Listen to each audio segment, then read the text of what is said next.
Hey, I'm gonna turn the music down a bit. How is everybody today? Good afternoon, good morning, good. I don't know, we might have evening somewhere. How's everyone today? Lovely, lovely, lovely, lovely, lovely. We are day two. We're gonna let people come on in the room. Okay. Mm-mm-mm. I still ain't finished my coffee yet. Grand rising to everyone and everyone. Welcome, welcome, welcome to day two. Now, you all during today, I know y'all gonna be like, what is this? This, y'all, is exclusive. Exclusive. My coaches, I'm probably gonna invite one or two of them up. They come and talk. But nothing happens. Are you serious right now?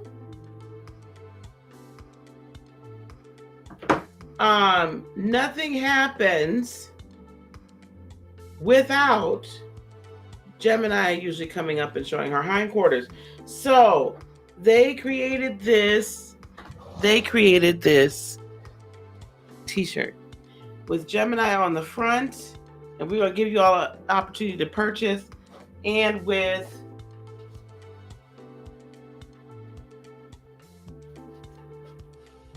the logo on the back. And these are created with sublimation. Sublimation. Okay. And so basically, instead of it being and here she is. Here is the inspiration for, there you go, girl. That's it. That's it. Do it. Show everybody what you got. Show everybody what you got. So the inspiration for this t-shirt has arrived. And so we're going to give y'all opportunity to purchase this during the day today as well. Okay, baby. Okay, you got your 5 seconds of fame. See, and hindquarters, the perfect pose. Anyway,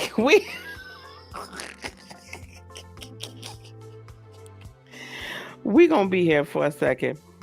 All right. We're gonna get started today, guys. We're gonna get started today. I'm glad everyone is coming on in the room bright and early. Bright and early. Oh, wonderful. Thank you so much. Thank you so much. triplemoonsublimations@gmail.com. And the phone number is down there. We will have that in the description box as well. Ladies, if one of you ladies can copy that information. Joanna, can you put the cost for the t-shirts in the chat? And then we will put that in the description box on YouTube. You can go to my YouTube channel, copy that information, and put that in there. And we'll be putting up other mock-ups as well. So you guys will have that as well. All right, we're going to get started right away. You know, I hate to get started late. We're just trying to let the notifications go out a little bit more. I'm trying to, oh, okay. So that wasn't anybody that is important that was calling me. Okay. Do you mind?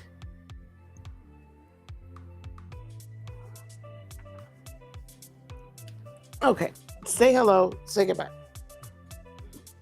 Okay. We're going to get started right away today. I am so excited for today's lineup.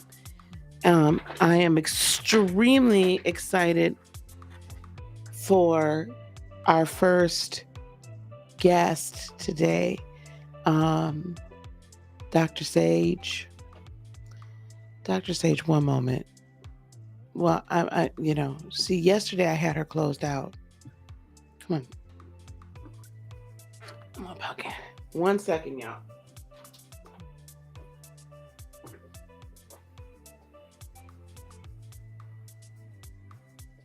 I'll let you back in so you can model the shirts. But right now, no. Ooh, child. She cute. She's real cute. But she could be a pain in the to cook us. To cook us. Um, so my first guest today, thank you everyone for coming. First of all, I want to thank everyone for being here yesterday. We were here for 7 hours yesterday. We're going to be here for 7 hours again today. Um, Live. If you want to see the replays, you're going to get an opportunity to do that. Um, Yesterday was so powerful. It was so amazing. I cannot even begin to tell you. It just was amazing. So, you got an opportunity to meet a lot of new BFFs yesterday, and you're going to get the opportunity to meet some more today. And my first guest, I'm going to put her graphic up now. Where's she at? Here she is. Um, my first guest today is Sage the Intuitive, Dr. Sage the Intuitive, and she is going to be chatting with us about spirit babies, your lesser known guides. And this is a very, very powerful. I never even heard of spirit babies before.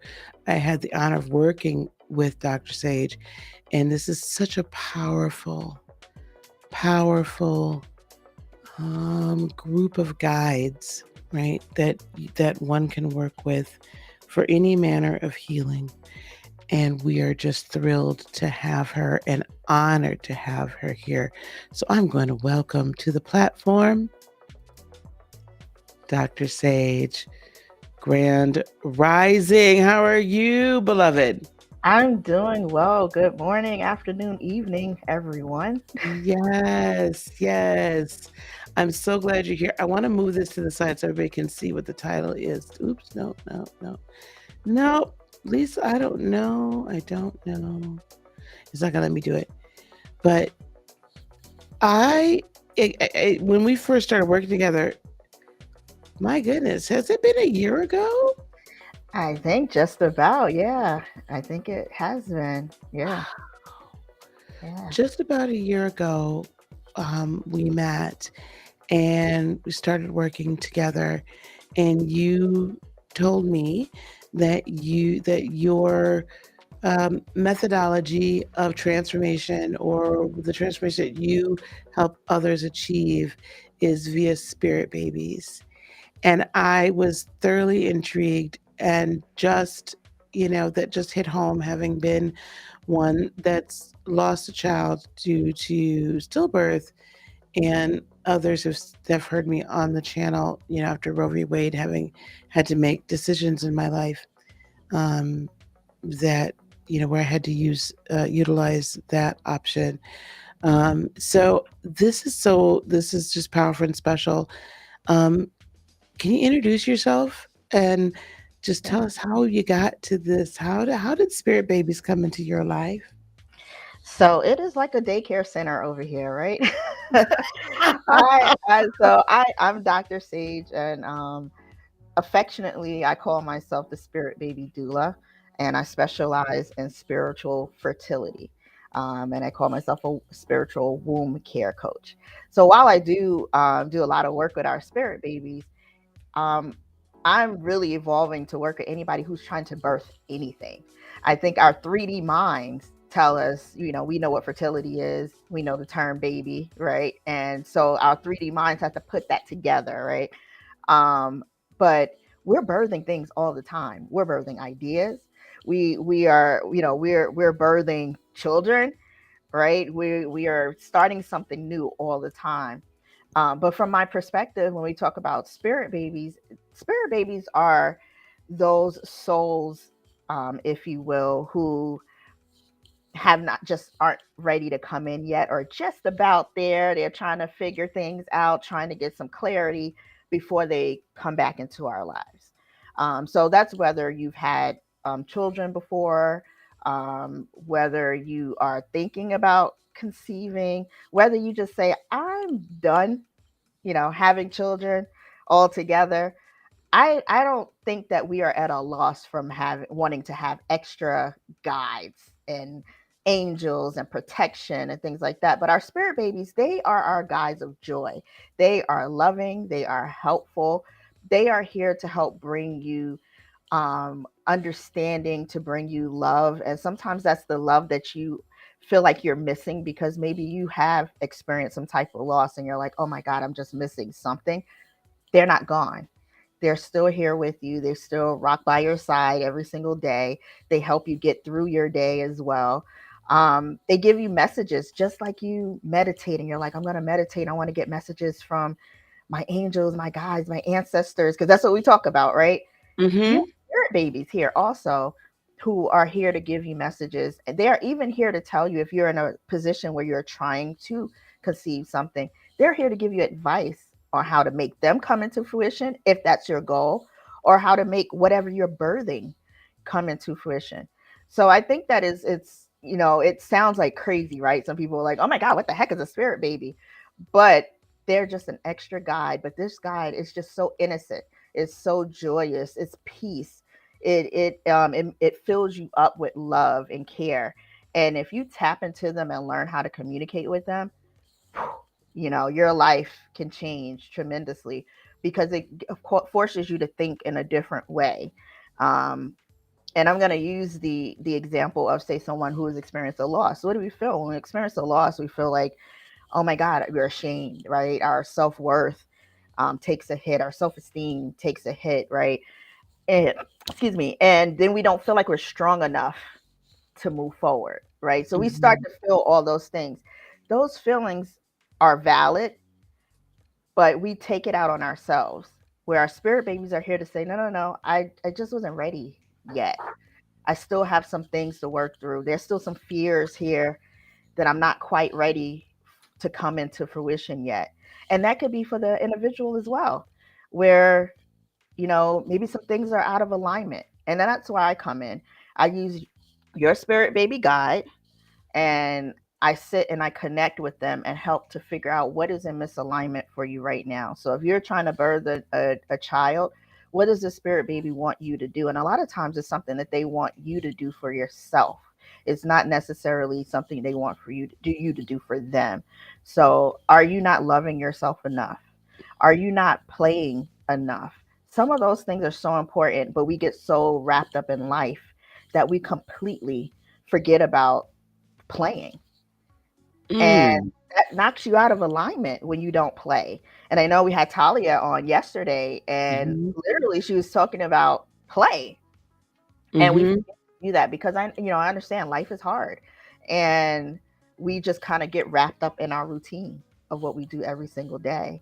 And so it's really interesting. I know some people are like, "Oh my God, what is this?" But if I explain it to you, I could explain it to you all day, and you would be like, "Wow, I would have never thought that there was something like this out here." That's so interesting. So you're talking about whether you've evolved because, mind you, a year ago we were only talking about womb healing and as a result of loss of, children or loved ones. So I this is just fascinating to me. So, and I say this all the time: we're manifesting something. Yes. 365 days, every minute of every day, every second, we're manifesting something. And a lot of us watching this now, and those are going to be watching it later or over and over again, they're going to be saying to themselves, holy cats, like I'm birthing, it might be a business or a new career or your love life or, a new partner or whatever, but something, a house, what have you. So, how is it that then utilizing these spirit babies or allowing them to work in our lives, how do you help facilitate that? Yeah. So what I typically do, so I'm also an intuitive reader, and a Reiki master teacher as well. So I use those skills to connect with the spirit babies. So they speak very well to me through cards. That's how I do a lot of my communication, through cards, through either oracle cards or tarot cards, and then just like whatever feelings and hits that I'm getting at that particular time.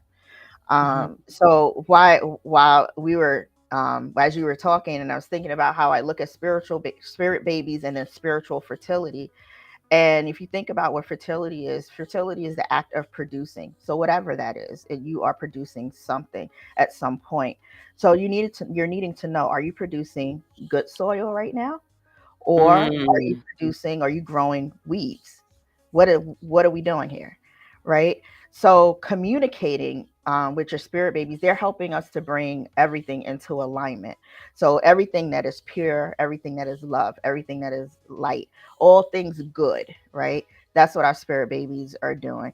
So it's not always necessarily about the baby unless that's your goal. If your goal is to, yes, I want to conceive, I've experienced loss, I can help you with that all day.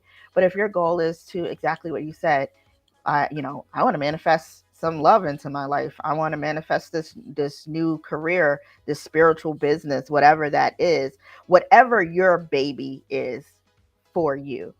Your spirit babies help you to gain understanding. They help you um, to get confidence about all those things that are unfolding for you at this particular time. They give you clarity on your journey. So that could be your journey to whatever you're birthing, your fertility journey, if that's what it is. They help to improve your mood because, again, their goal is joy, peace, happiness. So that play part, you need to connect with that part. It's not all about being serious 24/7. That's why I joke when I first came in. I'm like, it's a daycare center over here, right? Because Ah. literally sometimes I do feel like there's like kids sitting around me. Sometimes it's just like they like to come here. And then full transparency, I'm a person that does not have children. And the reason I found out about spirit babies is because literally it was something that I desired. I desired children, not knowing that I had a mockery of children to help get into the world. That is my gifting, to help these children come into the world. So essentially I do have tons of children. I'm glad I don't have to pay for them all, but I do have them, right? But our spirit babies also help us with like healing and closure. So that comes when we were talking about the miscarriages and the stillbirths and the abortions and things like that, where we're trying to get closure from that. Maybe there's some guilt in there. We've talked about, I know Dr. Lisa, you talked about it yesterday, and we had Melinda J talk about it as well, about our chakras, being in Hmm. alignment with our chakras. It's all about that as well, having all your chakras aligned. So they help you with that, because that's where that doubt, that insecurity comes from, that uneasiness, the fear, where your spirit babies are going to help you to get a deeper sense of peace and calm, to calm some of those things down so that you can feel feel and hear clearly, so you can Hmm. think clearer than what you may be doing. So that's part of, those are part of the reasons why we would communicate with spirit babies. They help to empower us with our life choices. Like I said, confidence. They give us insight. They give us answers to questions that we may have. So just like when we sit and we meditate, just even doing that, and we're sitting there and we're listening for maybe that inner voice, whatever that inner voice is for you, you can hear and communicate with your spirit babies as well, with that same inner voice as well, and get answers and get perspective of things that you may not have done, because we know what the opposite is. We know what, when it comes to when we're not aligned, we know what that looks like. We know what emotional pain is. We know what the physical blocks look like. We know what ego based thinking is. We know what the opposite is. So that's painful. So your Yes. communication helps you to come out of those things in those areas of your life. This is so unique, guys, because most of the times when people, even myself included, when we're like, "Oh, connect to your spirit guides," and da, da, da, right, we envision them or they come through as adults, unless we're beginning to work with like inner child work, and then that's usually the only time I would typically encounter a younger spirit, Right. or if it was a loss of, I mean, I guess I've met people's younger, like their cousins or their brothers or their sisters, if they've passed and transitioned early. in their physical incarnation. Um, but the unique thing I love about this is that this really gets to the heart and the root of when we talk about birthing and we talk about joy. Like there's no other joy like the joy of a newborn or a toddler. Like Right. they are just full of just, it's just laughter and peace and just unconditional love. I think the other thing, though, I find unique about utilizing spirit is about working with, I hate to say utilizing it, it sounds horrible, about working with spirit babies is that for babies, it's all about them, but not in a weird narcissistic way. Exactly. It's pure. It's pure. Yeah, Do you find that they help us as grown people? they do. Because some of the a good majority of the spirit babies are have lived a life. So Mm. these are these individuals who are ready to kind of reincarnate back into life. And Oh. I think we talked a bit about it maybe yesterday, when we were kind of I'm thinking it was yesterday, but it was such a great day, so it could have been another day. But just like when you're deciding, okay, am I gonna come back, or this I'm gonna come back as a angel, or I'm gonna come back in human form. What am I gonna do? So you have some that are like, nah, I'm just gonna be a guide, and you have some that are getting ready to reincarnate. And I want to encourage individuals, especially those who have lost, because a lot of times we take it out on ourselves where we think we did something, and sometimes that is that spirit when they decide, like maybe they decide just at the last minute, like, I'm not ready yet. There's still some work that needs to be done for me, and I'm not ready yet. And it's devastating for us in this 3D world. But and so that's how we take it out on ourselves, right? And Mhm. they come back to help us like, no, no, no. This is what I need. This is what I need for you. This is what I need for me. They're trying to come overcome that fear because some of them have lived lives before and they're coming Mhm. back around to help Mhm. again, coming back around to be in this world. And the spirit babies also don't have to be your own personal children. Have you ever had a connection with your best friend's child, your grandchild, your niece, your nephew, whatever, and that is not you didn't birth that child, but you would see people would be like, you would think that this person gave birth to them themselves, right? That could be your guide as well. That could have been your spirit baby guide. It didn't have to come from you. And this is an energy thing. It's not a gender thing. So this is, if you were born with female parts or male parts, it doesn't matter because it takes two, right? The end of the song, it takes two, right? Right, right, right. You know, it takes two. So, we don't want I don't want it to seem like this is we're just talking those who have the female parts and they want to bring a child in, because it does take two. So there could be something on the masculine's end as well that needs some adjustment. So I work with couples as well as individuals, and and them separate couples, and then work with them separately as well. So we have to understand that it's not, sometimes I think as females, we quickly say that it's our fault, we did something and it's all on us, and we take the pressure, or you're going through IVF or you're going through IUI and all those things, and it's just not working. It takes more. It takes two people Yeah. to come together and make this happen. Um, I'm glad you said that. I know we mentioned that a little bit yesterday when we were closing out, but I'm very, very glad you said that because if anyone has experienced loss of a child and you were like within, in as a couple, right? You all still together in some form or fashion. I guess even if you're not, but if you're female, your male counterpart, the father of that child, still feels great loss. Right. And society just doesn't allow them to express it. Exactly. Exactly. you know? Yep. And that great loss can end up being the beginning of the end of the relationship. Absolutely. That's absolutely true. I just, like you said, exactly what you said. As a society, we automatically, these masculines are supposed to be so macho. They're not supposed to show emotion, but this is traumatic for them too. They Mhm. are. I mean, it's the same. They're in this process as well. When you Mhm. are going to the doctors, if you have someone that's very involved and you're going to doctors and things like that, they're involved in this Yep. as well, because this was a piece of them also.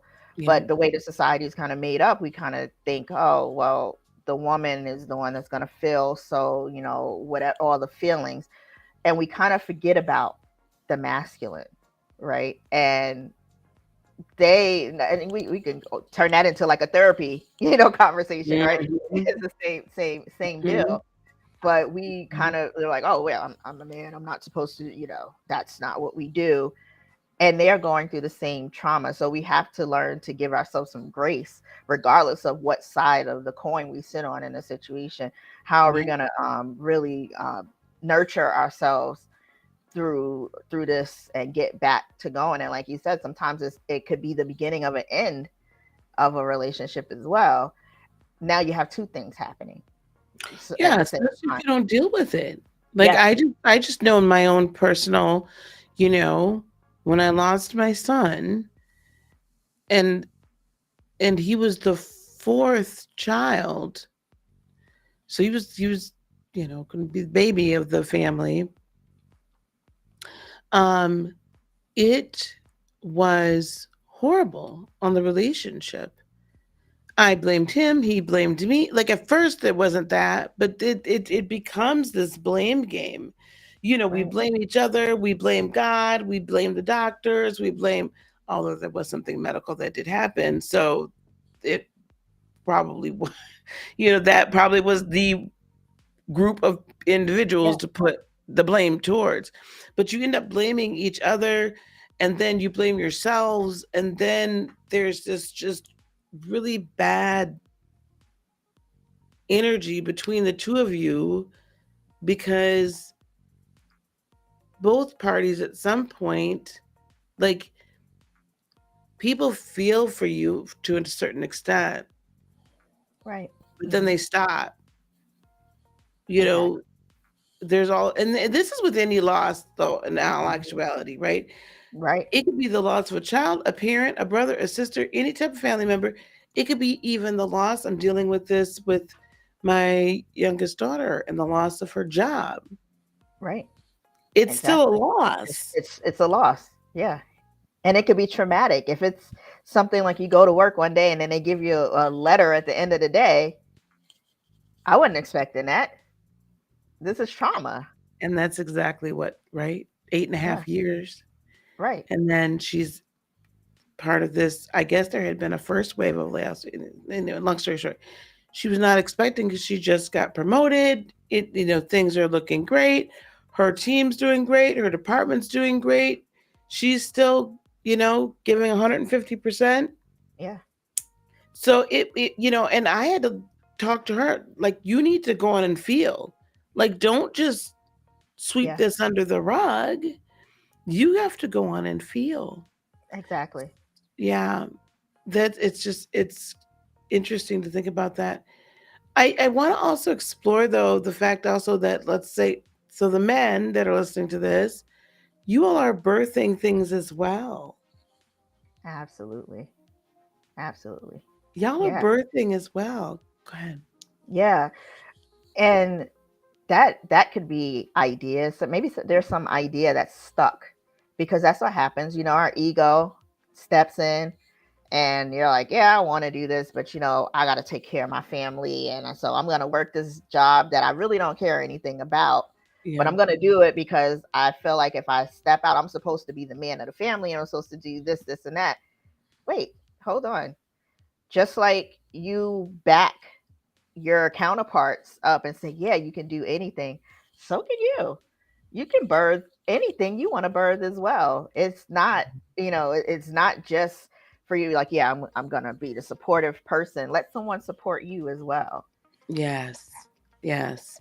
Because we have to remember in the spiritual realm or in energy, there's not gender. Exactly. Exactly. It's an energy thing. It is an Yeah, energy thing. it's an energy thing.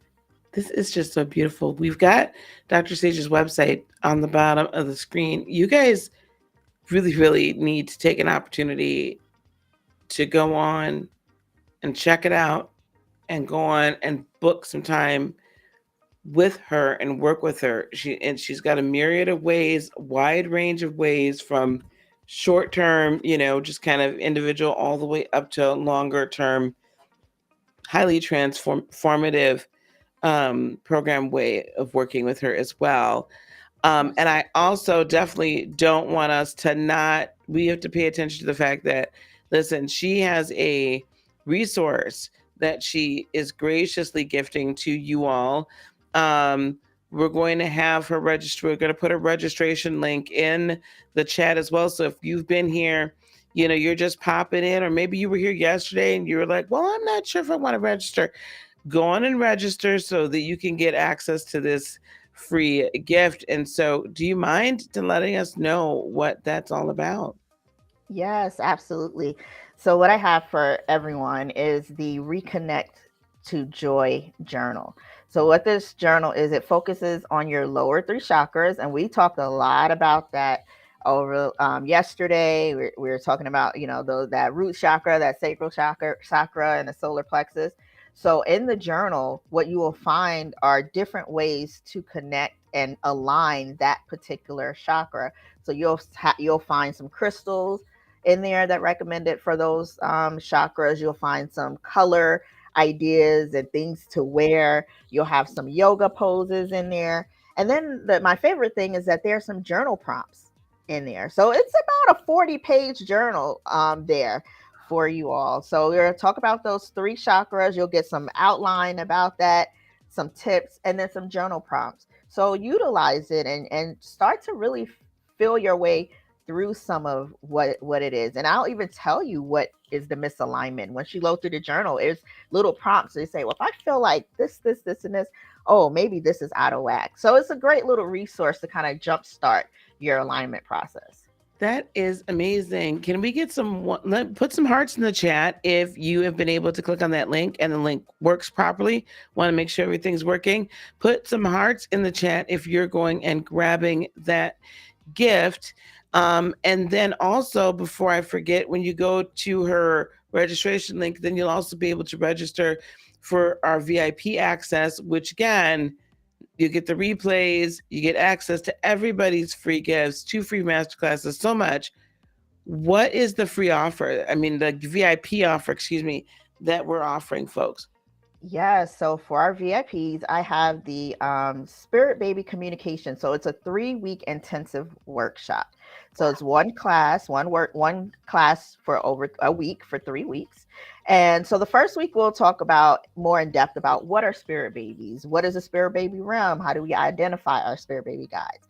So that's what happens in the first week. Then the second week we'll talk about goals. So everybody will get a spirit baby reading from me during that workshop. And then we'll talk about what our goals and get those direct messages. And those are really powerful.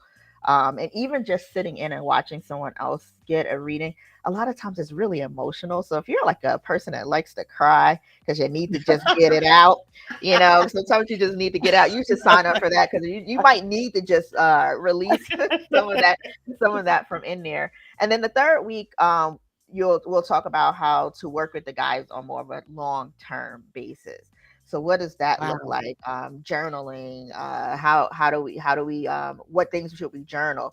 How to use tarot cards or oracle cards if you want to learn how to do that. But you're learning how to continue this on from after these 3 weeks are over. You're getting the long-term part of that. So this is typically almost $1,000 value.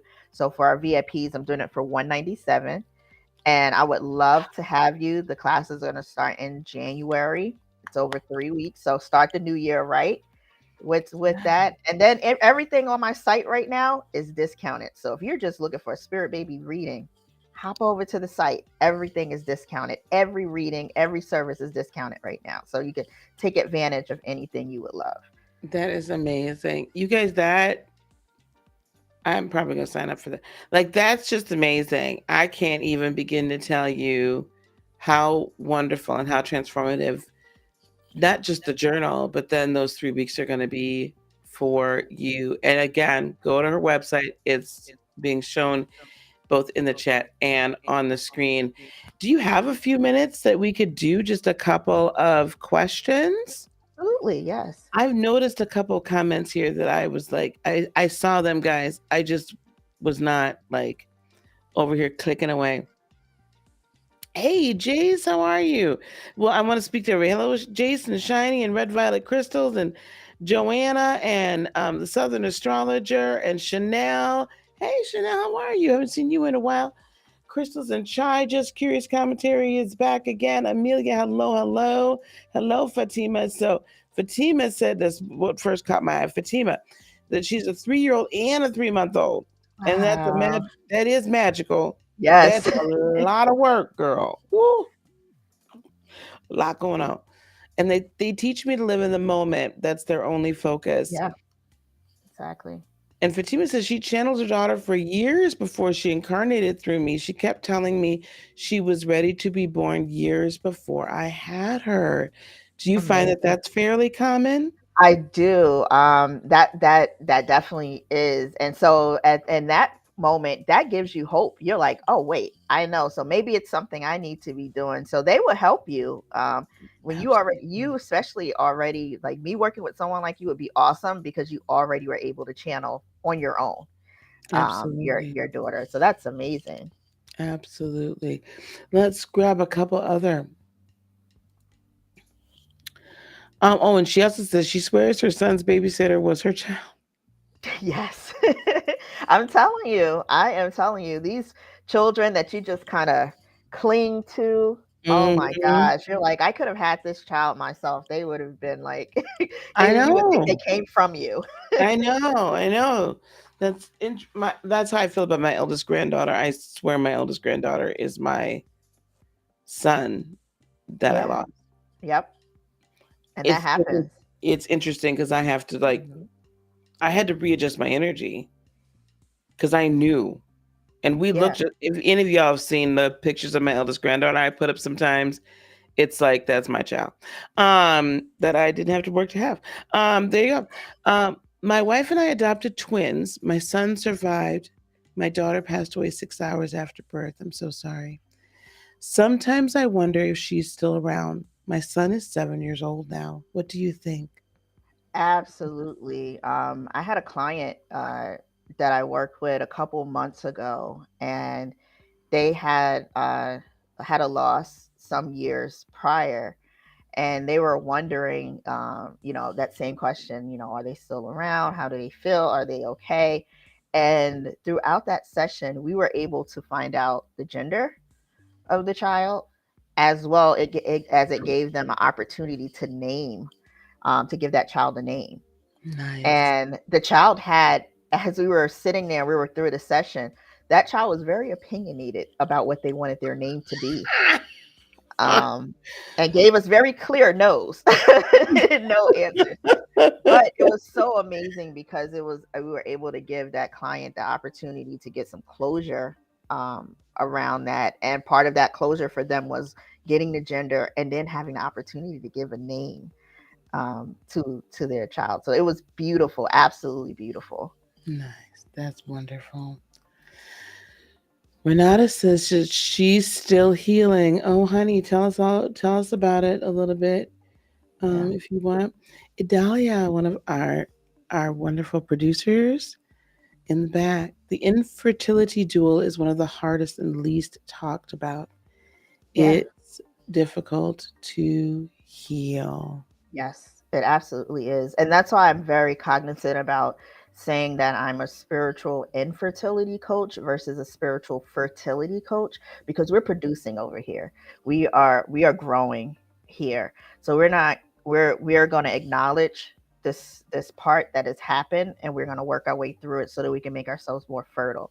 So that's what we're doing. But it is, some people really work through this journey in silence. They feel like they're by themselves through it. If you're going through IVF, IUI, or something like that, this is a perfect alternative, to add to that journey, because it just can give you a little bit more peace to deal with what your body is, going throughout this process.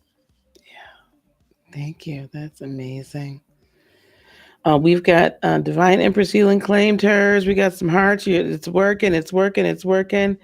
Babita says it's working. That's amazing. That is amazing.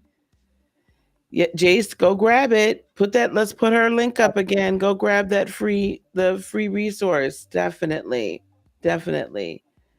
Okay, let me just make sure. Okay, here we go. Jace says, I'm learning how to give birth to my publishing company.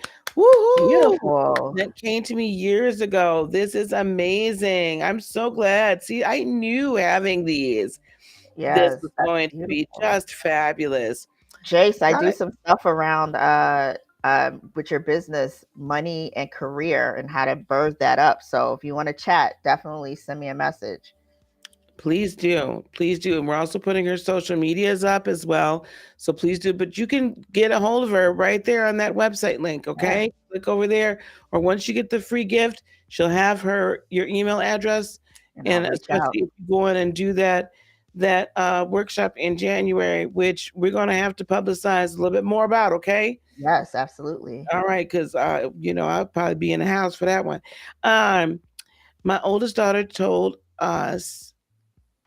that she was told us she was up there. Oh my goodness. Wow. So she was up looking down. See, yeah, Wow. beautiful. She chose us. She saw us and knew we were Yeah. going to need her.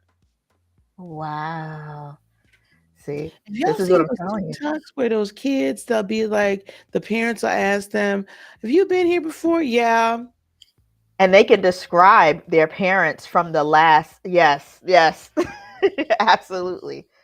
Blown away every single time. The creeps, I kind of creeps me up, but then I'm like, holy crap, you really remember that? Temple Solar says, I met a couple of my spirit babies through clients that came in for Okay. readings. The connection is wild. Love that. And that's also happened with Yaya as well. And Fatima says they can remember their past It lives. is. So cool. Yes. Sometimes I wonder if my grandbabies, some things, because I know they didn't happen this lifetime. And I don't, in the moment, I don't always connect it. Yeah. But it's interesting at about 4. 4 seems to be this magic Yeah, age. it does. Yeah.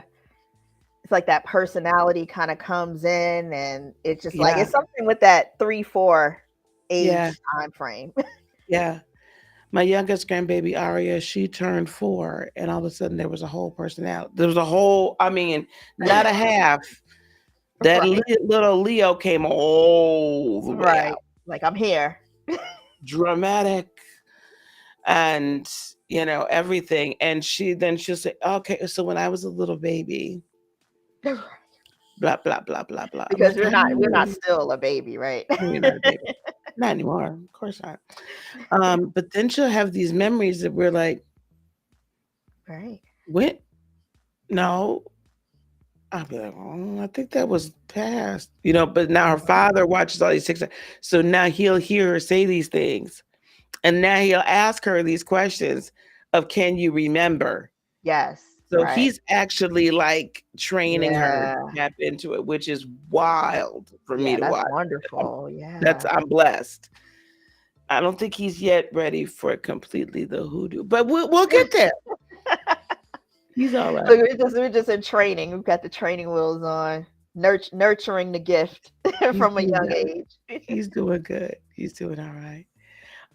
Fatima says my son will be 4 in June, and I can't wait to ask Yes, questions. Absolutely, ask questions. Ask all the questions. yes. And Divine Empress says she met her future child in meditation when she was healing from a traumatic childhood event. Just to remind me what I was doing all this for. See? Peace, love, joy. Wow, Yes. that's powerful. Well, I've kept you a little long. Thank you. Yeah, no, I'm happy, and it's so great to see the comments and people really, Yeah, understanding and taking it. I really, really love that. It's this is amazing. fabulous. This is fabulous. Um, I want to give you an opportunity if there's anything you'd like to leave with us today. In closing, this has been a powerful almost hour we've spent together. This has just been amazing. Anything you'd like to leave with us? Yeah, I mean, my final comment really is just to remember that this is an energy thing. Give yourself some grace, and we're all trying to truck through this life. Just be gentle with yourself and give yourself a little bit of grace. That's all I got for you. Mm, amen. And laugh. Could you Yes. just laugh a little Please bit? laugh. Yeah, play, have fun. Please have Because these fun. spirit babies are running around here, they want you to play with them. They want you to dance with them. They want you to paint with them. If you're a singer, sing with them. Do all of that, because those are the things that they often say. She has a beautiful voice. I want her to sing to me. Do it. Mm, Do it. So, wow, that's powerful. That is powerful. Well, thank you so much, Dr. Sage. We appreciate you here. We'll be having further conversations, y'all, because we're going to be sure that no one is left behind for January. So, listen, yes, if you want to get in to that workshop, that 3-week intensive, yes, be sure that you access your VIP benefits. You can do so by, by investing at just $27, and then you'll have access to get all of the VIP offers and benefits. yes. All right, Thank my you so dear. much, Dr. Lisa. Appreciate it. I appreciate you, girl. Thank you so much. We'll be having you back on real quick. All right. Um, all right, honey. Take care. Take care. Okay. Guys, that was powerful, wasn't it? That was a great way to start the day. So we are probably gonna have a little bit of speaker change up here, a little speaker change up. Um, I'm gonna come on and talk a little bit about. We're gonna talk about astrology. I want to give you guys a little bit of hmm, primer on astrology. I want to talk a little bit about the tarot energy healing a little bit. Now, the reason why I'm doing this is because I know a lot of us are coming out of various religious beliefs and beliefs patterns. And so I want to be sure that I want to discuss these as practices and how you can practically use them in your healing, day to day energetic healing. Okay, so we're going to be taking this is going to be a little bit of a longer break. You're going to have to give your girl a second. Okay, um, we're going to give you a little bit of a longer break. All is well. You grew up Pentecostal. Is that oneness Pentecostal? Because there's the oneness Pentecostal, and then sometimes Church of God in Christ to call themselves Pentecostal too. Speaking in tongues, Pentecostal. This is gonna. I might make a game time change here. We might make a game time call. Apostolic. Okay, well that's the oneness, folks. Okay, there you go. I know that. One Lord, one faith, one baptism. Yes, child. And you were not saved until you went down underneath that water and came up speaking in tongues, or you had to tarry at the altar until you got the gift for speaking in tongues. Uh-huh. Yeah. We're gonna have a general convo. Yeah, no makeup, no pants, no long skirts, girl. I know.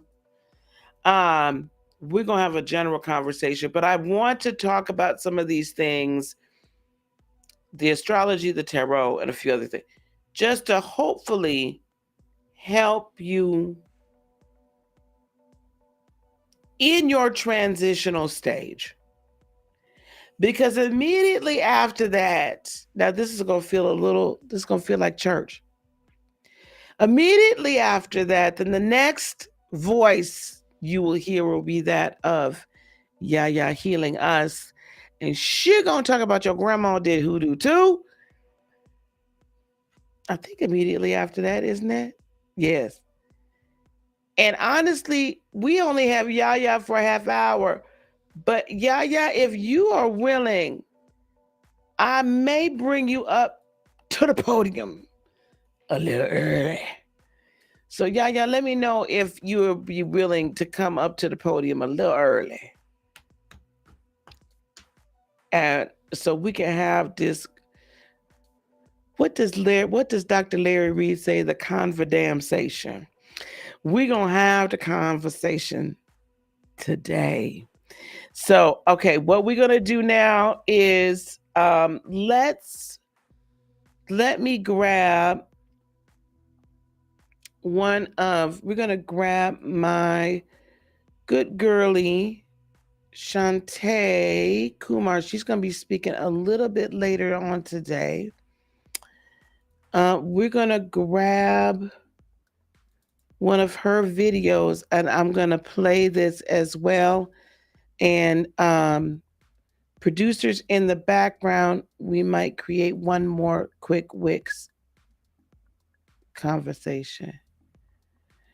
We might create one more Wix landing page so people can order these shirts while we're talking, but I'll call you guys separately. Okay, so let me find these here and see how long these are. Control. Okay. All right, we're going to play one of her videos now. Bear with me one moment. Oh, it's a minute. Minute mentor. I need more than a minute. Okay. All right. Y'all gonna listen to some conversation. Y'all gonna listen. I'm gonna put this up, listen to some music, get yourself some coffee, give me a few minutes, okay? And we're gonna be right straight back. Talk amongst yourselves, be nice to everybody, okay? I want you to be nice. Don't be mean to nobody. And we're gonna start having some conversations as soon as I get back, okay? And Yaya, text me and let me know if you come on a little bit early. All right, y'all. I shall return.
All right, we are back. Sorry, a couple minutes late. Y'all know how it is. Sometimes we got to hit the little girls' room. Anyway, we are back. We are back. We are back. We are back. Thank you so much for being here. I want y'all to let people know that we're here and we're going to be talking about one of the more interesting conversations. Okay. One of the more interesting conversations that we tend to have on this channel. And that is all about these different aspects of spirituality, spiritual practices. And I'm not even going to get into all of them, but we're going to talk about some of the main things: astrology, tarot, energy, and you. Because, and I'm going to blanket this, I should just have called it just ancient spiritual practices and you. And then we are going to, in about 30 minutes, bring up Yaya Richardson, Yaya healing us. I need to be sure that Yaya, I'm going to actually check your email, dear, because you should have the Restream link there. And if you don't see it there, let me know. I can drop the link here for you. Because she's going to go even deeper, right, into these different aspects of indigenous or ancestral practices, specifically hoodoo. And we're going to talk about that as in juxtaposition to Christianity. So I want to talk first about what it is. Okay, what it is. Oh, one thing I want to let you know. We have in the chat the link to purchase you email the t-shirts.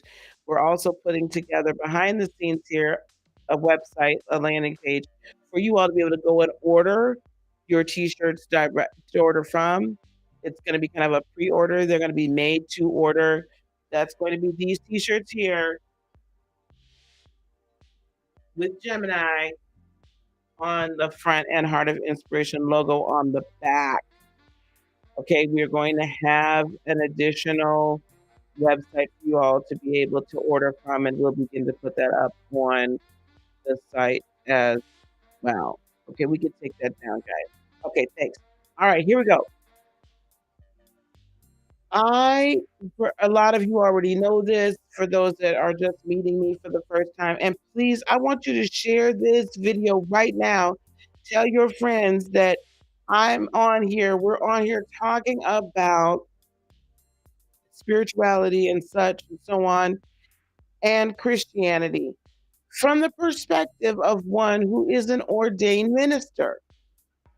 I've been ordained since I was 30. I am now 54 years old, so almost 25 years I've been officially ordained as a non-denominational charismatic Christian minister. I grew up Christian. I believe in the speaking in tongues, laying out of hands, the whole 9 yards. I also grew up, was told that, the tarot is going to send you straight to hell. That astrology is of the devil. It didn't really mean anything. It's just, whatever. It's made up. And this whole energy healing thing, well, in channeling and mediumship, all those things are of the devil. As I came into a knowledge of spirituality and various aspects and practices and esoterics and whatnot, I came to understand that A, it's not, and B, anything can be utilized for shadow or dark purposes, even the Christianity that we have been taught. And even as I have learned more about said Christianity, I have discovered, as I discovered the Apocrypha, as we discovered the lost books of the Bible and begin to read them, we begin to understand that the version we were handed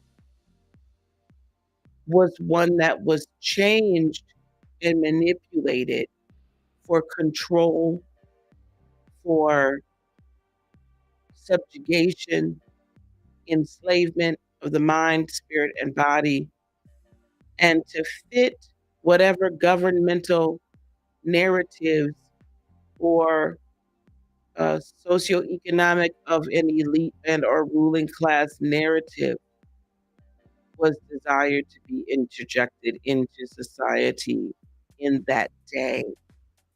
Now, I said a whole lot of very strong words right there, and I stand by each and every one. I'm not saying that Christianity is evil. I'm not saying that. I'm not even one that says that Yeshua did not walk the earth. I'm not saying that at all. In fact, I very much believed that Yeshua walked the earth. But what I want y'all to do is go through and read the book of Thomas. Go find the book of Thomas, the Gospel of Thomas. And I believe that that just gave me the inspiration to start going through that series on the podcast. Because if you read the Gospel of Thomas, you're going to hear a different intonation and a different message from Yeshua, the Christ, than you've ever seen in the King James Bible and all of the Bibles, version of the Bible and all of them that have been created. And that's going to be one of empowerment, one of a consciousness, one of energy healing, one of energetic alchemy, one of energetic, I guess, for lack of a better word, manipulation. But the best thing I can say is it's going to give you a message of your own divinity and how to utilize it in your third dimensional being. Okay? What in the world does this all have to do with astrology and materialism? Let's get to that, shall we? Let's get to that. I'm going to bring up an astrology chart. We're going to bring up an astrology chart. We're sharing this. And we're going to go through a little bit of what we go through in the practical light worker. And we go deep into astrology from a higher dimensional perspective. I'm actually going to bring up today's chart. Today is Saturday, 26th, and the moon is in Capricorn, which this is probably then a very good day to bring this up. All right, here we go. Let me share my screen with y'all. Astrology is it was really the first science of the stars. Astrology is the first. Am I muffled?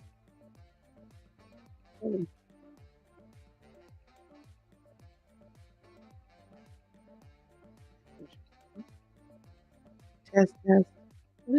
Testing. Is it better now? It's showing yellow over there. Testing. 1, 2, 1, 2. Is it better now? Let me turn this off completely. Am I better? Give me some hearts if I'm better and I'm not muffled. See, we don't want that. That ain't the time. This ain't the time. Playing games. Don't be playing games with me. Okay. I'm showing you an astrology chart here. You guys have seen this if you've been here anywhere that you watch there's so many astrologers on YouTube, and this probably looks like whatever. It looks Greek. But the astrological wheel and the astrology as a practice was the original astronomy. Okay, this isn't just, oh, I'm guessing, or this isn't just a, oh, maybe. This dates way Come back to the days of Kemet, Babylon, Sumeria. This predates anything, any of the European, what we typically call now Western civilizations. Predates it. Long time before. It's even referenced in your Bible with the three kings. They weren't just three, mind you, and it was a huge caravan. Hello. And they came from they came from the East, right? There's differences of opinion as to where they technically traveled to, but that's another discussion for another day. When when Yeshua speaks of knowing the signs, right? Seeing signs and wonders, knowing times by the stars, this is what they were speaking of. It wasn't just looking up in the sky and you see a blood moon. We get a blood moon once a year, at least. We get a pink moon, we get a strawberry moon, we get a buck moon, we get this moon and that moon. These are the cycles. There's other times that we see other signs and wonders, but they knew it by the stars because they understood that everything is energy. This is the very interesting thing I want y'all to understand. Before Christianity as a practice came on the scene in the way that we practice it today, there was an understanding. Everyone got that everything was energy.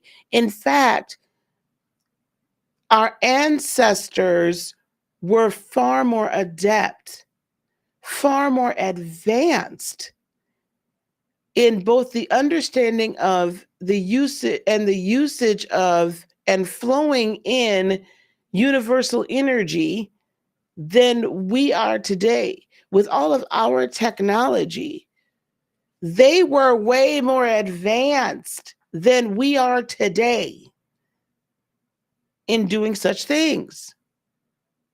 One of the ways they were far more advanced is they kept time and understood the moon cycles, and they followed the constellation, the planets, the fixed stars. Now, mind you, they couldn't see, or they did not know of any planets past Saturn.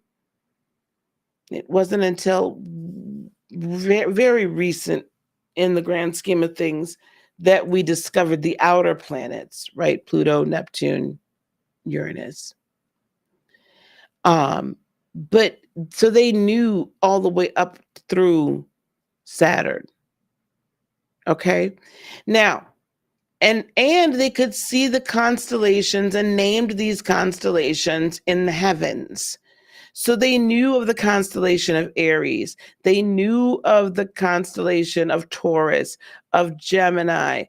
Oh, wait, that's not that. That's Sagittarius. Where's Aries? Here we go. Aries, Taurus, Gemini, Cancer, Leo, Virgo, Libra, Scorpio, Sagittarius, Capricorn, Aquarius, and Pisces. They knew they could identify these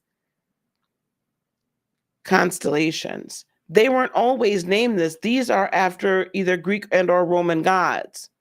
So there was a renaming of what was already known to fit that particular culture and those particular practices. But these constellations, if you go back and study Babylonian astrology, Kemetic astrology, Sumerian, you're going to find that these constellations were named something different. But they understood. The planets were named something different, but they understood that each of them carry an energy. We cannot sit here and say to ourselves, everything is energy. We cannot sit here and even say God is love without understanding or having an inner knowing that love is an energy. Is love tangible? Oh, my bad. Y'all can't see because I'm pointing in somewhere else, child. Can we see if this is going to be a little difficult? Hang on, guys. We're going to copy image. Hang on, gang. I got you. I got you. I got you. I got you. I got you. Bear with me 1 second. Paste, crop, blow it up. All right. We're going to share this screen. Go down. Share this screen. All right. This will be easier for y'all to see. Let me make sure that I'm seeing on here. Okay, good. So you can see this. All right, perfect. Now, where was I?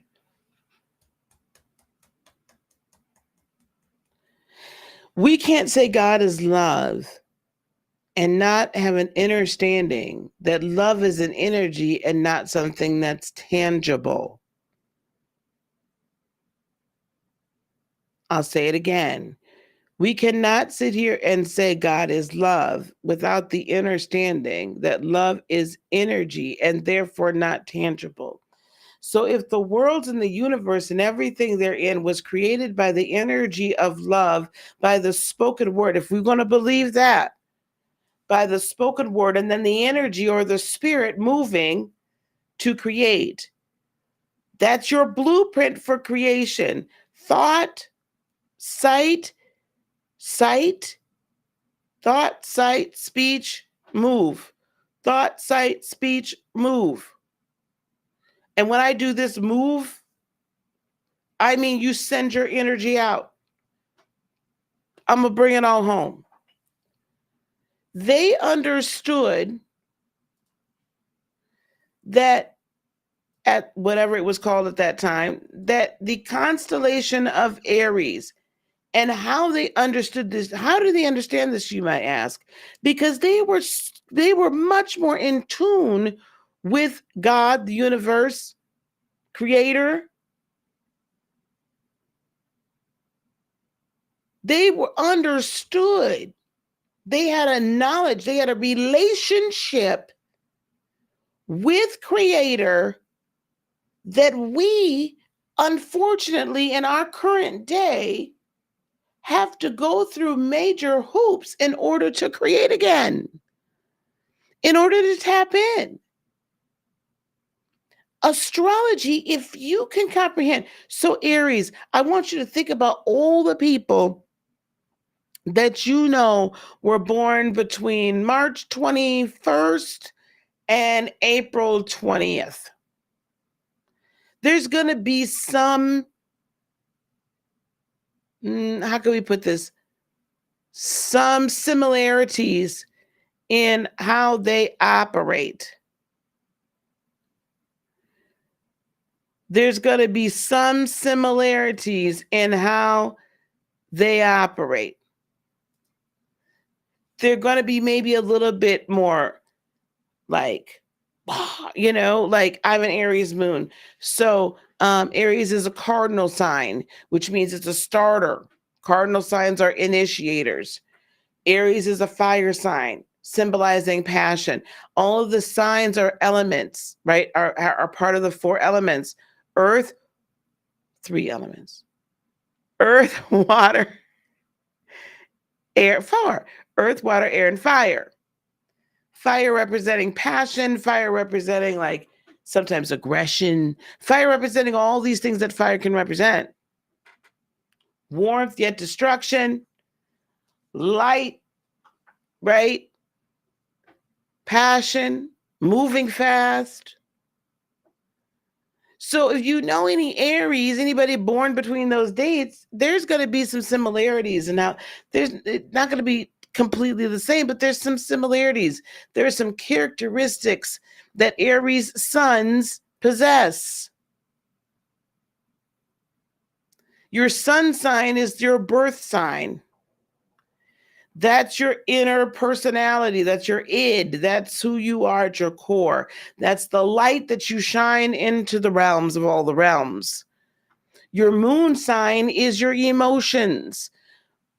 Moon is, right, the rising and receding of the tides, the going in and going out of the tides.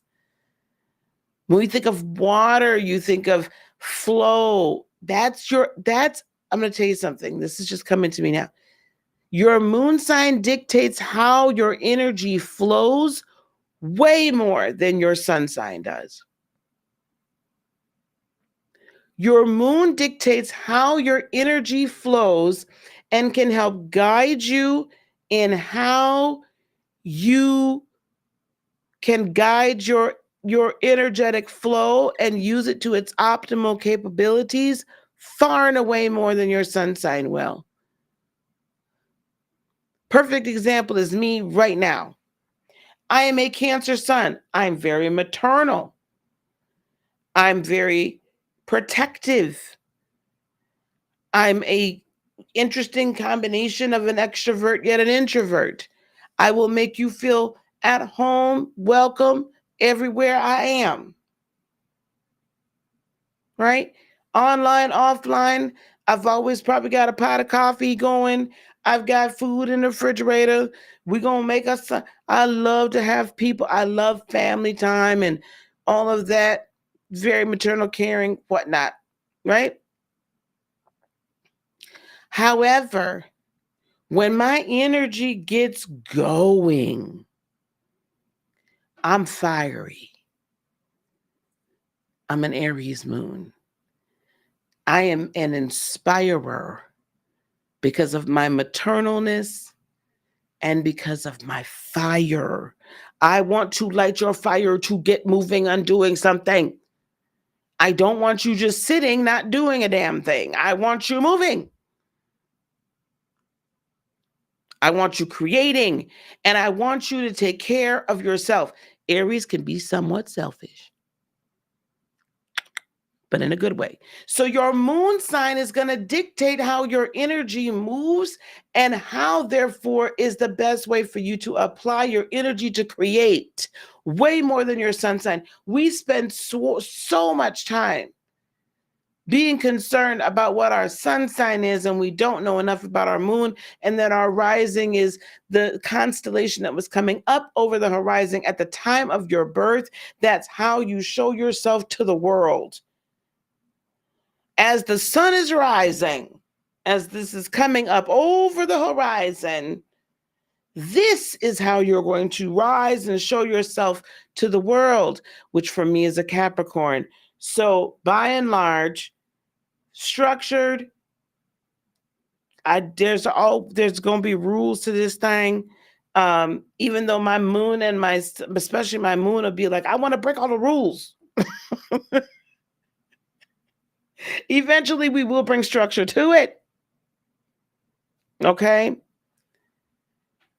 And I tend to be much more, so it was very easy for me to be in a professional realm, a professional world, because it was doom. What you not fitting to do is this, and this. My granddaughters find that out every once in a while. No, what you not fixing to do is this. Right? So we need to understand you need your time of birth and your place of birth. If you do not have your time of birth, they stop putting that on your birth certificates. If you need your time of birth, call the hospital and get your birth record. That will have your time of birth. Just like your death record. It's interesting. They will put our time of death on our death certificates, but they will not tell us when we were born anymore. Because with that, you can unlock the keys to life. Now, why am I talking to you about this? Because astrology is not shadow. It's not of the devil. It is a key to empowerment. When you understand the signs, the characteristics of the signs, the characteristics of then the houses. So Aries rules the first house. Well, right now Aries is in the fifth house, but that's not the point. Aries rules the first house. So this first house energy, that's like when you're born. Aries starts at the spring equinox. Spring equinox. Okay? When things are being reborn, that's really when the year really starts. We've contrived January as the start of the year. That's BS. That's in the middle of damn winter. What's starting then? Do you know what's starting then? For some people, it's depression, anxiety, loneliness, things dying off. Why do you think it's so hard for you to actually start a New Year's resolution in January? Because that ain't the time for you to be birthing nothing. What's being birthed in January? Don't worry, I'll wait. What's being birthed in January? If you notice, there's not as many birthdays in December, in January, in February. I'll go back to November. We don't have as many births during those dark times of the winter, the deep times of the winter. That's not the birthing time. Not in America. You're right. This is just not the birthing season. Not in the upper northern hemisphere, it's not. You can't start nothing then. A headache. Stop. But you understand my point. So really, technically, there should be two different starts to the year. Northern hemisphere should be in March and then go, 6 months after? What is that? September should be in the southern hemisphere. Isn't that y'all spring in the southern hemisphere? It's September, am I right? Anyway, I'm talking to my northern hemisphere's people. So our beginning of the year should be in spring, where flowers are beginning to bloom and all of this, that, and the third.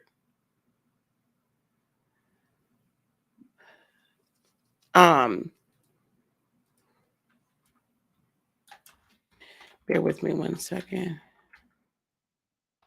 Hold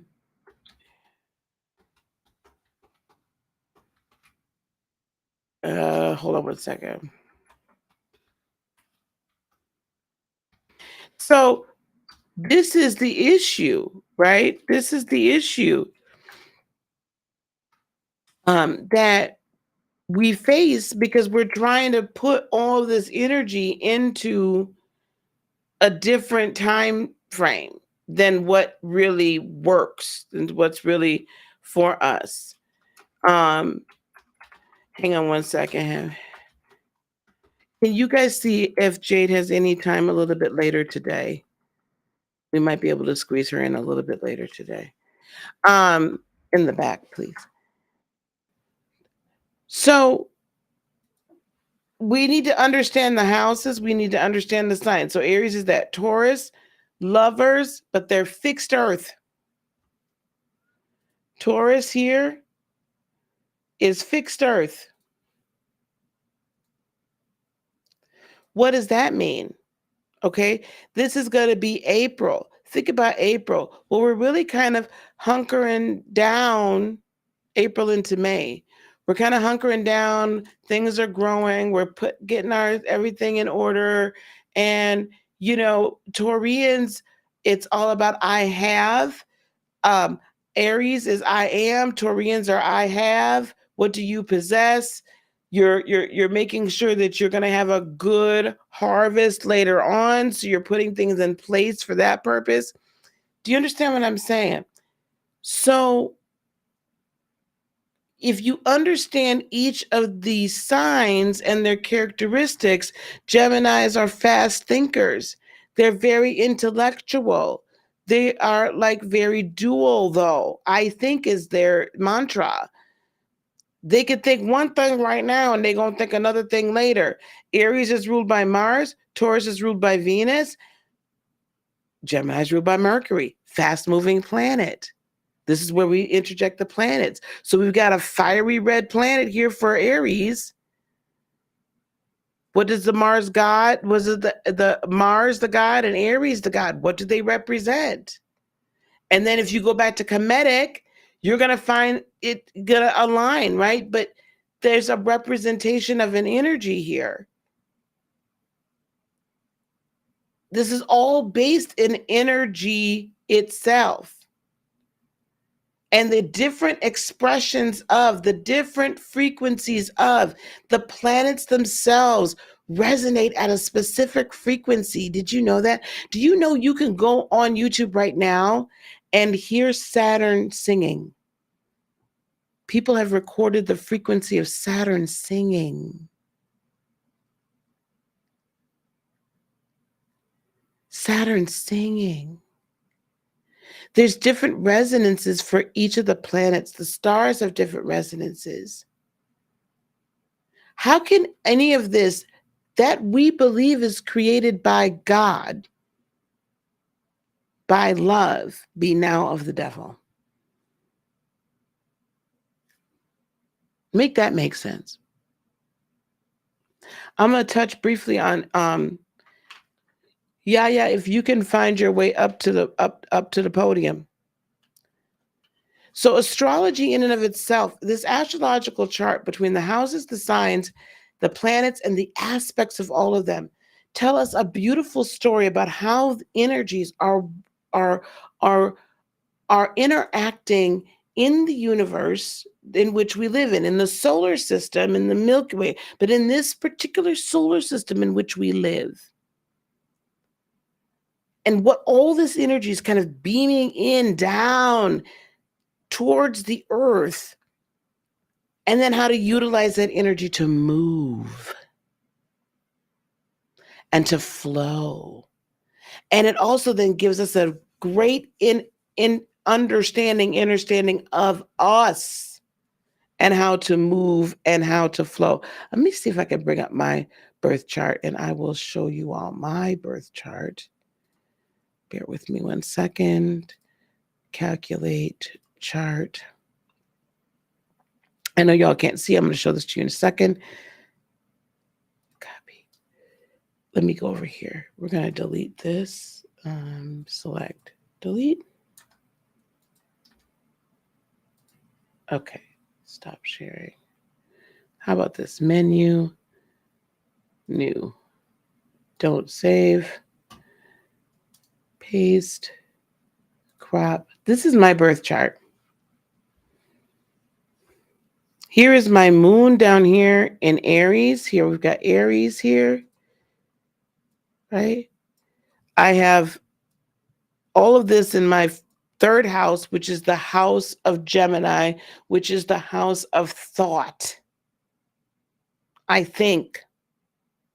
Now, I'm not going to go deep into everything here, but just know I have my North Node, so that means I came here to evolve. My North Node is right here. I mean, in this lifetime, to behave, think, act more like an Aries. So don't be so reticent and not willing to move forward and to actually take care of me before I take care of everybody else. That's been a very difficult lesson. But my moon and my Saturn is here also.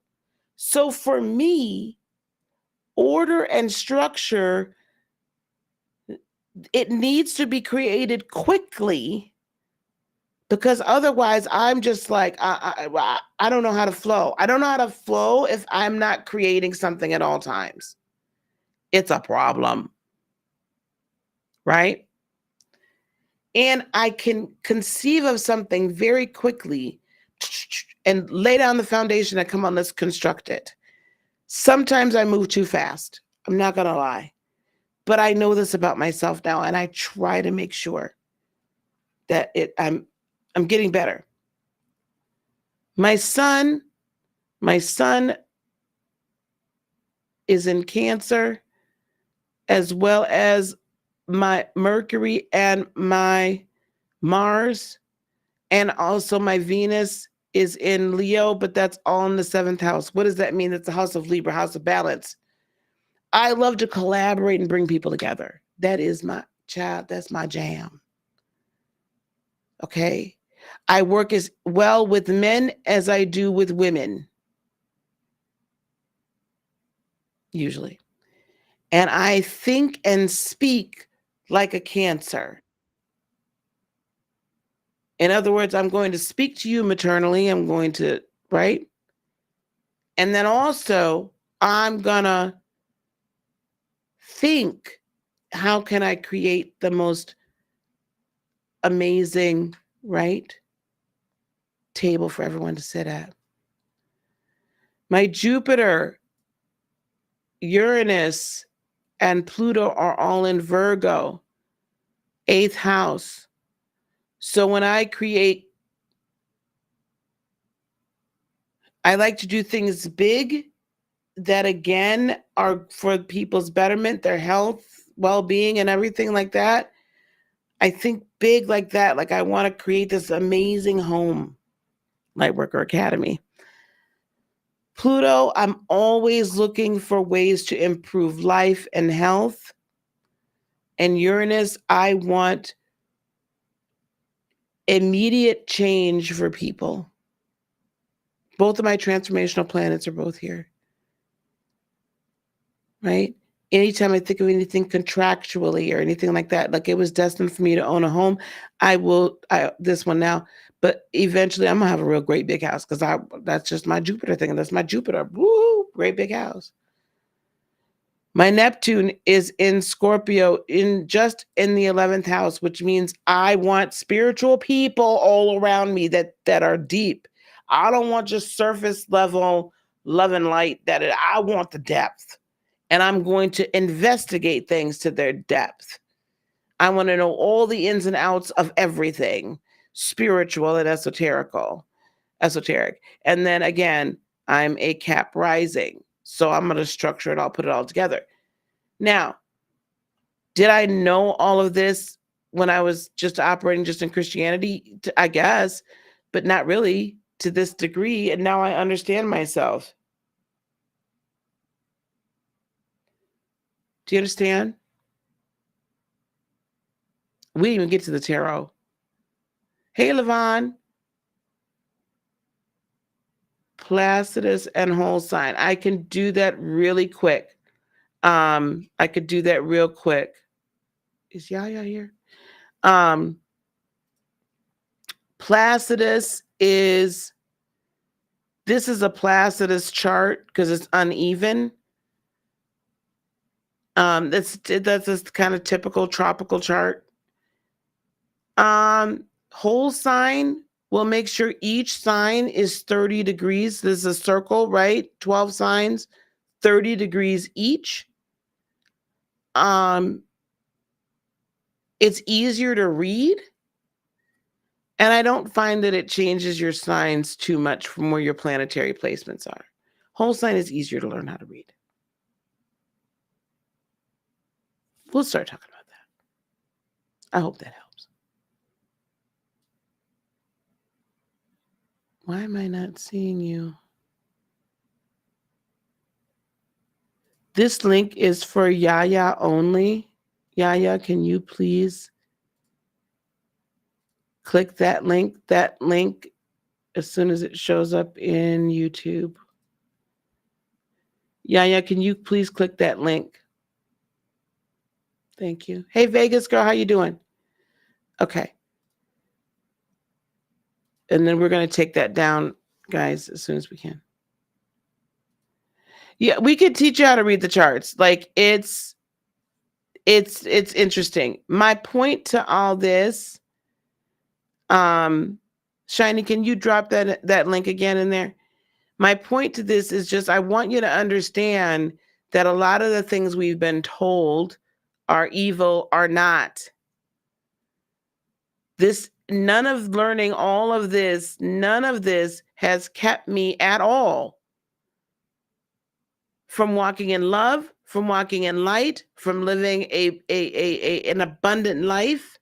It's freed me to live in my own divine nature, not thinking that I'm above creator, but living in the divine nature in which I'm meant to live and creating the life that I'm meant to create. We have a lot going on here. Okay. AstroSeek is good. I love AstroSeek. I love AstroSeek. Okay, guys, we're trying to get Yaya up here. It's getting close to her time. Yaya is, I'm going to let her introduce herself. She came to us recently. And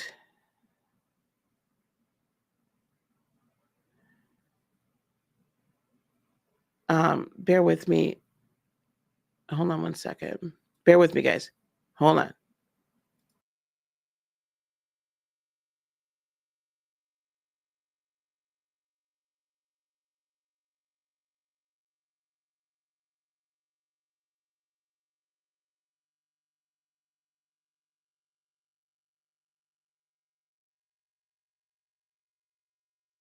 Okay, guys. Okay. Yaya is, I don't want to misspeak. I believe she's a hoodoo priestess, but she'll tell me if she's not. But she is most definitely a hoodoo practitioner. She's just started working with us recently in love. In love. And she's going to bring a very interesting perspective to this whole conversation. Let me find her talk. Bear with me. And her talk is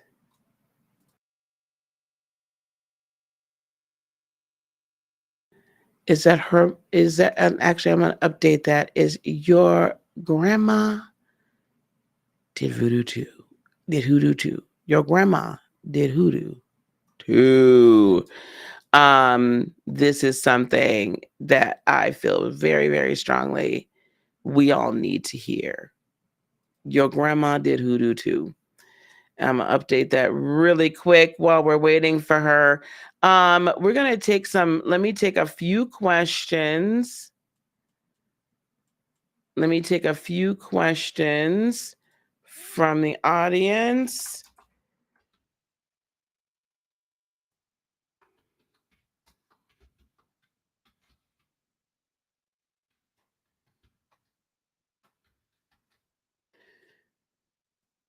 All right, and we're going to reduce this down and we're going to, okay, we're going to bring this up and bring this up. Child, let me tell you something. This is, you can tell, this is just, we're doing this just on, sometimes we have to make game time decisions, honey, game time decisions. And we are calling a game time play here, okay? We're calling a game time play. Here we go, here we go, here we go. Game time play it is. And there it is. All right, let me just check on one more thing.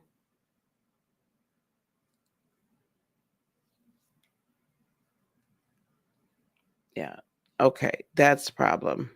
Okay, all right, we're gonna have Yaya here very quickly here. Yaya's gonna be here very quickly. And tell folks we here for that too. We is here for that too. Okay. And I'm gonna actually, so anybody have any questions right now that they want to type in the chat? Any questions about astrology? Any questions about how one can, how to gain balance between what we've been taught from Christianity's standpoint and what we've been taught from the standpoint of, or what we're learning. Let's just put it that way. What we are learning. Context. Hang on one second, guys. I am actually going to text this to Yaya right now.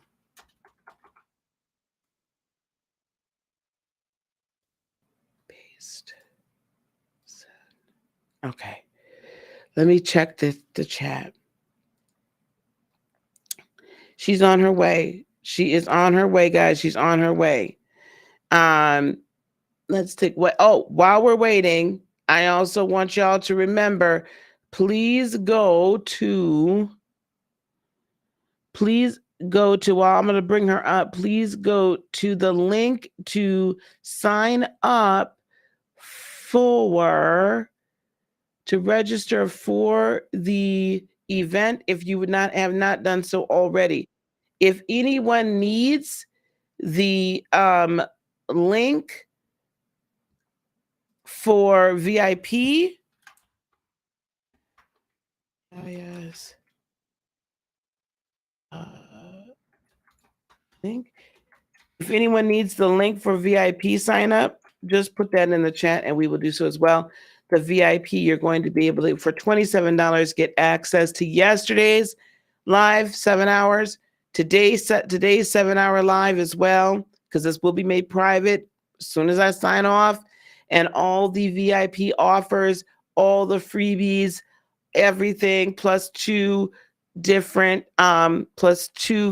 masterclasses from me, your choice of two. Okay, we're going to be sending out an email with that YouTube link. So it's $27. Go to that link and go on and sign up for VIP if you didn't get to do yesterday. Okay, here we go. Any classes on how to read a birth chart? And as a Pisces, I'm curious about the culmination of the signs. And I read recently about the zodiac signs changing. Is that true? Wow, that's a lot. Okay. Yes, I'll be having classes on astrology and how to read the signs. We're going to offer them outside of the Practical Lightworker in 2023. Stay tuned. Pisces, yes, you're at the end of the evolutionary cycle. So you are the culmination of everything. You hold a lot of deep ancient wisdom. Got you, Yaya. Hello, lovey. See you. All right. You hold deep wisdom there. And you recently read about the zodiacs changing. There's Vedic and then there's tropical or Western astrology. That's a much deeper conversation. Vedic astrology goes by fixed stars and their placements. So it does not get affected by the precession of the equinoxes. So technically for Vedic astrology, we are in, what are we in right now? Sag season? Technically, we're in Scorpio season. And that's a deep discussion. And we do talk about that in the classes as well. All right. Okay, guys, I have Yaya in the back. I'm going to give you just a taste of what you're about to hear. So pay attention. Here we go. Here is Yaya, a little bit of an introduction to her. Who needs to hear this, but Christianity is a trauma bond that has been passed down for centuries and centuries and is still being passed down today. Our people are afraid to awake because of the fear of going to hell. It is a trauma bond that we must break up with in order to free ourselves and to free our people. Break up with that trauma bond of Christianity. Love and light. Your grandma did hoodoo too, child, and don't cuss her out. Yaya, welcome to the platform. How are you? I am good. How are you? I am well. I am well. I'm super excited for this conversation. Super, I super am excited for this too. conversation. I am too. A I was like, child, what's going listen, on? baby. Yeah, you know what? They was trying for us not to have it. That's why you didn't have the right link. I was wondering, I'm like, do the ancestors not want me to talk about it? Like, I don't think it's the ancestors that's got the problem, personally. But we it's go. energy. I was introducing you as a hoodoo priestess. And if I'm wrong, I want you to tell me, child. Can you introduce yourself to the people and so we can get to know who Yaya Healing Us is? So I introduce myself as Yaya or Priestess Yaya. Okay, practitioner, the conjurer, the root worker, the medium, the herbalist. As some like a lot of my healers is what I call them, call me mama. And I'm a little bit younger than you guys, but a lot of people tell me I have that old grandmother soul. I am. And healing us is all about healing us spiritually, physically, mentally, from the inside out. Okay, because healing starts within us. So there's spiritual services, actual herbalism services. You have having some issues going on, anything, and heal us. So that is what healing us is, pretty much. And why are you smiling so hard, Lisa? I'm just loving this. We're having just a little bit of. Are you pretty close to your router? I don't know if it's Restream acting up. Can everybody hear her okay? Give me some hearts if you can hear her okay. Give me some hearts.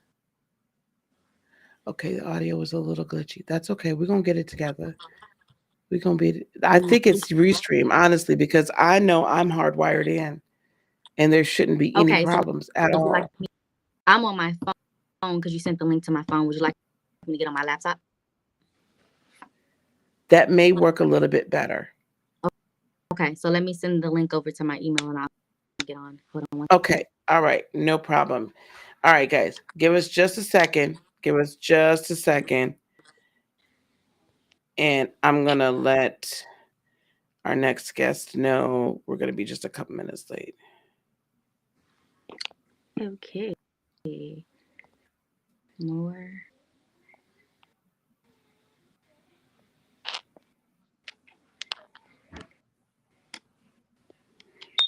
All right, awesome. Yeah, we're going to get her on her. I'm going to drop you down from here, love. Okay, she did. Okay, we're going to get her back on.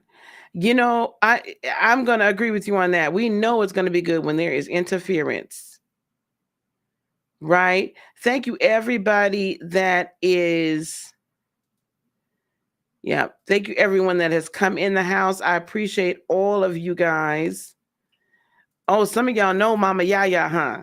All right. I love it. Thank you guys for being here so much. We appreciate you. We appreciate the just kind of hanging with us through the technical difficulties. I definitely wanted this all the conversations we're having today, I wanted to have happen, but I really wanted this conversation to happen because for so many of us, and us being melanated folk, we end up. Ooh, wow. Oh yeah, we got you now. We got you. All right. All right. Perfect. So many of us, as Mama Yaya was saying, we've been told that our indigenous or ancestral practices are evil. Mm-hmm. And that was just meant for a methodology of control. And this is not only those of us, as far as I can't even call us African Americans no more. Darkly melanated people here in the Western states here. This is as a result of Black and brown everywhere. Mm-hmm. And if you got any Irish in you, Nordic, right, Norse, you can find basically anything except for Anglo-Saxon. That's correct. All of our ancestral practices were beat down and pushed off to the side and told that they were evil with the advent of the installation of, I better not say that one, Christianity. And then there's a couple sister religions that go along with them too. that Mm-hmm. as well. There's two others. Y'all gonna have to figure out that they sometimes call them the Abrahamic religions. Mm-hmm. I have to be careful what I see here on these YouTube streets. This is still public right now. When it go behind the firewall, I'm gonna say what I want to behind the paywall. But I'm gonna let y'all figure that out. Please don't put it in the chat either. Okay. Now, with the installation of those as the religions of not choice but demand, Mm-hmm. in order to rip and strip away from us our own spiritual power, because they understood what power we possessed Absolutely. and do possess today. So I'm gonna try to get off my soapbox, child. I got to get, because see, we've been going on. I've been not talking to nobody else for the rest of the day. Um, tell us a little bit about, because we were talking about what to talk about today. Yeah. How did Grandma do hoodoo? How did Grandma do hoodoo? Well, let's be honest. Everything that grandma did was hoodoo. Putting your Oh, name in the Bible for protection is hoodoo. If you ever come in, and I know a lot of people didn't saw that, seeing a picture of your name and your picture in that Bible with your name, that's protection. Grandma praying protection over you. Okay? That is a form that I know a lot of us seen. You grab your grandma Bible and the picture fall out. Yeah, that is hoodoo. Okay? Your grandma dreaming of fish and calling you and asking you if you pregnant. That is hoodoo. When mm, your ears are ringing, somebody talking bad about you, that is hoodoo. mm, When grandma telling you not to leave that hair in that comb or that brush, mm, that is hoodoo. Grandma burning it or flushing it down the toilet. She don't play about her hair. Now, my mm. grandma, you putting that purse on the floor, Woo. you gonna get yelled at. You gonna get Mm-hmm, cussed out. mm-hmm, Okay, especially if you got a southern grandma, she gonna cuss mm-hmm, you out. mm-hmm, In them poles, bad luck. We don't play about that. mm-hmm, Your house dirty on a New Year's, that's bad luck. mm, Money and your wallet on New Year's, you gonna be broke. mm. Okay? Cooking them collard greens, that's for prosperity. A lot of people wonder why grandma cooked them collard greens all the time. Abundance into your life. And don't Okay. forget the black eyed peas. Oh, the black eyed peas, you can't forget about that. You can't go wrong with black eyed peas. It's always gonna be abundance. Okay. So a lot of things that our grandmother did was hoodoo. And the reason why we don't know that it's hoodoo is because when segregation ended and our ancestors came up more so up north, okay, Mm-hmm, they had to leave behind what they call backwards. Okay. Our way of living was country and backwards. So grandma don't call it hoodoo. Grandma call it Christianity, right? Or she call it church. If you ask your grandmother, so you can't ask grandma, hey grandma, tell me about hoodoo. You got to say, grandma, tell me about that root work. Or grandma, tell me about how the church folks do it. Because grandma gonna teach you everything hoodoo when you ask her, how does the church folks do it? See, they had an impossible situation and they made it something beautiful. And so, with that being said, of course, people are going to tell you what we do is evil because when you realize who you truly are, that's when you have your power. So, they're going to tell you that doing hoodoo is evil because hoodoo is actually taking accountability of your life and not just praying for things to happen. Because even in the Bible, they say faith and prayer without work is dead. it's dead. So if you praying and praying and praying for something to come without putting in that action, it's never going to happen. So hoodoo teaches you to put in that work and pray at the same time. And hoodoo teaches you to create the life that you want, that you are the master of your fate. Mm, Whether it mm, be mm. on that spell work or getting on your knees praying or going off for that job, whatever it may be, hoodoo teaches you accountability.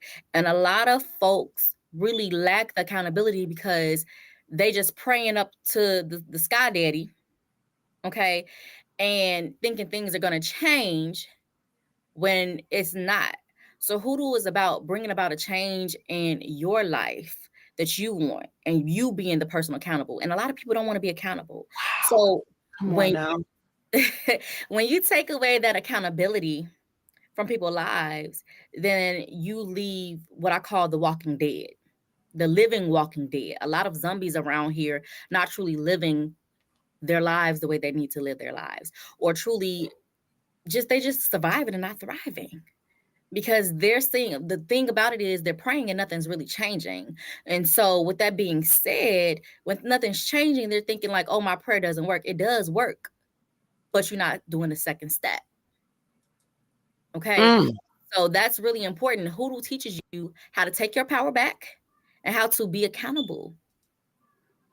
Mm-hmm. I'm gonna be classic. Ask any question. Now I'm gonna sit on that accountability for a second. Jace, hang on, baby. Listen, do not feel dumb.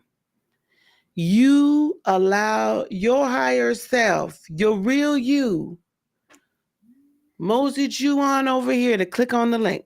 Mm-hmm. And you've been clicking on the link for you discovered the channel a little while ago. Come on now. That's what we're here for. We're here to wake. We're here. That's why we're here. Mm-hmm. It's to wake people up. Mm-hmm. Period.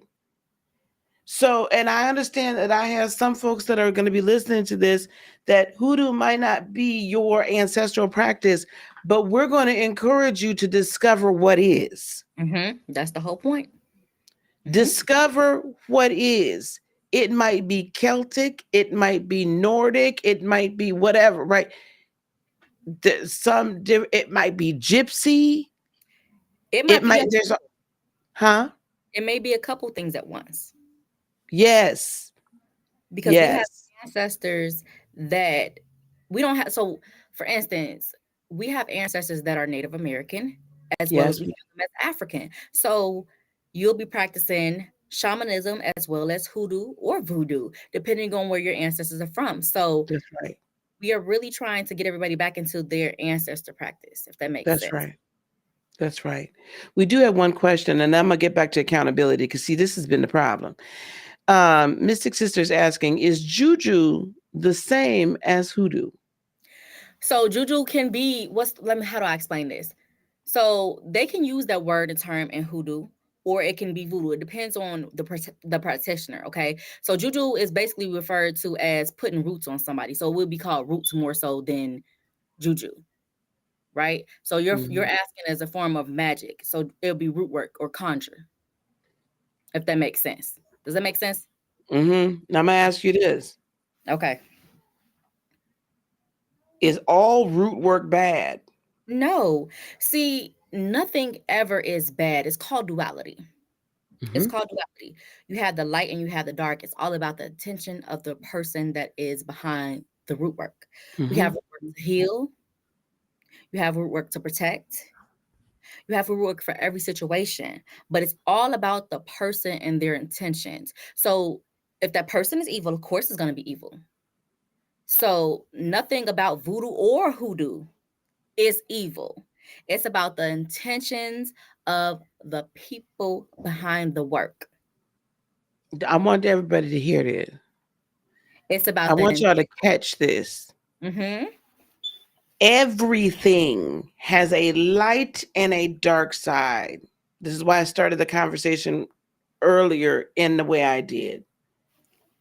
Even Christianity, come on now, especially Christianity, has been utilized for some very dark, evil, demonic things. AKA, we can go to the Crusades. We can go even the Holocaust itself. Woo. That man thought he was doing the work of who? God. Mm-hmm. And ridding the earth of who? Devils. Mm-hmm. No, Lisa, keep that in your head. Many times, time and time again, we can show you. You could bring it up onto slavery of any sort of.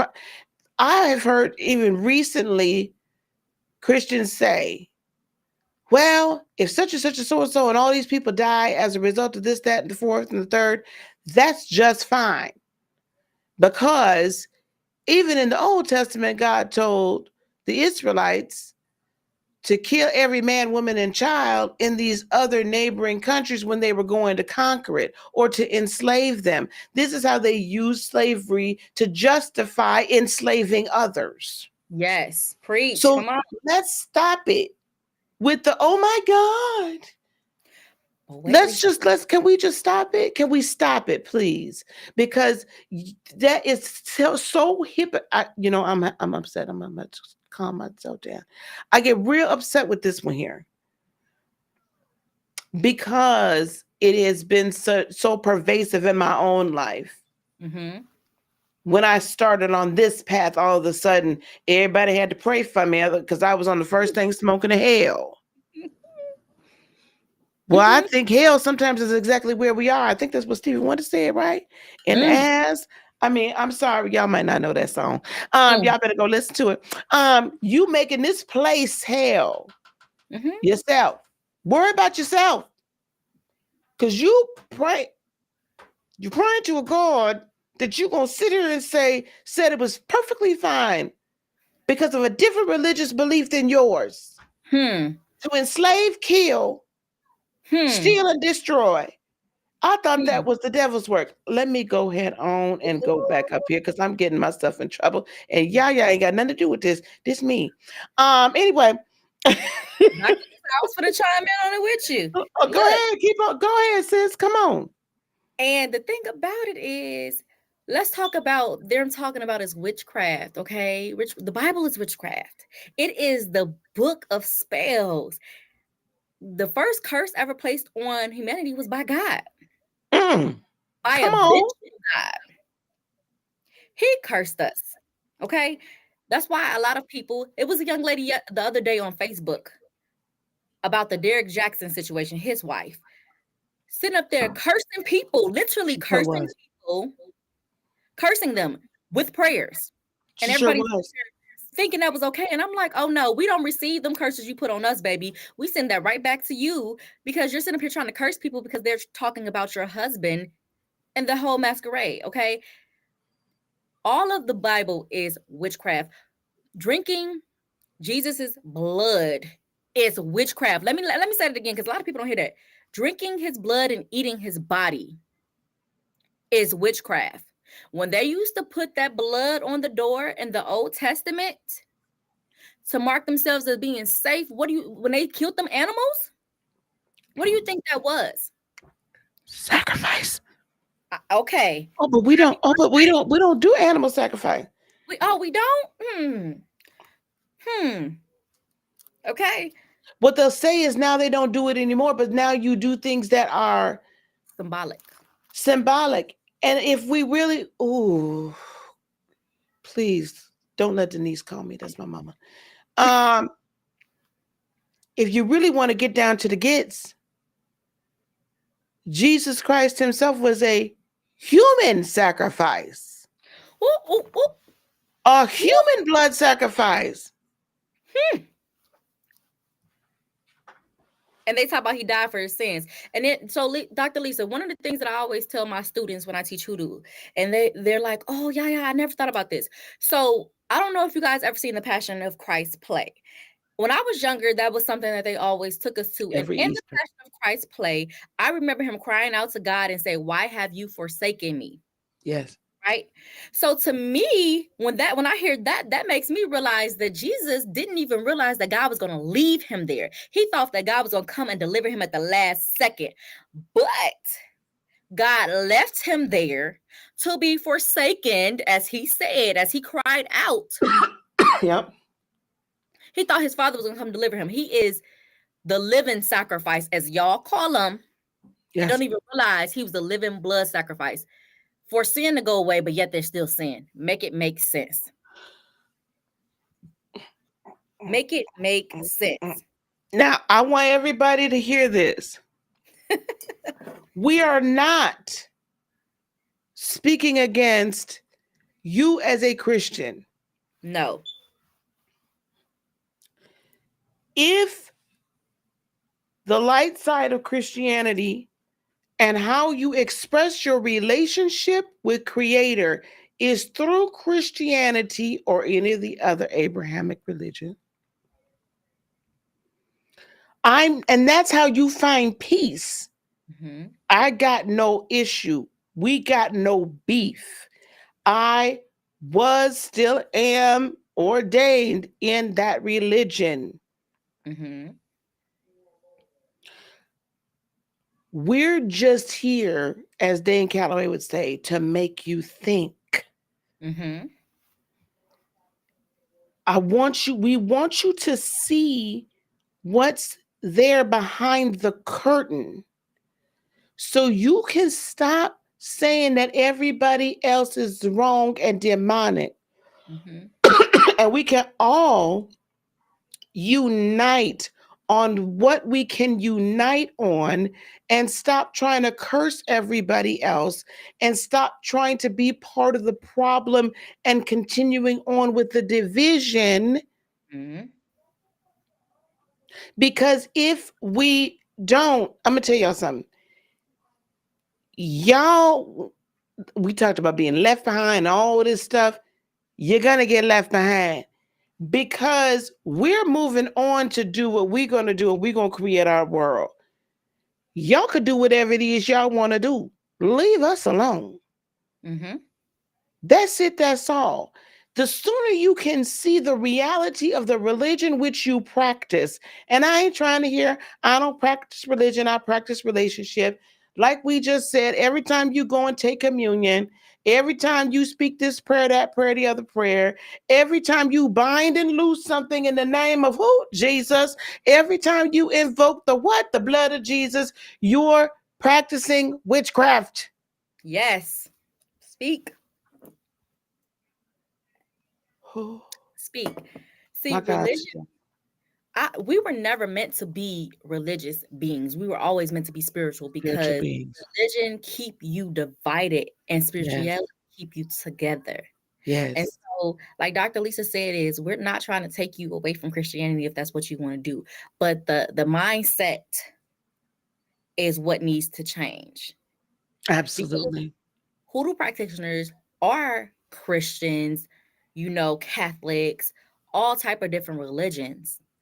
However, they know the true meaning of what we are supposed to be doing, and that's to be spiritual beings and not be divided. Exactly. That's what it's all about. And Christianity is more than just a political statement, beloved. And that's true. It is literally a geopolitical, it is literally a methodology of control. It is enslavement, disempowerment, all the above. And most of the actual teachings, the Roman Christian, once the Romans took it over and did whatever, and even before then, but they interjected and intertwined all the paganism in there. Mm-hmm. You know, okay. Lord knows, this was a great conversation, and I'm gonna have to. We're gonna have to do this again. Okay, We could do a longer talk. what we do need a longer time. I want you to let people know. Okay, wait. Here we go. How do you break free from previous mindsets? Honestly, it's just doing your own research first. I always tell people you can listen to what I'm saying, but you also do your own research. And I always tell people my favorite NDRE song, you know the truth by the way that it feels. You will always know the truth by the way that it feels. So how you break free of the mindset is honestly by doing research and listening and asking yourself, is this a truth to you or is it a lie to you? Because it can be something that's not truthful to me, but truthful to you. So Mhm. breaking through the mindset is realizing that honestly, everything that they told us really is a lie. Everything that they told us is honestly do the opposite. I'm gonna just say that, do the opposite. And breaking free is just practicing over and over and over again what you believe is true. Yeah. So like even for me, when I started my practice, a lot of the things were, oh, I don't want to go to hell. But the farther I got in doing my research and the more that I realized that was the whole purpose. And once you take hell out of the mindset is when your mindset will really shift on your spiritual practices. Does that make sense? Okay. Yes. That's beautiful. Okay, we're gonna listen. We are gonna have Yeah, yeah. We're gonna schedule Yaya for a live. I don't know if it's gonna be a Sunday Soul podcast or we're just gonna do it through the week. But very soon, she and I are gonna come on together. We're gonna have a very in-depth conversation about this, as Dr. Larry Reed would say, "Conversation." Um, yeah, I want you to please let the folks know because you as well have a both a free gift and a VIP offer, I believe, for the folks. Can you let people and producers in the back? Can we please put the link up so the folks can download Yaya's free gift? Can you tell us about it a little bit? Yes. So the free gift is called Grandma's Healing Hands because the first herbalists we ever met in our lives were our grandmothers, okay? And our grandma's was also the first root worker. So Grandma's Healing Hands is a free gift to you guys of some simple remedies that you can do in your kitchen for cold and flu season or anything that you need to do it with, okay? So that's what my free gift to you is Grandma Healing Hands, okay? And Dr. Lisa, you tell me what you want me to give away for the free, for the VIP. Okay. So as I was meditating, I was hearing about the hoodoo class instead of the ancestor reading. So would you like me to tell you which one is which and then offer which one? I don't know. That's what I was hearing as I I was. think if you're willing to let people have their choice between the two, could they maybe do that? They could. They could. They could. Okay. Why don't Um, you tell us about that then? okay. So the ancestor readings is going to be a reading that's going to connect with your ancestors and show you who's showing up for you, as well as what spiritual gifts you have, as well as what path you should be on. Okay.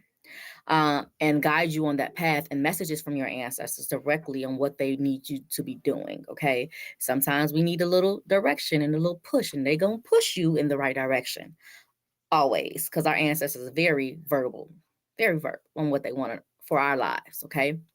And then the hoodoo seminar. So I will be having a hoodoo seminar in January.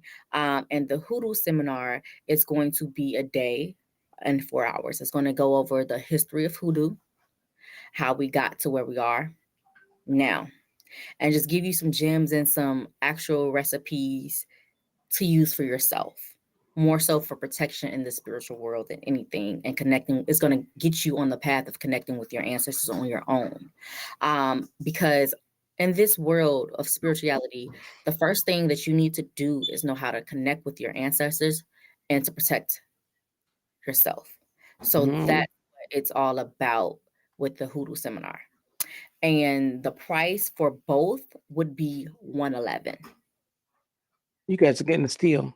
Mm-hmm. Because my class is normally 333. You you guys are getting a steal. So let me tell you something. In order for you to get that offer, though, you do need to follow the link. We'll put her link back up. Mm-hmm. And if you've not already signed up registered for the event, go, in other words, through the event Raptor link, and we'll put up the link to sign up for the VIP as well. I need you to go there. I need you to click on that. I need you to follow the prompts. Go to the VIP page. It's $27 to have access to that VIP offer and all the other VIP offers from all of our guests, including myself as the hostess. Okay. And $27 gets you access to all of that. Otherwise, it's going to be regular price, Mm-hmm. which is for the classes is $333, correct? Just for the seminar, for the Just classes. for the seminar. The seminar itself is $333. So Mm-hmm. you are getting 66% off. Mm-hmm. Okay? That's a tremendous savings. Okay? And then you'll also, if you do it now, go do it now if you ain't done it. If you need the link to sign up for the VIP, let us know. And then what we're going to do then is send you the link to the Zoom that we're going to have as soon as our next guest. We've concluded that we're going to have a time period with just the VIPs in Zoom. All those that can come are going to come as far as the presenters, and we'll be there to answer your questions and allow me to eat a little bit of food. Just a little. Hang on one second. I'm just typing one. We got a lot going on here. Yeah, this has been tremendous. I can't even be. I'm fired up now. I'm fired up. Me too. Fired up. I'm ready to go. Um, thank you so much. No problem. It was a Thank you pleasure. for everything. Thank you for Thank you. everything. Thank you. And we just have begun having the honor of working together. And Yeah. you guys wait, because when we finish unleashing what we're going to unleash into this world here, Yes. it's gonna be something. I'm so excited. I am too. Yeah. Any final words for the folks before we bring up our next guest? All I want to say is your ancestors are waiting on you. So get in tune with them no matter what background you have. Okay? They love you and they appreciate you. And they chose you to be on this path because you are here today. Yeah. So step out on faith and get in touch with your ancestors. Yeah. Amen. Thank you so much. Ashe. Ashe. I will see you soon, sister. All right. All right. Take care. Bye. That was Mama Yaya. Whoo, child. I just dropped the link in the chat. I'm going to drop it again to sign up for VIP. There you go. I just dropped that link. Producers, if we could take the Yaya's free gift off, we're going to move right into our next guest. Don't y'all go nowhere now. Y'all stay right here. Right here. I have, let me put up his title here. I have a very, very, very special guest here. We have AT2. AT2 is a YouTube content creator, personality. He is a wonderful entrepreneurial young man. And I can say that because, I got kids his age. So, when you're that age, sometimes you end up, child, it's just be a mess. But I have watched him in a very recent time period, very short time period, grow his channel, from less than 5K even. Now we're almost to 30K. And he's just been such a tremendous help and inspiration, even to me, I will tell you. And I know a lot of content creators, but just watching him and his dedication and how he's learned to work the algorithm and move and shake in there and just make things happen has been an inspiration to me. And I tell him that all the time, but I know, and see, he's backstage, so I'm letting him get himself together because I'm doing the embarrassment now. But he has inspired me to really dedicate more time and effort into my YouTube channel. So without further ado, we have my friend AT2. Welcome to the platform. Hello, my dear. Hello. Thank you so much. That was like a perfect introduction right there. I just want to say that. Like, you made me so, like, I'm smiling from ear to ear, as they say. Thank you. You're welcome. I'm going to start renting myself out to bring you up on stages and stuff, or, do the intros. Right. I think I need to rent myself out for that purpose, because how they do the award shows where they do the announcements like the presenters. Yeah. You should definitely have that job.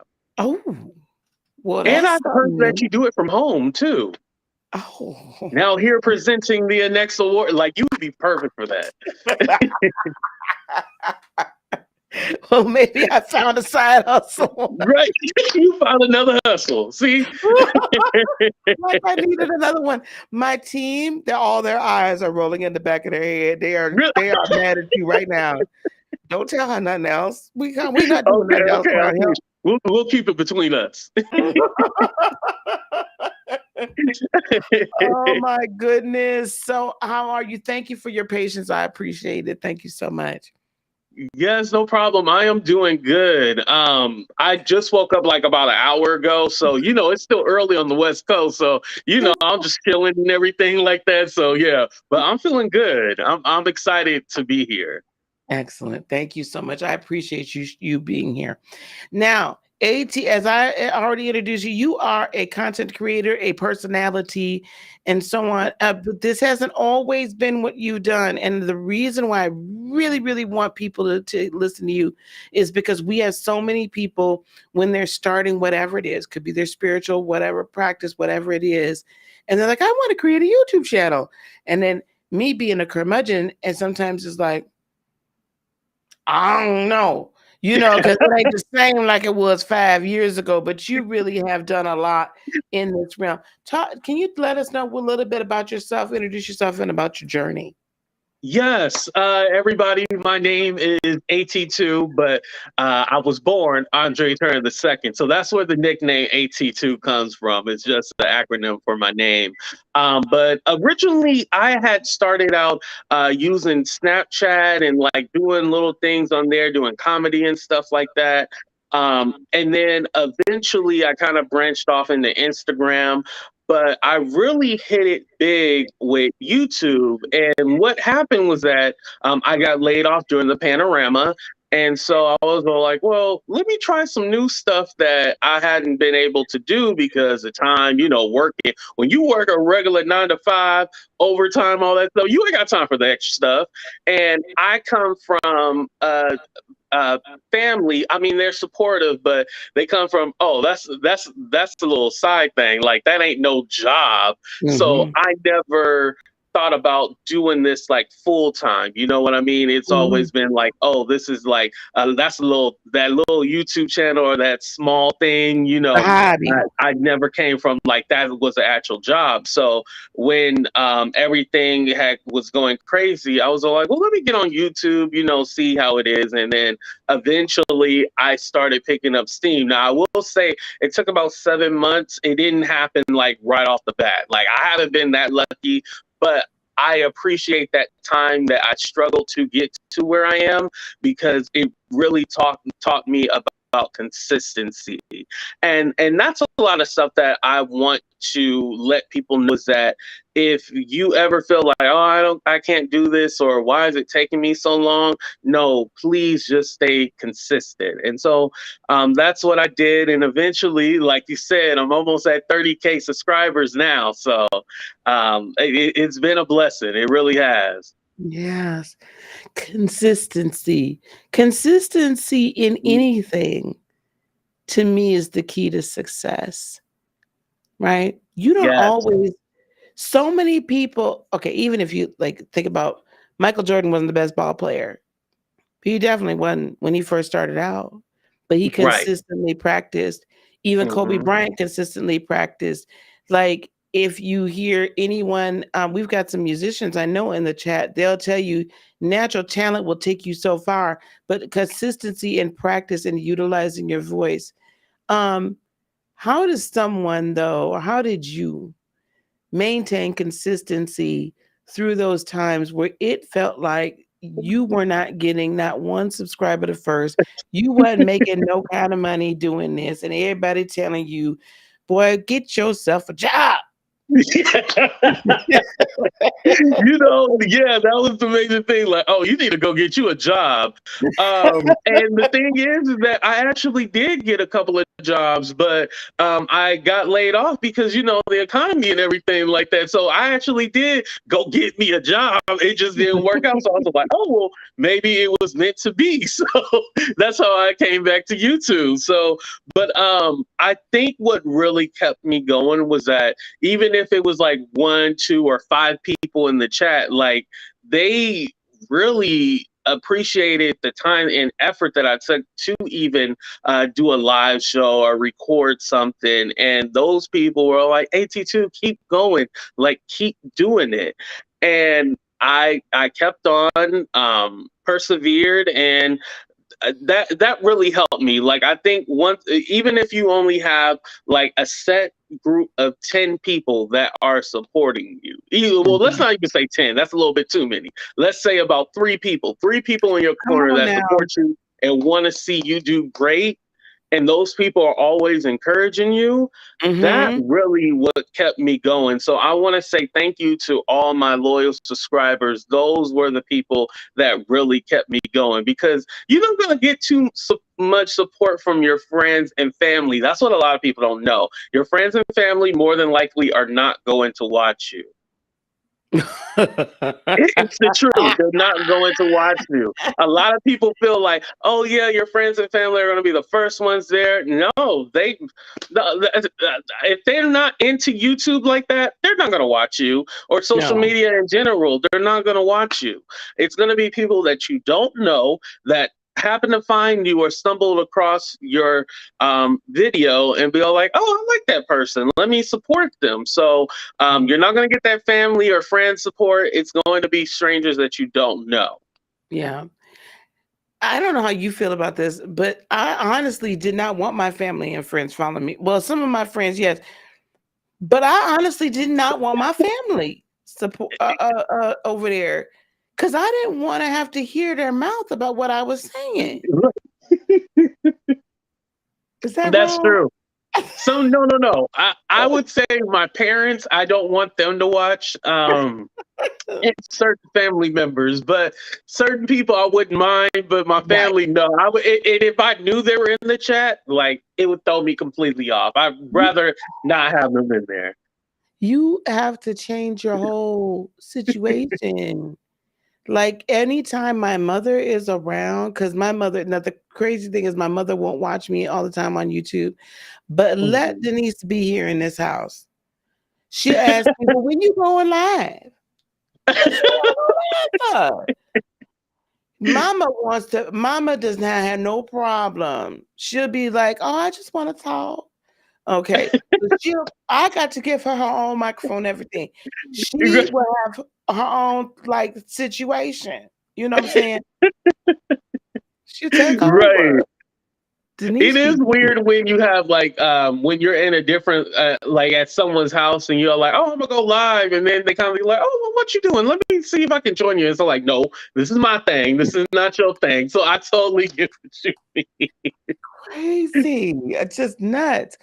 But you are exactly right. Like I had a few core friends when I first started. They were like, oh, I'm gonna give you your first subscriber. I know they don't even watch. I don't even know where they're at. Um, but it does take those people like, and not to get disheartened when you only have 2 or 3 people in the chat. Right. And not to get disheartened when you ain't got nobody that shows up to your live and you Hmm. still do it anyway. You Yes. know? Please still do it. Like basically I think of it like I'm performing for a million people. Even though it's not a million people, I'm performing for a million people. They might not be there right now. However, I'm thinking, longevity, that there's going to be a million people there. So I'm going to put Mhm. on a show, even if it is 3 people or 2 or 0 in the chat. Right. Right. Um, consistency. Talk to us a little bit about as well. It took you a minute to like kind of find your voice or find your persona. Can we talk about what that feels like what that kind of looks like with trying to be like other people, or you know what I'm Yeah. saying? Like can we talk about that a little bit for YouTube Yeah. purposes? I think that a lot of times we try to follow what is trending, and I fell into that trap. I actually talk about that. I fell into that trap where it's all like, oh, there's this big story happening on YouTube. I need to follow that, and I need to talk about it and talk about it every single day, every single hour, and felt like it was interesting because like people love that, but I realized that necessarily the people didn't love me. They just loved the drama and just wanted to be a part of the drama. And I was all like, I don't think this is going to be that longevity that I want, because once you don't talk about that drama, no one cares Mhm. about you anymore. Mhm. And so sometimes you can fall into that trap. And then I just had to tell myself that, yo, if I want to do this for a long time and branch off into doing a TV, movie, whatever, I'm gonna have to switch it up, and I might take a hit, but it's a hit that I'm willing to take to grow. And it was a sacrifice, but I had to almost train the people how this channel was gonna move along in the future. And for me, I just kind of thought about like I would hate that 20 years from now, you see me yelling, screaming, cussing, and fighting people. And this is not love and hip hop. So I don't want to do that. So for me, I was all like, you know what?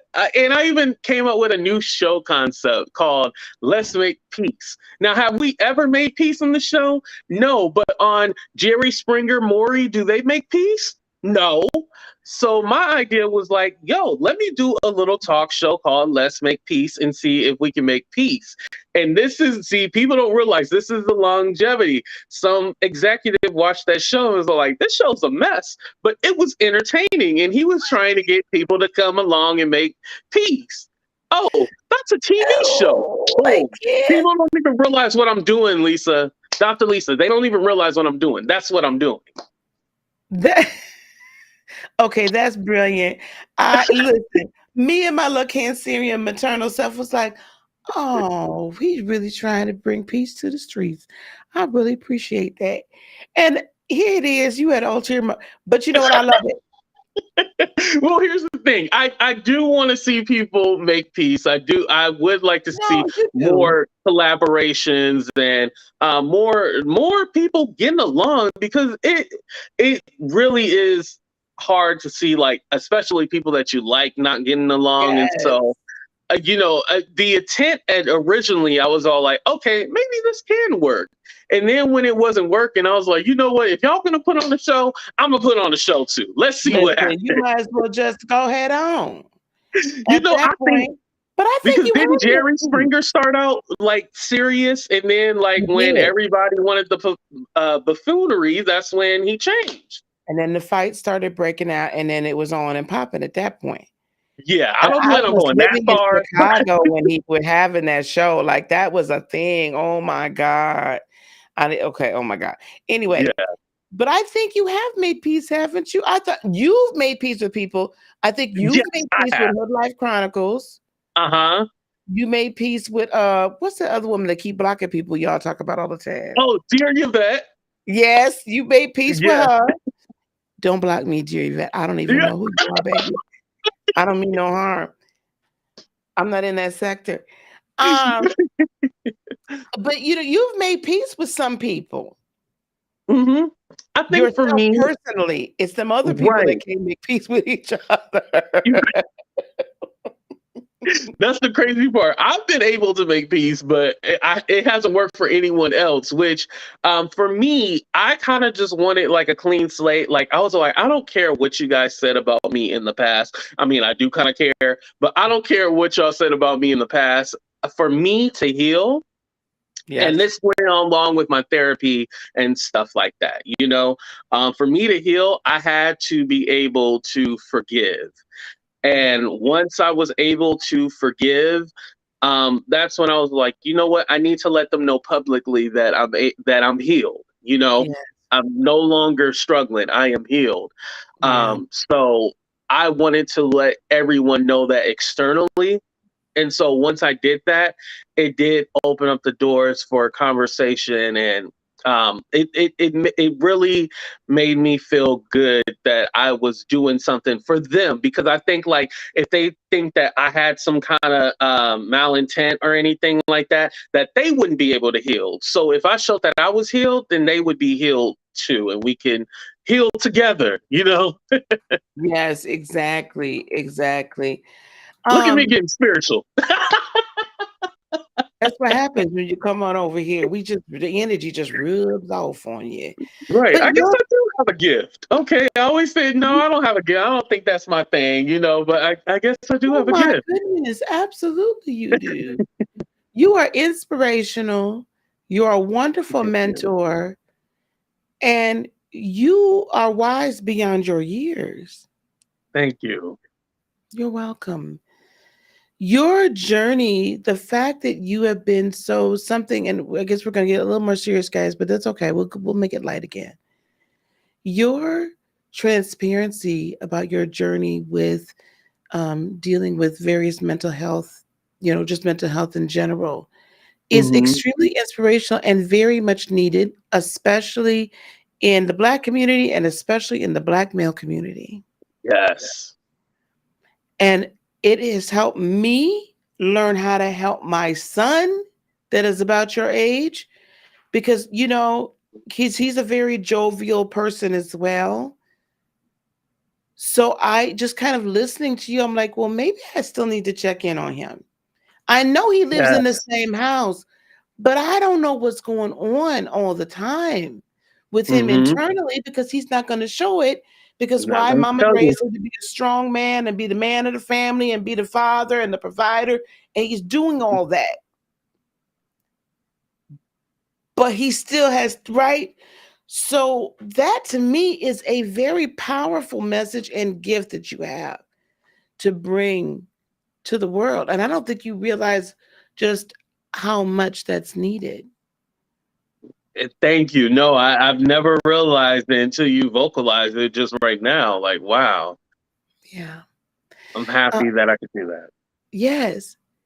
So I want us to talk a little bit about keeping your mental health together out here on Yes. these YouTube streets. Because I want everybody to know I'm in the spiritual sector.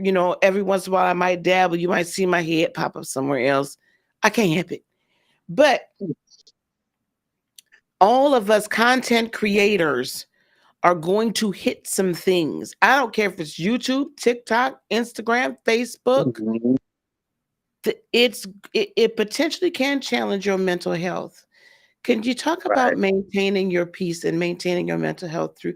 Because you went through some hella shit. I Yes. know it's early on a Saturday, but we've been on here for almost 3 hours. I'm cussed now. I'm over it. Um, you've been through some stuff. Talk to us a little bit about how you Yes. maintain.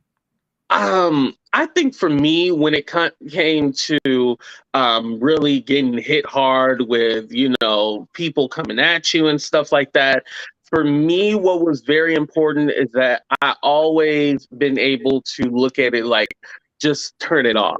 And sometimes the best thing to do is turn it off. Like once I do my thing on YouTube, TikTok, whatever it is, I'm done with it. Like sometimes I had to tell myself to put down the phone because now we're so attached to our phone. Everything's on the phone, and especially, it's my business now, so Mhm. I need to always look at it. But there was times where I had to tell myself just put down the phone. I think another thing is to take information that is helpful to you. So, two people yelling and screaming and fighting might not be healthy for you to take in when you are going through something. Maybe you need to listen to music instead because music puts you in a good spot. You necessarily don't want to see people, cussing at each other. That might not be good for you. Maybe watching a favorite movie or a new movie, something to take your mind off of it, might be great for you. So I Mhm. think for me, I always found that outlet to do something else that made me happy. Mhm. That's And very important. that is very important. It's very important as a content creator to um to decompress, to disconnect, to get back to IRL or in real Mhm. life. It's very, very important because it, we can get sucked into this virtual because this literally is a virtual reality. Right. There are people like I will be talking to my family sometimes about such and such or so and so, and they be like, "Who is that?" And I'm like, "They on YouTube," and they was like, "Okay, this is right here. We in Wisconsin, and we sitting at your table. You don't know them people." Right. Um, I just, it's just crazy. And so I'm putting actually your link in here. We're going to talk about this in a second. But you have to because this becomes your whole entire reality, Yes. especially or it can, especially when you want to make this either a full-time endeavor or a significant part of whatever your entrepreneurial Mhm. endeavors are, because it is equally as important to, yes, put the effort into your social media platform, whether it be YouTube or other one, but it's also important to also build something on this that's outside of this as well, Right. right? Because we want multiple streams of income. Like you've been selling merch, and we're posting your link here to both your free gift and to your VIP offer, because you yourself have taken it off of YouTube in order to help Yes. people create their channel. Do you want to tell us a little bit about both the free gift and then your VIP offer? Yes. So my free gift, I actually put together a PDF, letting you guys know like the top 5 tips that you guys need when starting your YouTube channel. And I think for me is that no one has ever really guided me into how to really navigate through YouTube. And so I kind of thought, well, why don't I kind of teach people how to do stuff, whether it's teaching them StreamYard, which is, a technology needed to go live and stuff like that. Like you use Restream, like there's so many different others. Mm-hmm. Um, but like how do I do my thumbnails, or what's concept for my channel should I have? People don't really tell you that. You just kind of throw anything out there and just do it, and if it Yep. fails it fails, if it works out it works out. But I was like, what if I took that time? And I think it was very important for me to this was my way of giving back.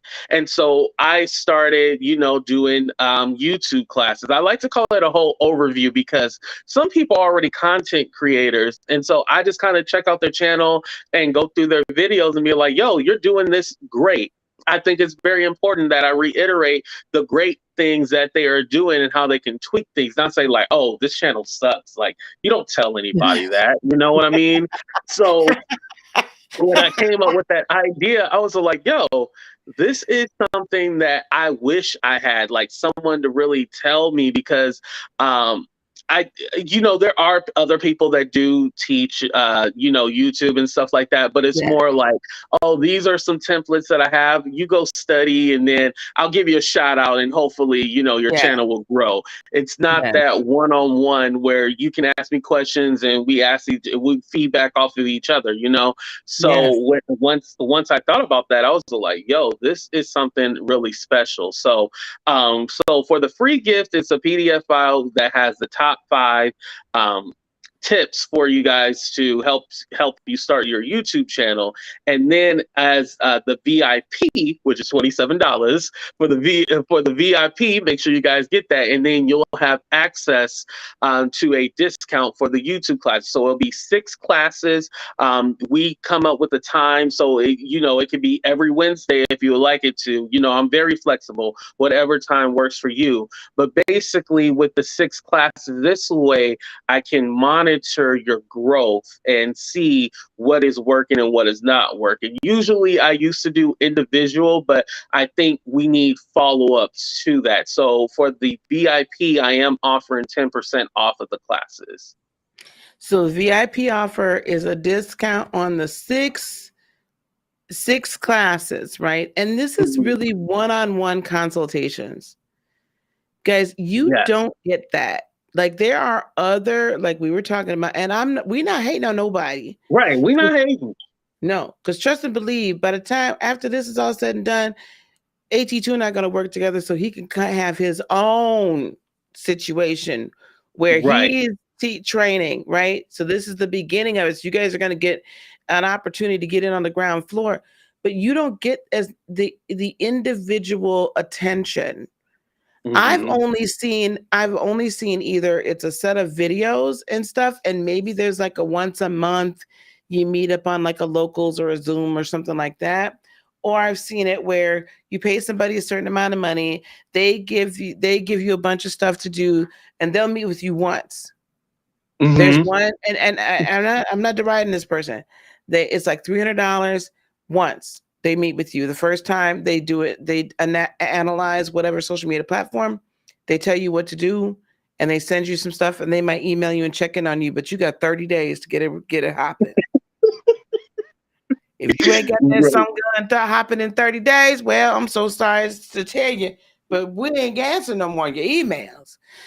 Right. So to be able to have this much um, guidance is so tremendous.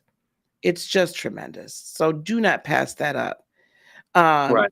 we're going to that link for the free gift. Y'all let me know. Give me some hearts.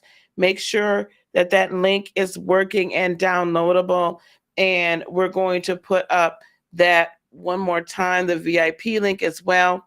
If you're watching this on YouTube right now, hang on one second. If you're watching this on YouTube right now for free and you have not yet registered for the event, this is AT2's link to register for the event, and then you'll be automatically directed to the VIP ability to purchase the VIP package, where you'll gain not only access to his offer, but so many more offers from all of my wonderful peeps that are here talking this weekend. We've Yes. done a lot. Yes. We've covered a lot of ground, my friend, a lot of ground. This has been so special. Um, this doesn't count as the appearance on my podcast, so we gonna schedule Right. We that. still need to set that. We gonna get that going too. But I want to ask you. I'm looking to see if there's anything in the chat. You guys, we'll take a couple quick questions. If you guys have a couple quick questions and you want to drop them in the chat, because then we're going to let my friend go here, and then we're going to make sure that all the VIPs, because right now after this Okay, is it's done, lunchtime, huh? it's lunchtime, child. It's lunchtime. I'm checking and updating and making sure that everybody that signed up for VIP, that you get the link to the Zoom, because we're going to head over to Zoom and Mm-hmm. we're going to eat lunch together. And so if you have the opportunity and you would like to come and chill out with folks, you're more than welcome to come on Oh and yeah, hang let me out with grab me us. something to eat too. Yep. Yeah, get yourself something to eat and we'll get you settled in. Let me look to see. Do we have any questions? If y'all better type quick. Because I'm hungry. I ain't ate nothing yet today. And it's 2:00 in the damn afternoon. Ah, okay. Right. Do you have anything you'd like to leave with the folks today? A little more inspiration for today. Yes, I would like to go back to my message earlier for consistency. Like I was saying, like you can get discouraged easily starting out YouTube, especially when you have 2 to 3 people or maybe zero. Please, whatever you do, just do not give up. Keep going. Like I said, I pretend like I have an audience of 1 million people, even if it is just 3 people watching. But it's very important that you are talking to an audience, even if they're not there, because they're gonna watch. They're gonna watch later. Somebody is gonna pick up on your video and be like, "Huh, let me check that out." Like I've had plenty of times where I did a video and then nobody watched it, but then all of a sudden I checked back a day later and I was like, "Oh wait, it has like 5,000 views. I didn't think nobody watched it." So Mhm. just stay consistent with what you are doing, and I promise you, you will see that success. Just stay consistent. Yes. Thank you so much. That is very, very true. And no truer words have ever been spoken. You guys go and get his free gift, register for that VIP. He gonna get something to eat. I'm gonna go get some of this Thanksgiving dinner, because we got to eat on this Yeah, for the next week. I ain't cooking right, nothing else. right. You out of luck. You better go find you something now. Ain't cooking nothing. Absolutely. It ain't cooking nothing the days before. I ain't cooking nothing the days after. That's where I go. Thank you guys. Thank you so very, very much, my friend. I very much appreciate you. Thank you so much. Yes, you're welcome, and thank you for having me. And I hope to see you guys in the Zoom. Yes, absolutely. All right, my friend. We'll see you soon. All right. All right, bye. All right, that was AT2. Oh my gosh, thank you so much. Oh, my girlfriend Joy. Hey, sweetie, I miss you too. He is very inspiring, isn't he? Very inspiring. This was awesome. This has been an amazing morning already, and we still have more to come. So, what we're going to do now, guys, let me turn this down just a little bit. I need to, y'all remember these shirts? Okay, we now have a link. Here, let me give y'all the link to buy one of these shirts. With okay, come on now. Why can't I copy? This is really weird. Can one oh there it is. Never mind. Copy, copy, copy. You guys can buy these shirts. Oh, thanks, guys. You guys can buy these shirts at that link. What you're gonna do is you're gonna pre-order them because they are gonna be made for you. Just for you. By order. Okay, they're made by order. There's going to be pictures of all the different colors available, the different sizes available. It is going to have Gemini showing off her what she deems is her best asset, and then it's going to have the Heart of Inspiration logo on the back. These are done with sublimination, so they're not vinyl. It literally is like part of the shirt. And then my wonderful coaches who created these shirts, they're also going to send you in the package care instructions. Okay, these ain't things you just fold up, you know, hang them up, be good to them, they'll be good to you, they don't peel and all that kind of stuff. But it's not that much either. These are custom shirts, so go on and support. This weekend I think they're going to be 35. They may go up a little bit next after this weekend, because we want to also be able to support some of our wonderful nonprofits we work with. So go grab the shirt. Okay, go grab the shirt. There's tie-dye available. There's solid colors. Go grab the shirt. We had to do something fun. We've been talking about putting Gemini's took us on a t-shirt for a while now. And then if you have not signed up for VIP, here is the link. Bear with me one moment. Here is the link for VIP. You can sign up for it's $27. You can sign up right here, right now for VIP, and you'll be able to join us over in the Zoom. We will be back from the Zoom. So it's going to be 50 minutes. So we will be back at the top of the hour from the Zoom. Yes, Joy took us. And then we'll be rounding out our last 3 hours of the Black Friday Festival. We're going to have Shiraz Babu. My buddy Shiraz. Energetic Magic is coming up. Jeremy McDonald is coming up to speak to us. We may potentially be able to have Jade was a Black Girl Magic. Tarot was not able to be here this morning, but she might be able to come on at 5:30 Eastern. If she can give me a thumbs up. Can you come on at 5:30 Eastern? Okay. So we'll have her on at 5:30 Eastern this evening. And Shantae Kumar will be here as well. Another one of the folks coming through the Lightworker Academy. And then we're going to close out the evening at about 6:30 p.m. Eastern Standard Time.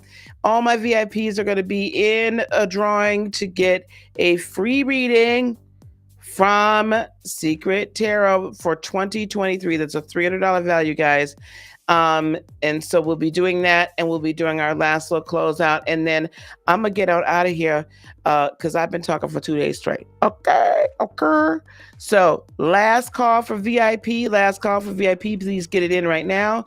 Let me see. I'm going to put in the chat what video I'd like for us. We're going to actually be looking at the first graduation ceremony.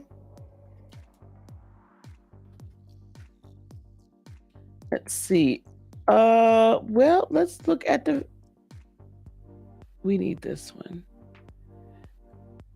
This isn't the first one. This will be the one in from February. I'm putting this in the link for the producers in the back. This is the one, if we can show this one as well. That's the one I'd like to have shown. All right, guys. So I am going to head on out so I can open up that Zoom room, or Dahlia, if you could open up the Zoom, and I'll be right on over there, down through there. We shall return. We shall return. See you later. Bye.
Grab my bowling gear. Like, let me go get that. How are you today, Sandy? I'm wonderful. How are you? I'm over the moon. I'm over the moon. Thank you so much for being here. And we're going to talk a little bit more about what you guys have accomplished, because this is truly an accomplishment, guys. I want everyone to understand. We're going to talk a little bit about what these ladies have done, what these goddesses have done, and I'm just so proud of them all. Next up, we have Dr. Right, Natasha Harrison. Hello, beautiful. Hi. Hi.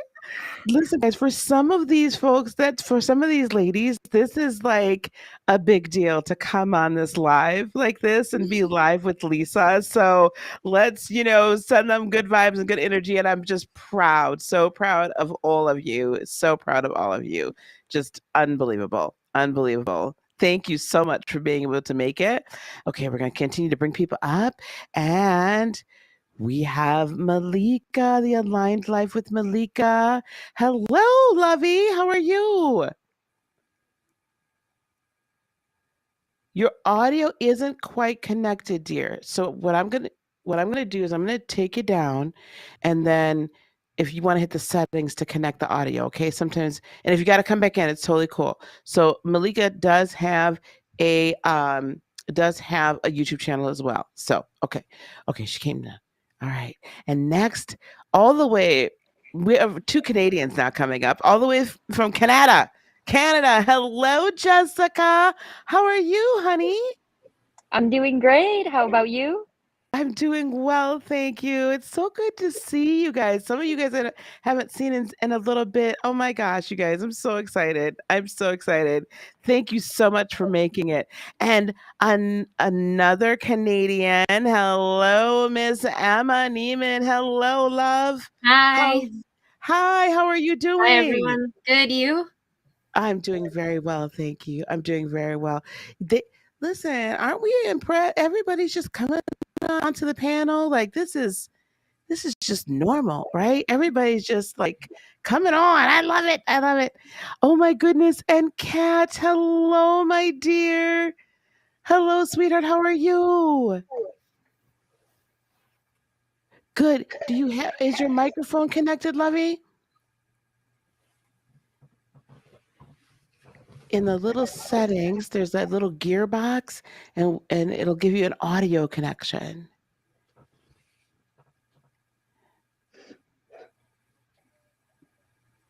Will that cat figure that out? Oh, there she is. Hello, darling. All right, Kat. Well, she's gonna have it just in just a quick second. We'll let her figure that, and then she can say hello. And then we have Ms. Carrie Whitman, Crystals and Chai. Hello, love. Hello. Oh my goodness. You guys, I will tell you. I'm well. Oh, there you are, love. Hi, honey. How are you, Miss Cat? I'm good. How are you? I'm doing great, thank you. I'm doing great. I'm so glad you could make it. I want to just now there are some people that weren't able to make it, so we'll let Malika. Yep, no problem, Malika. We're gonna bear with you, honey. We're Some people couldn't make it today. Malika's here, but Ms. Virna Baez was unable to make it today, and so but we congratulate her as well. I just want to just let everybody know that when I set out to do this, right, we're going to celebrate a year since I left corporate America, but it's been like a year, almost a year and a half now since I started this. When I set out to do this, I wanted this to be transformational, not just for those that all these ladies are going to be working with. And so we're going to give them an opportunity to begin to talk about that as well. But I wanted it to be transformational for us as healers and as mentors and as coaches and as light workers. And I will honestly say to each and every one of you, I have personally viewed and or viewed from a little bit of afar sometimes from time to time, but myself and the coaches, mentors, we have all watched a fabulous and beautiful transformation happen in each and every one of you.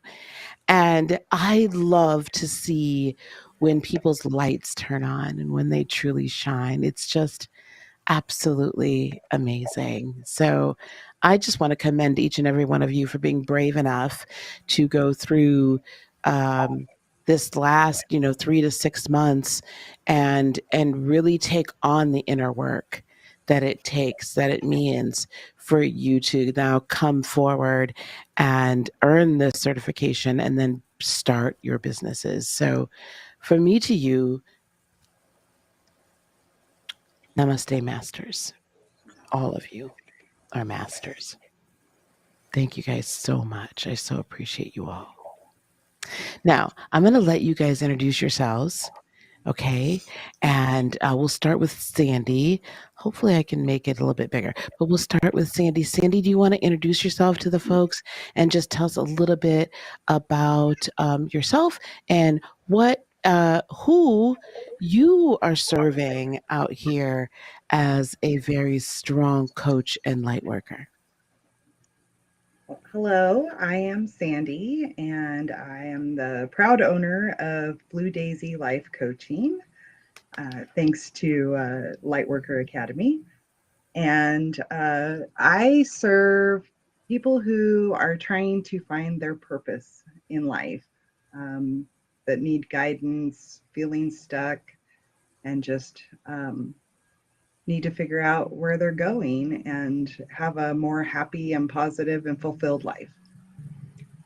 That's wonderful. I think all of us can tap into that, right? We all have had that or have that as something that we have to go through at some point in our time, right? Just find ourselves and find our purpose and do that work. So I appreciate you and the work that you are doing at Blue Daisy. We very much appreciate it.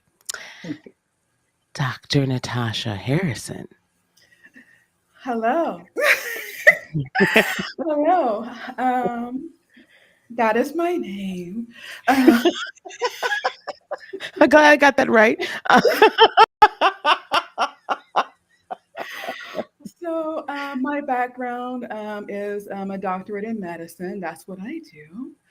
And I I am so grateful for the Lightworker Academy. It's exposed me to different modalities, things that in my programming or how I was raised was like, no, you don't touch that, you don't go there. But it's allowed me to see something different. As far as who I am helping, I am still working on my business. There are certain legalities that I need to go through and make sure those are set first and foremost. But I do hope to be a benefit for the metaphysical and the medical community. Absolutely. Do you mind just like giving us a preview hint? Because I believe it's to help diabetics, pre-diabetics. Can you give us a little inkling, a little hint? I, I can't right now. Dang it. Okay. I Well, would listen. like to. Okay. I would like to. It's still top secret. Okay, guys. Still So top secret because some legalities there. And I need gotcha. to make sure I can jump over those hoops. Understood. Yeah. So, and we're going to continue to help you do that, by the way. So, just know, I want you guys to keep looking out on the community page here on YouTube, in Facebook, in the Practical Lightworker and Heart of Inspiration. And then if you haven't already, please do go on and subscribe to the Heart of Inspiration as the email list, because there, and we're going to talk about this a little bit later on, but there we're going to be highlighting each of these graduates, each of these wonderful goddesses as they launch, so that you all will be able to reach out to them. We're creating a network of light workers here in all different areas. Okay. So here we have Dr. Harrison that is bridging the gap between medical science and the metaphysical. So we very much appreciate you. Thank you so much. We're going to bring Malika up to you. Hey, Malika, how are you, love? Hey, I'm fine. Hey, good. Awesome. All right, we're going to keep going here. Jessica, my love, my first Canadian student. You were my first, I believe. How are you? Yes, I'm doing pretty great. How about you? I'm doing so well, thank you. I'm doing so well. Do you want to tell everybody a little bit about you, and if we've kind of figured out where we're going? If not, it's totally cool. Cool. But tell everybody a little bit about yourself and why you came here to the academy. So my background is that I'm a counselor for youth in terms of mental health, especially anxiety and depression. But I myself have gone through a journey of recovery for drug addiction. So I wanted to incorporate spiritual modalities in my counseling to help people, especially youth, going through drug addiction recovery. And I find a lot of anxious or depression people who go through outside substances to fill in that void, have a certain connection, a very strong connection with the divine, and try to fill that void with substance. So we're going to transmute that pain to fill it with divine guidance and clearing the chakra injuries, all to incorporate the spiritual modalities and traditional counseling for rehabilitation. That is beautiful. That is absolutely beautiful. And I also want to commend Jessica on her bravery, for being able to speak that out and say and be transparent and say, this is where I come from. And from pain, I often tell people, from your pain, from your trauma, then blooms and blossoms your purpose. So thank you very much. And I want to thank you in advance for all those that you're going to help in the very near future. Thank you so much, dear. Thank you. Thank you. Miss Emma, my next Canadian. How are you, honey? Hi. I'm good, thank you. Good. Can you Well, tell everyone I'm a happy little bit to be about here. yourself? Yeah, so Okay. I am the owner of Violet Moon Healing, and I am a Reiki master practitioner. My main goal is to kind of take a more holistic approach with people to helping with mental health. I suffer from anxiety, and Reiki has helped me out so much. So I just kind of want to spread that and create a place that you can just free your mind. Awesome. That's wonderful. And is it violetmoonhealing.com? .ca. .ca. Okay, I'm asking because I'm typing it into the chat that if you want to connect with Emma, now her primary modality for healing is via Reiki. So just so you guys know, so that if you really are really wanting specifically to work in that area, work with that modality. I mean, everyone that's here is Reiki attuned, but this is her chosen modality that she's choosing to put to the forefront. So I very much appreciate that. Okay, Violet Moon. Why did I type Violet Healing? Oh my gosh. I shouldn't talk and type. Like that's evidently like walking and chewing bubble gum. That's probably not something I should attempt to do. Okay. Violetmoonhealing.ca. Okay, I've put the link in the chat both on Facebook and on YouTube. Thank you so much, Emma. Thank you. Carrie. Hello. Hello. Carrie, can you introduce yourself to everyone and let us know where we can find you and what your specialty is or who you're here to help? Well, my journey with Lightworker Academy started with an Instagram post. I posted something and a coach approached me, and that's where it started. And my life has pretty much changed since then. It's been a beautiful and growing, loving experience. I couldn't be any happier with it.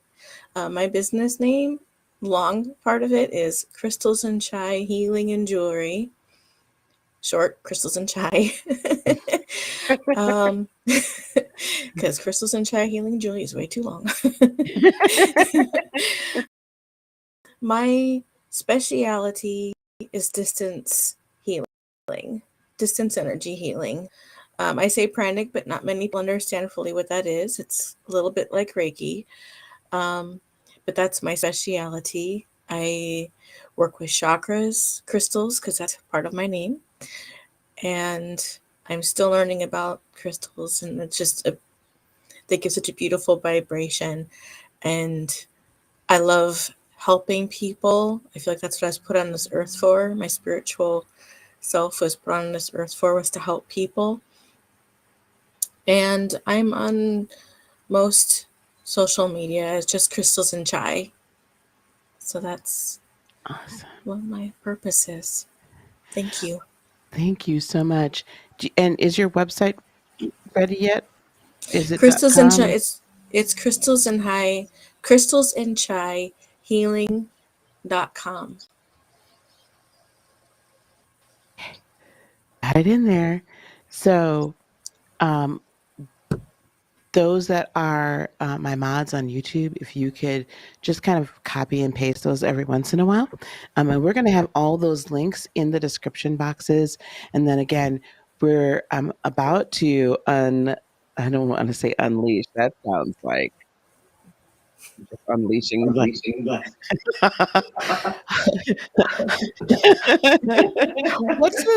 the line? Oh, release the Kraken. Like I'm releasing the Kraken or something. Okay, some of you guys might not know that for sure. Okay. Anyway, not the political. I'm talking about, oh my God, I just realized that. I'm talking about like in Greek mythology, okay? Release the Kraken. Like, let me just clean that up real quick. Cheese and rice. Okay. I can just hear I can hear the comments being typed. Oh my God, she said release the talking about in Greek mythology. Okay, that was long, long, long before anybody else said it. Okay, moving right along. Cat, my lovely cat. Hello, hello, dear. Thank you so much. I'm so glad you could make it. Hello, I'm so glad to be here. Thank you. Now, can you tell the folks a little bit about yourself and this journey that you've been on through the academy? Wow. Golly, it's been a whirlwind, to say the least. When I started, to be honest, I had absolutely no idea what I was getting into. I knew I was going to be able to perfect my craft, but I had no idea the extent that it was gonna take. And I'm so glad that I did it. I've started intentionally changed, where I work with women who, golly, on a number of levels, whether they think they've screwed their life up, they don't know why they're where they are, they don't know how they got there, and they sure in the heck don't know how they're going to get out. So, being that I have, I guess, been blessed with both sides of working, 40 years in the church, and now this spiritual journey, I'm able to touch both sides without contention, I guess you might say. And it's just once women learn who they are and how much power they hold and how they can access that and then help others, that's what it's all about. Absolutely. No competition, no nothing, just working together and helping people get out of this rat race that we've been put in since the beginning. Absolutely. So that's what I love to do, and regardless of what modality I have to use to do that, I'm there. That is just beautiful. And I want everyone out there to know that's watching this now or that will be watching this on a replay that Sandy, Kat, and myself, I'm not going to put the good doctor, and Carrie in this bucket. We are all women of a certain age. So it is never too late, nor is it ever too early. But it's definitely never too late to step into this and to step into your purpose and to step into the fullness of who you are as a divine being. And I think that we are definitely examples of that. Yes, that right there. On all levels, we've got the experience. And we didn't. Well, we did read books and all that, but we have worked this out to where we know what works, we know what is, we know what's true, and we know what's real. Absolutely. Yeah. There's something to be said for earned wisdom. And not that I'm saying anything against you young folks, Right. but there's something to be said for a bought lesson, honey. And I think we've had quite a few of those. Oh, too many to count. Too many to count. I agree. I think it's important to add that, even we all need help at some time. And so, like, Boy, I know that's right. My Yes. start with the Lightworker Academy was, a quick conversation with you, Dr. Lisa, and I realized how stuck I felt myself, and was like, I have all this knowledge and all this experience, but I don't know what to do with it. And I still remember you were like, do it all. And I was like, what? I can do that? Yep, that's me. Just do it all. I don't know. Why do you? Right. But that's so true. We don't have to pigeonhole ourselves into one, and we're going to talk about this a little bit more. We don't have to fit into anybody's box or the box that Right. we have been put into by everyone else. Yep. So that's very true. That is very God. I live that out every day of my life. So, okay, all right. And certainly last, but certainly not least. Oh, wait, I want to ask one thing. Intentionally changed. We're awaiting like the website and all of that too, right? So we're going to, Yes. okay. But I'm going to put this Yes. out here so you guys will look for when you come to the website, or you're looking on YouTubes of it all, or the Instagrams. Instagram's got a page. I'm sorry, dear. Instagram's got a page. Okay, so is it going to be at intentionally changed? Yes. Okay, perfect. Okay. Yep.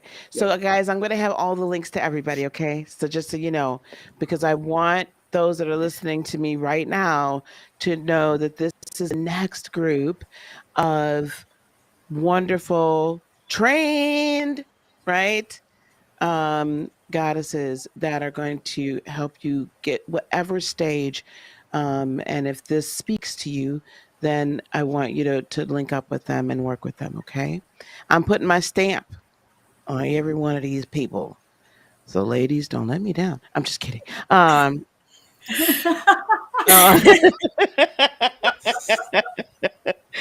and then, certainly, last but not least, we have the beautiful Malika of the Aligned Life with Malika. Hello, love. Hi. So yeah, I mean, I found Lightworker. Well, actually, Dr. Lisa found me. I was just doing my thing on Instagram, doing my tarot readings, expressing myself, because I like to say I'm a multi-dimensional, multi-talented person. And she kind of just found me on Instagram, and I was kind of skeptical, but after talking to her, I hadn't even really checked out her content like that. But after talking to her, I just dove in. Like, I was just like, yep, sign me up. Let's do this.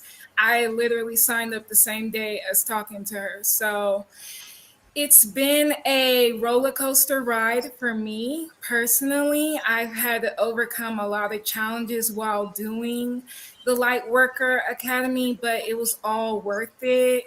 Um, I wouldn't change anything about it. I wouldn't change anything about all the mentorship that I received. It was well worth it. So, sort of like what I do is I am a self-love advocate, but again, I'm multidimensional and talented. So I really do it all. But my focus is people who lack self-love, because I lacked self-love, and it all stemmed from childhood trauma. And many of the people that I've already worked with have childhood trauma. I find that they gravitate towards me for some reason. So I usually help people in that area. I do have a self-love course out right now, and I also do tarot readings for self-development and in general. And like I said, most of my clients are coming to me with childhood trauma and self-love issues, and that's what I specialize in. But you're going to get it all from me. I do music, I do poetry, I do it all to express the light working journey. It's really it's really multidimensional for me. I just can't say that enough. That is beautiful. That is beautiful. Thank you so much. And I have put in the link to her YouTube channel in the chat, and from there are all the links as well, right? To Yes. your, like, in any of the descriptions and all that, right? And then we'll get the rest of the links up and out. So Yeah.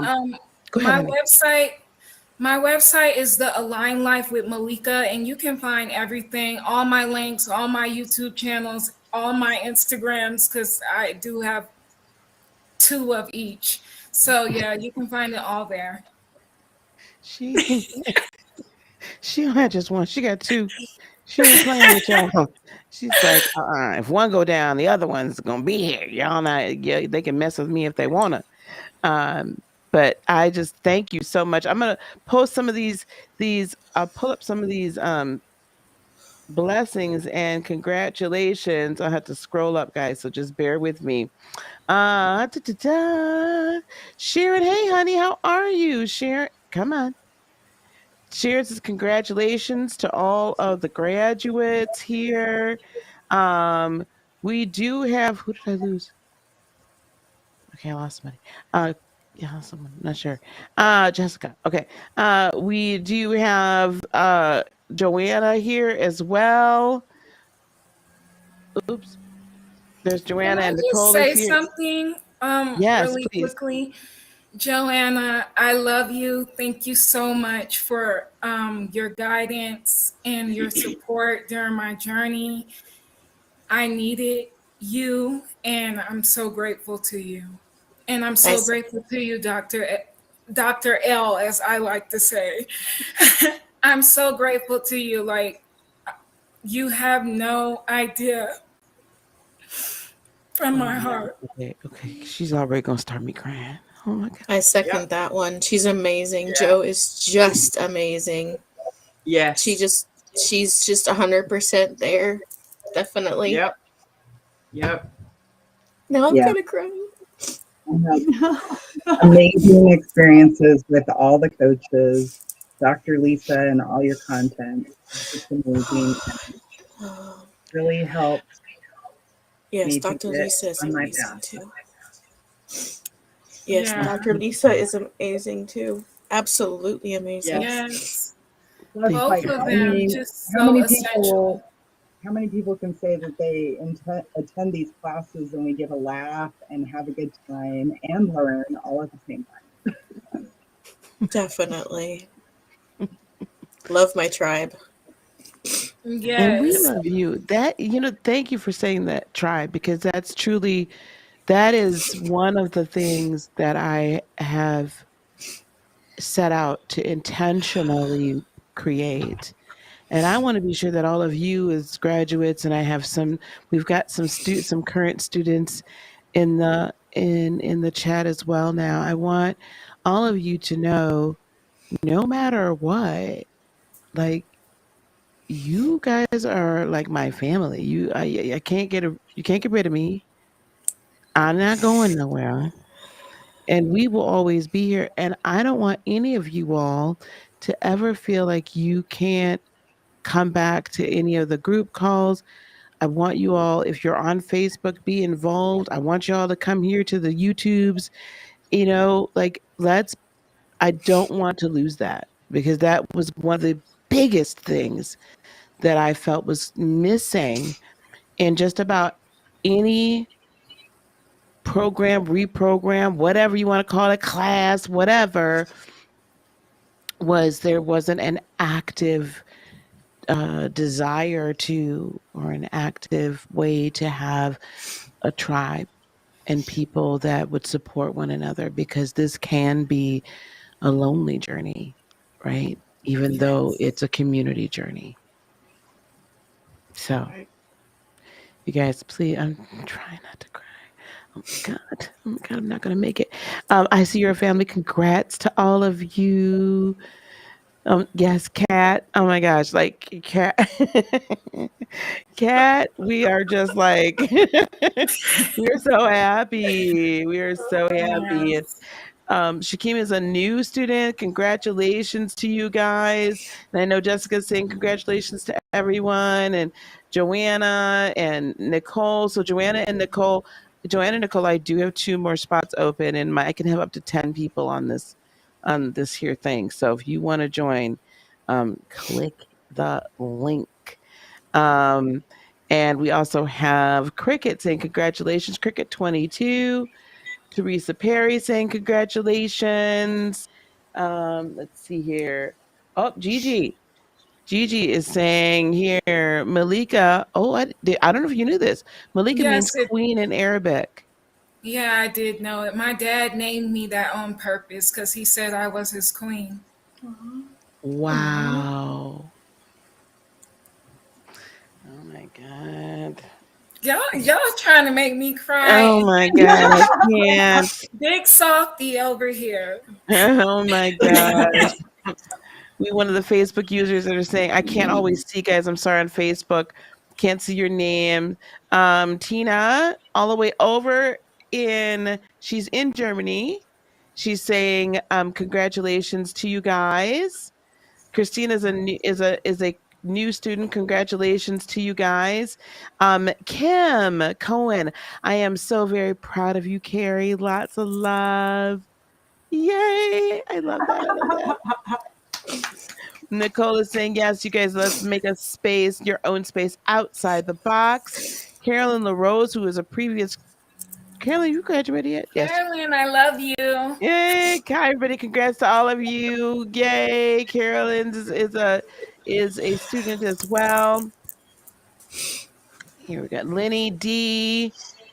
Oh, Lenny is saying, I adore these beautiful ladies. Well done. May your paths be full of love and light. Congratulations. Thank you.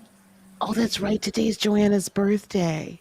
Happy birthday! Happy birthday, Joe! Birthday. Happy You guys birthday, know. Joanna! You, you guys know, if you've been with me on this YouTube for a while, you know. Here you go, Joe. Here we go. Here we go. I'm going to sing to you, girl. Happy birthday to you. Happy birthday to you. Happy birthday, dear Joanna. Happy birthday to you. I love you, Joe. Joanna is not only like Totally. our head coach, but with Lightworker Academy, but she's a very dear friend. And there's a lot that I would not have been able to continue to do had it not been for her and her support. Oh my God, I did not think this was going to happen. There is a lot I could not have done without her love and her support. And having, it's so very important, guys, to have someone in your life that you not just necessarily that holds you accountable, but that you can just call or text or whatever and be like, I don't know. I got to bounce some things off you. I'm feeling a certain way. And I need your help. I need you just to listen, or I need some advice. Can you look at this from an external view, from an objective view? Because I'm in it, the middle of it. And Joe is that for me. In a myriad of ways. So thank you, Joanna. Thank you very much from the bottom of my heart. I love you dearly. Oh, okay. God, I did not think this was going to be a tear fest. I already knew. I got the Kleenex box sitting right next to me. I already knew, but I'm an emotional sap anyway. Oh gosh. I think we have a bunch of water signs in here. You could tell who's the air sign and who's the earth sign, by the way. You could tell who's the air and the earth signs right here. Oh gosh, Carolyn says, Jessica, she's so proud of you. She's so proud of you. So wonderful. Thank you so much. Thank Oh, you, my Carolyn. Thank you, Joanna. I have a little bit of water. My birthday was yesterday. Oh my gosh. It's not all air. Shamaria says, may you all be well and safe. Be well, safe, and happy. I'm sending you love and rainbow crystalline healing light protection over all of your beautiful souls. Thank you so much. Thank you. Thank you. We're going to continue on with that then, guys. Oh, thank you, Divine Energy Tarot. I appreciate that super chat. Thank you so much for supporting. We really do appreciate it, guys. Castero says congratulations. So I'm gonna go on and chat to everybody a little bit. I don't necessarily do let's just say oh, Joanna's saying here she's in her internet. Okay, no problem, guys, no problem. Whoa, stop. I don't know if I do commencement speeches. That's kind of feels rather formal.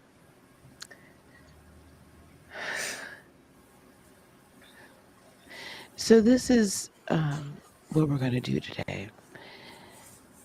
I want to say to the graduates this. while this is a lone wolf journey from time to time, and we talked about it as also a collective journey, I never want you to lose true north. And true north is not necessarily going to be my true north or anybody else's. Your true north comes from your personal connection to, relationship with, an understanding of that you are an aspect of source, of God, of creator, of the all. That you and source, that you and the universe, that you and God are not separate, but instead it is a piece of God having an individual experience that collectively, if I could separate you for a moment, between the two, you decided to have together. And your true north in this incarnation most likely will look very different than anything that you've ever conceived of. Definitely very different than anything you've been taught up until recently. And it's going to be unique, and it is beautiful, and it is impactful. Don't ever let anyone tell you that you're doing it wrong. Don't ever let anyone tell you that you must be confined to just using one modality. Don't ever let anyone tell you that this is not an incarnation and a continued lifetime of learning, of ascension, and of growth. None of us have all the answers. I certainly don't. But somewhere along the line, in the midst of this expansion of consciousness that I personally went through and that each of you has gone through, at some point through this expansion of consciousness to go beyond the limitations and constrictions of a religious structure or a non-religious structure or a socioeconomic structure or a physical ability, capability, mental, gender, however it's been applied to you. Somewhere in the midst of your expanding that consciousness, you discovered along the way that you are truly limitless, that you are eternal, limitless, and eternal, and that you are here for a reason. Part of that reason is to experience life. And each of us has done that in various ways, but all of us, the common denominator has been we have faced a lot. We have faced traumas. We have faced injuries. We have faced pains. We have faced addictions. We have faced obstacles. We have faced people telling us and society telling us, and maybe even our own parents telling us what we couldn't do and what we would never achieve. We have faced being put in a box. For some of us, the box may have been a little bit bigger than others, and some of us escaped a little bit, but then all of a sudden we found ourselves right back in it. It may have looked a little different. We may have decorated a little bit better, bought a little bit better, maybe been wearing a little bit better of clothes, but we still found ourselves back in that box. And what I've come to recognize is the most powerful part of this ascension and awakening process, and the most powerful part of allowing your light to shine and growing as light workers and being impactful in this human experience and helping to raise the frequency vibration of humanity, which simply just means helping all of us raise ourselves to a point of peace and love and understanding and wisdom and true compassion for our fellow person, for nature, for all living being, without judgment, without you or me having to agree on any political or religious or spiritual or economical or whatever level. We don't have to agree to operate in love. We don't have to agree to support one another. We don't have to agree on anything but this, that each and every human being that is walking this earth right now, and I'll just speak to the humans, each and every human being that's walking this plane right now deserves, and it is their birthright, to walk spirit led, whole and healed, peaceful and prosperous, nothing missing, nothing broken, and to live free. So if I could say anything to any one of you, if I could give you all a charge, right? Give you all a mission for the rest of your walk. And as you're going out to become the impactful and being the impactful healers that you already came here incarnate to be, it would be this: to live free. Live free. Free from judgment of yourself, free from judgment of others. Do not limit yourself. Stay in this conversation between higher self and spirit, allowing the angels, allowing the guides, allowing the ancestors, however you interact with whatever energies it is, but allowing those higher energies to help guide you all along the way, and never doubt. But we are here always, whenever you need or want any of us to run something past, to talk to, or even if you're just having a bad day. We're here. That's right. Always. This is my charge to you. Now go out there and help your tribe and help raise the frequency of humanity. And can we please go on and ascend to 5D pretty quickly and just not have to live in this way much longer? Can we all just do that?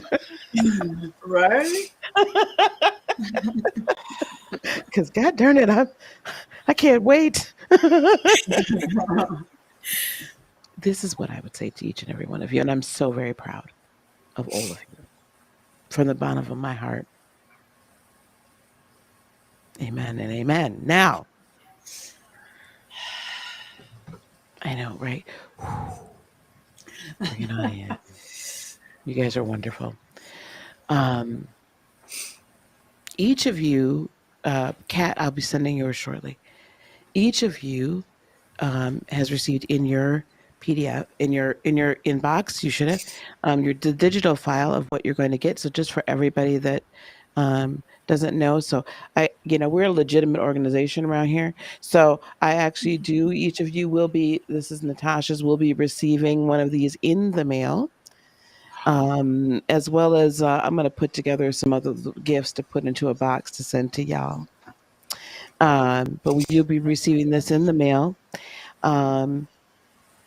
Again, so for those of you that don't know, okay, this is what it says. It says this certification is presented to, and then your name, for the successful completion of the Spiritual Counselor Energy Practitioner Certification Program, presented on the 12th of February, year 2022, and is signed by myself. You guys have earned this. Okay? These ladies went through, and let me tell you something. I have to commend y'all because you all tried to do this all in 12 weeks. I don't know what I was thinking. I have allowed people now, they went through this certification part. It originally was set up for 12 weeks, right? Certification, and they're learning some basic metaphysics about the 12 chakras, about your auras, Merkaba activation, astrology, different forms of meditation, tarot, Akashic and Galactic record reading, and then we tie it all together with either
Hello, hello, hello. How are y'all? Hello, how is everyone? Well, I'm going to post again and let everybody know we are back in the house. We are back in the house and we're back. So listen, we have a jam-packed last 3 hours here. Join us for the last 3 hours. I can't wait for my next guest. A lot of you have seen the Sunday Soul podcast we did with my next guest, with Mr. Shiraz Babu, who is also the originator, creator of energetic magic. And I want you all to give him a round of applause. I cannot type. Oh my God. How was you guys' lunch? Let me at least type this out so that we can get more people in the house. Oh my gosh. He's gonna be with us for a little bit, so he's fine. Oh my dog. For Pete's sake. How's everybody's lunch? Everybody's lunch was good? Okay, good. Tell everybody to come on back. I just posted again. Tell everybody to come on back and we're going to go on and get started. I don't want y'all to, please do not forget. I want you all to be sure we're going to be putting the link to get this lovely t-shirt. I'm going to let everybody know that we're back here. Lovely t-shirt here. Okay. Gemini showing her best side and with Heart of Inspiration on the back. And you guys can go to my website and order them up and they will be made to order for you. Doritos? I'm not sure what Doritos have to do with anything, but okay, we'll go along with that. Okay, guys. Oh my gosh. That's what you had for lunch was Doritos. Oh God. I'm going to welcome my friend up here. Welcome, Shiraz. Hey, Do how's I it need going? to either move closer to you so you can have some home cooked meals, or what do we have to do here? Do I need to freeze them and send them to you, or so you don't have Doritos? If you want to do that, I'm not going to say no to that. I don't say no to free food, especially home cooked free food.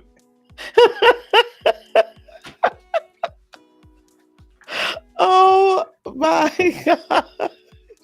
If that's all I have to do is start sending out messages that I'm having Doritos for lunch and I'm going to get free food, I'm going to do that every day. That's all it takes for me. Like, That's it. hold on. What do you mean he's eating Doritos? Like that? No. Let me package up some food, freeze it, send it to you so that you can have some home cooked meals. I will consume that. When I'm finished, I'll send you a message saying, I'm having crackers for lunch this day. You know?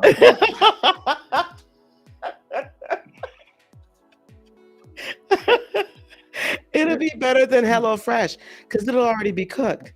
You don't even have to break it out of the box and make it. It'll already be done for you.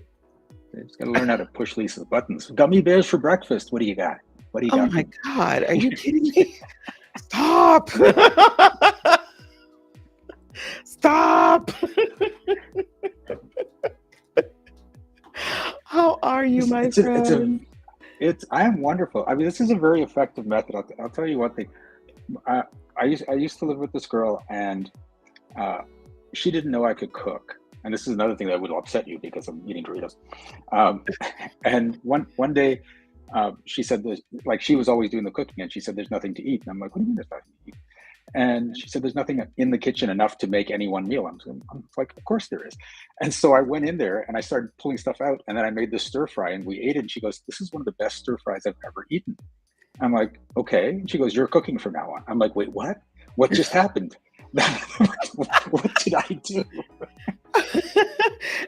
listen, no good deed goes unpunished. You ever heard that saying? It is a true story. No good deed goes unpunished. So you know how to cook, and yet you didn't cook for yourself. I grew Listen, up cooking for a family of 5, and now I'm just done. I don't. So I let everyone else cook. Right? I feel the same way. I grew up cooking for, I had 3 kids, so family of 4. And then, if we were dating or whatever, the family of 5. And now it's like, and whatever, like kids came over, the teenagers always over at the house, cooking for a whole army. And it's harder to cook for one, Yes. much harder to cook for one. And you can just kind of get away with not doing it because it's just you. But I do miss it, those from time to time. So when we had made our Thanksgiving meal here, and for me, it was just like, boom, boom, boom, let's get it done, right? It was no big deal. But I used to cook like that every Sunday for Sunday football. I used to have an entire Thanksgiving-esque meal, and it would be all over the counters, and people would come over, and we would just graze all day. And then here comes dessert about, 5, 6 o'clock, and, but we don't have to do that anymore. But it was fun. It was nice. I miss it. I miss cooking. Now I'm going to have all kinds of YouTube comments like, I had Cheetos.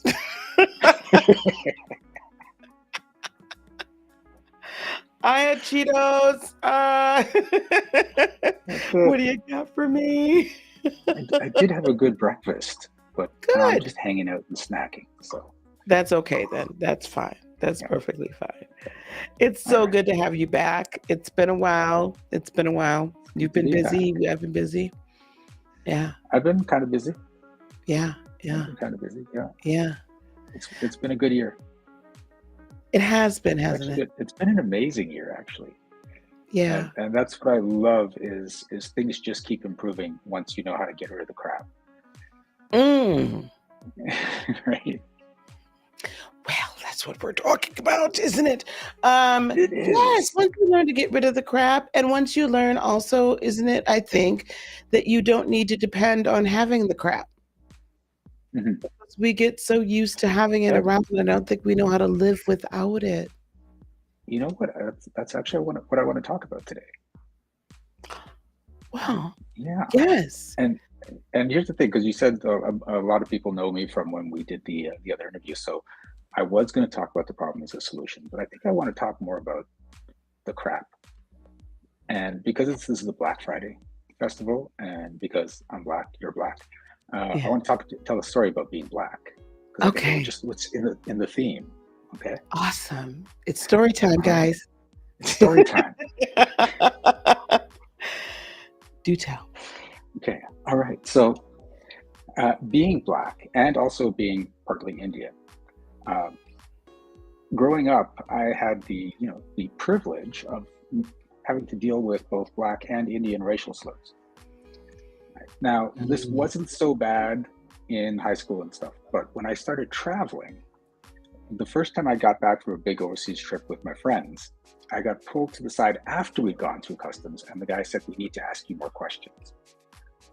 And I said to my friends, "Hey, he needs to ask us more questions." But he said, no, not them, just you. And I realized all my friends are white, I was Black. Okay, so this is now happening. And so they asked me a whole bunch of questions, and then it just kept happening. Like, I live in Canada, right near the United States border, so I'd travel to the States to go see friends, do events and stuff. Every time I drove across the border, I would get stopped. I would get asked extra questions. Sometimes I'd have my luggage searched. Sometimes I'd have my vehicle searched. When I'm traveling by plane, always extra questions, luggage searched again. Traveling through Europe, same thing. The worst/best time was when I was in Madrid. I was standing by this big fountain in the middle of the city, a whole bunch of tourists there, and the undercover cop comes up and pulls me aside and he says, "Look, let me see your passport." And I'm like, "Okay." And I show him my passport. He goes, "You don't have a visa, you're in the country illegally." And I said, "I'm from Canada. I don't need a visa to be in Spain." He goes, "No, you need a visa." So he threw me in a wagon And then I'm being driven around the city in this wagon with the bars on and everything. I'm looking at the bars. They throw another black guy in. They throw another black guy in. They throw another black guy in. I'm like, oh, there's the pattern. I see what's going on. And that's just what they did. They just gathered us up, took us to jail, and then they processed us to see who was in the country legally and who wasn't, because they just wanted to do this to us. And the part that was supposed to be the worst part was there was also a strip search with also the squat for the cavity search, and everyone else was I was watching it happen, and it was just to humiliate us in front of the guards and other people. But at that time, I was in the best shape of my life. I was just stacked. And I didn't realize, but we were in view of the holding cell that had the ladies of the night. So when my clothes came off, they were like, "Ooh, baby, look at you. You're looking fine." And I'm like, not so bad. This is actually pretty good. So I still had to spend the night in jail. And in the morning, they got someone that could speak English. And she explained what happened, and I'm like, I don't need a visa, and she still tried to say that I'm technically in the place illegally. So I said, you know what? I don't care. I'm getting out. I'm getting out of this country as fast as I can. So don't worry about telling me to leave. I'm done. And I got out. Right. So, but this was my life, and eventually I was talking to one of my coaches about the latest incident crossing the border, and he looked at me and goes, "Shiraz, when are you going to step out of this story?" And I looked at him and went, "What the hell are you talking about? Racism is not a story. Racism is real." And he said, "Shiraz, yeah, racism is real. Absolutely.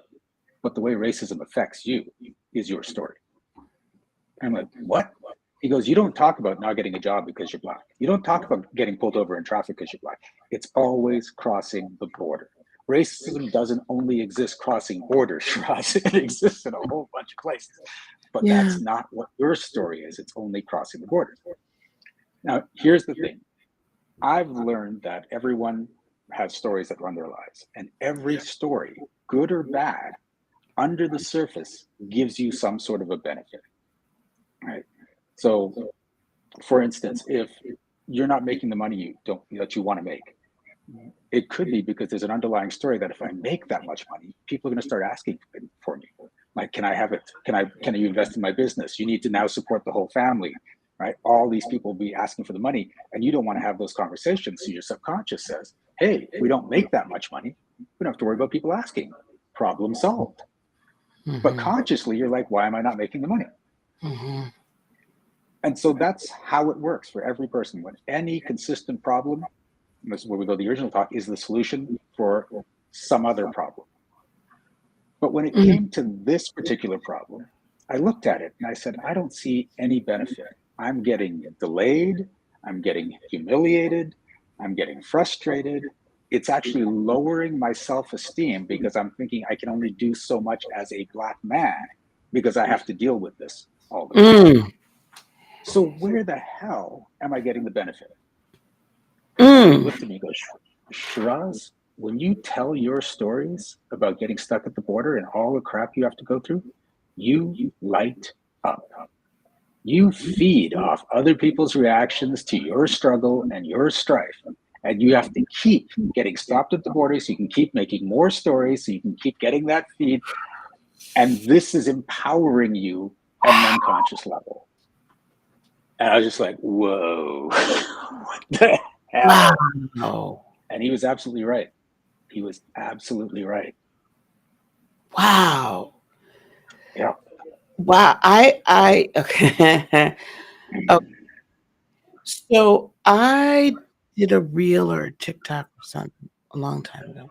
I said this on this channel before about no longer participating in the struggle Olympics. No longer participating in the struggle. I'm not going to be on the struggle bus. I'm not in the struggle Olympics, whatnot. That recognizing that there is racism that's there. I don't have to participate in that. Yeah. That is, I guess I didn't realize though, that conversely, it serves us in that it makes us light up in some sort of way. Do you feel like in some weird way, it gives us validation and an excuse to not be something else? That was actually going to be my next point. Oh, my bad. This is what happens when we But get you got together. it. We're always on the same page, right? Always. Yeah. And this is it. I was at a friend's house. We were having a get together. It was all Black friends, and he's just talking about how he'd finally cracked $250,000 a year. And so the others are like, "Wow, you're doing good." And he's like, "I'm making some good Black money. I'm not making the white money, but I'm making the Black." And when he said that, I realized he's giving himself a ceiling so that he can be in pride at where he is and not have to strive to go past that, because he's now making the good Black money. Right? And it's just like, this is what we do. And here's the thing, I'm doing it in the context of Black, but this could be because you are Italian. This could be because you're too young, too old, too heavy, too light, too short, right? Too whatever. Not because I come from this neighborhood, because I've gone through this. And you can use that as the excuse so that you don't have to go to that next level, right? And it's comfortable, and most of the time it's excused. People go, "Oh my God, you're absolutely right. That's just the way it is in the world." Yeah, it could be that way in the world, but it doesn't have to be that way for you. Exactly. It's your story. And you get to tell it, and you get to rewrite it. That for me, when we first met, and then you came on the program, and you know, now we've been able to, you know, cultivate a friendship. The power of rewriting your reality. Like, I got it, but then sitting, you know, underneath people like yourself has really helped me begin to truly internalize that. And I can say that even for in my own realm, like as I'm looking to the business to grow to 7 figures, I realized I was giving myself all these excuses of there's no millionaires in my family. I don't know any millionaires personally, although I probably do and don't realize it. You know, I don't know. What does this look like? How does this operate? What does this mean? How are people going to view me? Are they going to say, "Oh, oh my gosh, she just must be all about the money because this is how well her business." All of those things, I didn't realize until just a few months ago that I was putting those excuses on myself and putting those restrictions on myself. Yep. That's go ahead. It's funny because it just Jennifer Lopez song just popped into my head. Don't be fooled by the rocks that I got. I'm just Jenny from the block. Yeah. So I'm allowed to make this money and I'm still me. That's basically that song. Yeah. Right? So, and you can do it. You can do the 7 figures and you're still going to be Lisa. Yeah. Yes. Yes. But once, and that, like, I broke through that, like, probably about 2 months ago, less than 2 months ago, I would say, really where I finally recognized it. And then it's like, okay, now everything, you know, it's flowing again. The creativity is flowing. Everything's flowing again in the right direction because I finally released that boundary. But let's get back to, because we've been having some very heavy conversations today. Today's been a heavy conversation day, which is good though. Let's get back to not choosing to not internalizing the racism or other isms or whatever that exists. When your coach asked you that and then said, "Oh, you light up, like this is your thing," like, how did you? Why? Well, I know how you responded, but tell everybody else, how did that, like, what were the mental and emotional and energetic things that were going through your being at that point? Oh, very first thing is defensiveness. I have to hold on to my stories. My stories are true. Of course, I know what the hell I'm talking about. Who are you to tell me this? And then I realized I'm arguing for limitation. I am arguing to stay small and stuck and have people do this to me over and over and over again. And I got to stop that. And when it really sank in what I was doing to myself, I said, no, I'm done with this. And I didn't get stopped to the border since then. Right? It just stopped happening. Right? And here's the cool thing. Did you know, Lisa, that there are non-white customs agents? Because I was unconsciously lining myself up with the white ones for maximum racism effect. Right? And when I changed my story and I said, that's done, I'm like, hey, wait, this guy's black. Hey, this girl's Chinese. Like, what the hell? Where were these people before? They were always there. I just made sure I was in front of the white one. Right? And it's gone so far to the other side of the spectrum that I just got back from a trip from Mexico a month ago. And I got to the customs and he's like, what were you doing down there? I said, I was doing speaker training. He goes, oh, you're a speaker? I said, no, I'm a reality interventionist, but I'm taking training so I can speak on stage to promote my business. And he goes, now you got to tell me what a reality interventionist is. I started explaining that. And then at the end, I looked at him and I could see the expression on his face. And I said, do you want my card? He's like, yeah. Okay, here's my card. That's how far we've come from, you need to go to jail right now. Right. And it might be a Spanish. I'll tell you, that story shocked me more than anything because I've been over to Europe 3 times now. Never had a problem.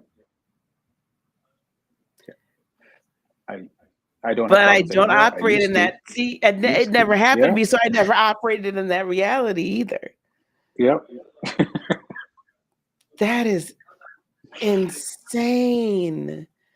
That is insane. So you haven't gotten stopped at the border. What else have you? I have to believe though, because that's to me significant. Of you're not getting stopped at those borders. What other borders have been released in your life then too? So here's what happens is when these kind of things happen, you actually strive for less, like we were talking about. But sometimes you don't realize it's happening. So it's draining your soul, basically. Yeah. And things that when you say, oh, I'm at a 5 now, I want to go to a 10, that 10 would have been like a 6 10 years ago. But you've been through so much that what looks like a 10, like it's daunting, right? Mm-hmm. And when you start to get into this new space and let go of this need to show people how much you're struggling and what you have to go through and that you deserve everything that's coming to you because you've worked so hard, all that, let it all go, then you can start to refill everything that's going on. There's a scene. Have you ever seen the movie Excalibur? Mm-hmm. Okay, so at the end of that movie, they've got the Holy Grail and they're bringing it back to King Arthur. And you remember he's in his throne and he's just like, and they get it to him and they put it to his lips and he drinks from it. And then he just sort of starts to perk up. Yeah. And he says, I didn't know how empty was my soul until it was filled up again. And so many people right now do not even realize how empty their souls are. And they're just waiting to be filled. Wow. Right? And that's basically what I do with my life now is I help people to fill up what they don't even know is missing. Wow. And you guys can tell he does this quite effectively and efficiently. I want to talk about just really briefly like what your free gift is and VIP because I want to circle back around to some things I think are very important and some important conversations that I've been having. And we had AT2 on here earlier, and I think that there's a message that we're going to need to. Maybe you can give this message to us, as there's predominantly women here, but there are some men in the chat. This fight, this division between men and women, I'm going to focus on men and women of color just because I can. This division between us has to stop. And I'm wondering, what borders are we putting up between each other? that perhaps are keeping us from actually interacting with one another on a human and real level.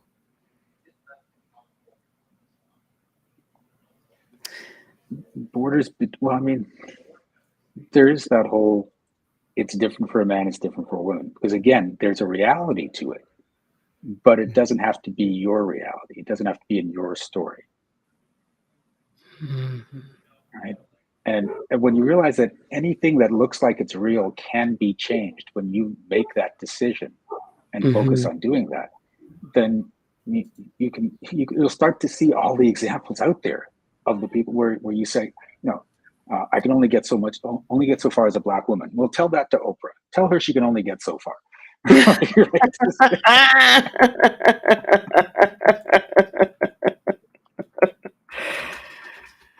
Or the fact that that somehow we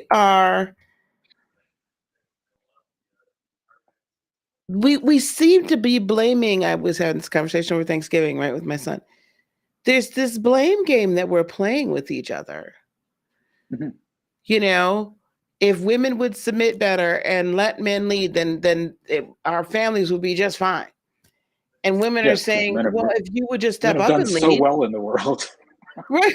But my thing is, or if, and then from the female's perspective, well, we're not stopping you. Can you just do it? But then can you also stop like trying to run around and have 50 million other women because you think that, that's your right. Like there's all these, but if you, nobody's hearing each other. No. Right. And no one's taking accountability for themselves. Well, why should they? Right? That's hard. It's easier to blame other people for the fact that you're not succeeding. Hello. Right. Hello.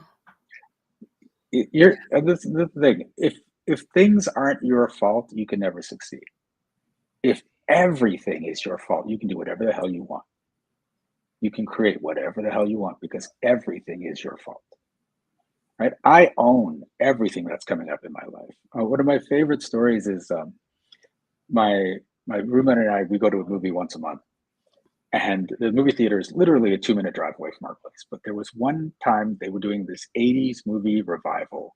Mm-hmm. And I said, hey, let's go watch a bunch of 80s movies. We'll do like a double feature tonight. And he's like, oh, yeah, I'm totally in. And then I said, okay, it's over here. And it was like a 40-minute drive.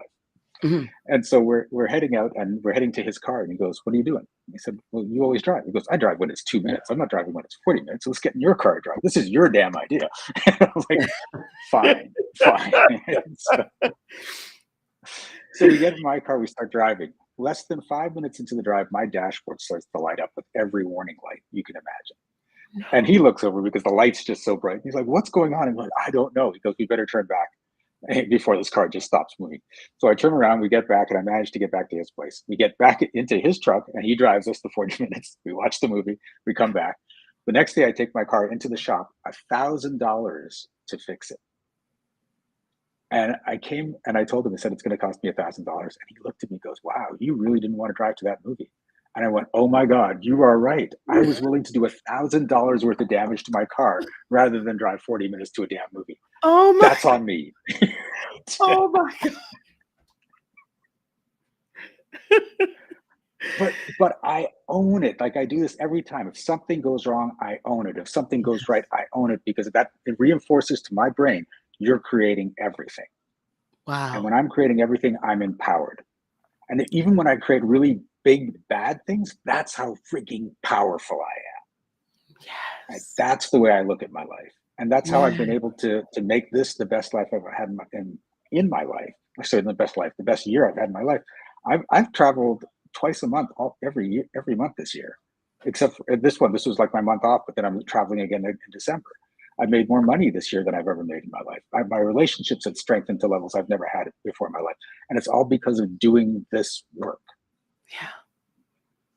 I can attest to the fact that he has been traveling because I think we did Black History Month. That would have been back in February. And it has been catch as catch can as far as being able to. Now, I've been busy too, so I'm not putting that all off on him. Like I've been like balls to the wall. But both of us have just been like, boom, right? But he's gotten to travel all over. Like, I'm jealous. But I didn't create that reality. So I guess that's why I'm stuck in Wisconsin. That's my fault. But yeah, it's interesting. This year, I don't know that we've made the most.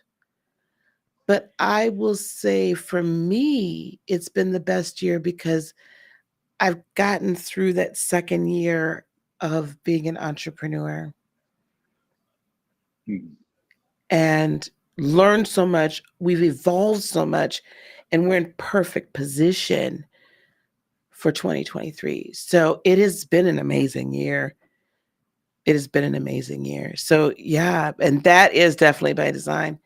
But I love how you put that because again, I think we've been having some of this conversation inadvertently over spirituality and religion and this and that, and how if you are practicing this from a spirituality or energetic point of view stance, you take accountability for everything, and stop shoving it outside of yourself for anything. Yep. That's powerful. That's powerful. Okay, let's get this. I mean, I'm not minimizing this.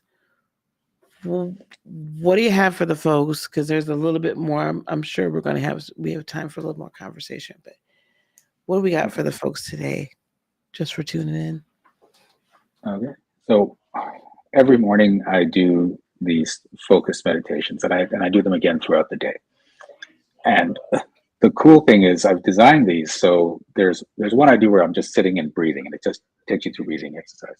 But there's others you can do while you're walking and while you're doing the dishes, and because they're about focus, not about sort of meditation, because they've shown at a quantum level that when you focus on something for around 30 seconds or more, you cause a shift. Right? Law of attraction, I've heard from various people, 17 seconds to 35 seconds is when manifestation occurs. Okay. So this is where what I love is science is now saying the same thing as spirituality, because it's real. it's now being physically proven. Now here's the problem. Average person can hold a thought for less than 7 seconds. So if you need 30 seconds to manifest something, you can hold a thought for less than 7, you're not going to do that great. Right? So, and the more you do these exercises to do this, it's like going to the gym. The more you lift the weights, then when you need to do something like carry someone out of a burning building, you've got that strength. When you want to do your manifestation, you've got that training. Mm-hmm. So, and the wonderful thing is these meditations are 2 minutes, 5 minutes, and 12 minutes. They don't have to take up a lot of your time. In order to hold a thought for 30 seconds, you don't need more than 2 minutes to start focusing. It's more than 30 seconds. Right? So if I'm upset, I do these things. If I'm about to go into an important meeting, I do these. To start my day, I do these. If I'm starting to freak out about something, I do these. And again, I don't have to do them for hours and hours. I can do 2 minutes and go just, I feel much better. Let's move on. That's powerful. So the ones I've made, I'm giving them to you guys for free to download. You can start using them. And here's the thing. Here's the caveat. They don't work if you just download them and leave them on your laptop. Really? Okay. Yes. They don't just it's like work by buying the gym themselves? membership and never showing up, right? It's just don't get me started on the gym membership. And I give myself the excuse it's 20 minutes away. That's no excuse. Anyway, it does not work. None of this stuff, right, works, y'all, if you just download it to your phone or to your laptop or whatever, and then you never crack open the file and use it. It just doesn't. And I've been doing these for years now, and the cool thing is I'm manifesting more and more of what I want just by learning to focus. But the side effect of doing these exercises, I didn't realize this is what was actually happening, because it just starts to happen naturally, is you stay calm through crazy situations. You're less reactive to what people say to you. And people just notice there's this just general loving, calm energy about you all the time. I get people commenting about it so much. And I thought, no, it's just me. And then some of my friends are like, no, you were never like this before. you have changed. And then I realized, oh, it's these exercises. Okay, I get it. But it happened so gradually as part of doing the exercises, I didn't even realize. I mean, I've always, well, not that, like I've known you for years. But I mean, I've never known you to not be very calm and very just like even and just take everything as it comes. But I will say that even this energy now today, it's been almost a year, is even calmer than the first time we did this. Because I keep doing the exercises. Because you keep doing the exercises. And I was pretty hyped, and I'm just like, okay, it's all right. You know, so guys, if you want to have that effect on everybody else in your house, or in your world, just on yourself, I want you to download that and start using them immediately. Immediately. That is very powerful. And thank you very much. And I also noticed that you have a VIP bonus, which is VIP bonus. Another tremendous opportunity, guys. So the first Friday of every month, 1 p.m. to 4 p.m., I do a workshop called Refuel Your Ambitions. And just like I talked about King Arthur getting refilled, this is what that workshop's about. So we start the workshop, I teach you some lessons, I teach you some techniques, and then I start working on individuals to find out where those big blocks are that are keeping you down, keeping you drained, keeping you from having that wonderful, vivacious, amazing life. And we take it out right in the workshop. People come out of these workshops feeling transformed. So yeah, that's happening, I guess will be December 2nd. Absolutely. Oh, that's right, December 2nd. Okay, so y'all might want to hurry up and get that access to that VIP bonus. You guys know the drill. Go sign up, okay, for VIP access, okay? And then you will have access to that and all of the other VIP bonuses. The last time we were together, I was transparent enough to allow something to be cleared. How much time do we have? Should we give them a taste of what they can expect? Sure. Okay. You're going to do this in front of the audience again? Okay, this will be fun. Oh, here we go. Oh, he was not expecting me to like allow this to happen again. No, I did not expect that. It was painless the first time, guys. It'll be all right. Oh gosh. All right. We'll set this up, and then I spoke before I had even any idea what we're going to do. Set this up, and then let's. I want to give you guys a taste of what you can expect on December 2nd. So y'all better hurry up. Hurry up. Sign up. Hurry up. Sign up. Go ahead. Okay. All right. So we're going to have a conversation about some. Ooh, I can already feel the energy shifting. Will you tell them? Tell them about the coughing, Shiraz. Tell them about the coughing. I was going to get to it, but the cough got there before I could get to talking about the cough. I'm going to try it again. So Lisa's going to tell me about the issue she wants to work on that's been holding her back. When I talk to people, I can tell when your conscious beliefs match your unconscious beliefs.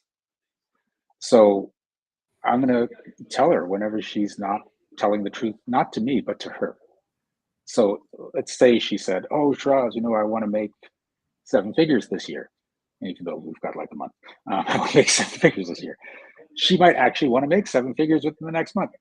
But her energy could say something else and I'll say, oh, Lisa, that's not actually coming up true. And when we find out that it's not coming up true, that there's that discrepancy, we'll dig down and find out why. What is the underlying story, right? if I make 7 figures, then I'm going to start thinking I'm all that. And so, okay, I better not make the 7 figures. Or if I make 7 figures, that's too much responsibility with money. Okay, so we don't make the 7 figures. Whatever it ends up being, it sounds like we're just like hitting different things right now. I'm just coming up with examples. We're going to find out what the story is. And I'm going to say, are you willing to step out of that story? If she says yes, and she means it, and again, I can tell if you mean it or not, then that shifts the story right in the moment. On a physical level, we are rewiring the neurons in her brain. On an energetic level, we are shifting the energy of the story. Now, when energy shifts, I don't know why, but my body yawns and coughs. That's just what happens. And so expect that for the next little while. Lisa knows how she feels when energy shifts. If you've done energy work, you know how you shift. If you don't, you might start to feel things. And here's why I say you might start to feel things. Because when I say, are you willing to step out of that story? If you've got that story, you think you have that story, wherever you are, you can say yes, because you're the one doing the shifting. I'm getting you to the thing you need to shift. You're the one doing the shifting. And so if you say yes when she says yes, it's going to move for you too. And it's cool because we can be in a room full of people and I'm talking to one person and this is what it's going to be like on Refuel Your Ambitions. And you're like, oh, I've got that too. That's my story. And so I'm like, are you willing to step out of it? And even if I'm not talking to you, yes, boom, change it. Yeah. So yeah, that's what we're about to do. Yeah. Okay. Check in. Are you ready? All right. What are we doing? Tell me. I am quite nervous about this expansion of Lightworker Academy in 2023, of making it like an academy where there's all sorts of different classes and avenues of study, and I'm super nervous about that. Okay. Super nervous about it. Okay. So are you worried it's going to fail?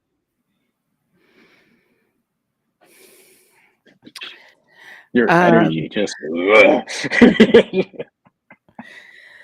worried it's not going to get off the ground good. Like, how do I position myself as the curator of this energy, of this information, right? Or who's going to really want to come to this academy, and how do I market that, and how do I market everything else? Like, I feel like I'm being too many things at once and I'm not really being authentic in any one. Okay. So yeah, there's a lot there. And here's the thing, you got a big tell there. I'm going to be the curator of this energy. Right? That's what's also going on in your brain. You're going to have to curate the energy of everyone that shows up. And you don't. Okay? That's a lot of work. That's a lot of responsibility. So, of course, that's going to freak you out. So, you are responsible for creating the space. Each person that shows up is responsible for their own transformation. You're not responsible. You don't like that. You want to be responsible for every person's transformation. Why do you have to be responsible for every person's transformation?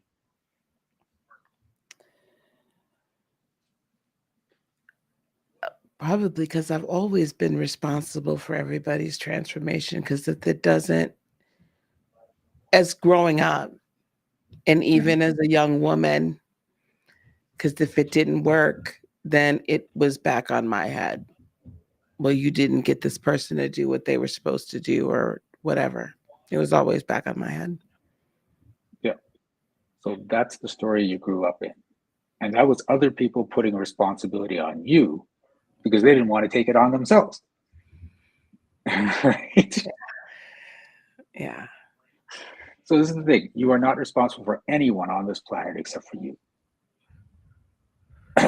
And the sooner you get that, the sooner you will become free. Right? And here's why. Like, so especially for the light workers out there. let's say that you do a session with someone. It's not even just the academy. Let's just say you're doing one-on-one sessions with people, and you do a session with Crystal, and you have a great session, but you think, oh, I could have gone a little further. We didn't quite get to where I was, where I wanted her to be. And I'm responsible for Crystal. I'm responsible for her transformation, everything she goes through. So you finish that session, and now it's on your mind. Oh, I need to fix that. I need to get back to that. I need to figure out how to work that out. So now you're in a session with Renee. Are you fully present with Renee now? Mm-mm. No, part of you is still back with Crystal. So now you're not going to be as present. You're not going to be as effective. And then when you finish with Renee, you're like, oh, I could have been better with Renee. And now you go on to Peter. And then you go on to Joe. And then you go on to Crystal. Mm-hmm. And it's just, right? You're Mm-hmm. becoming less efficient. You're becoming more stressed with every person because you're responsible for every one of them.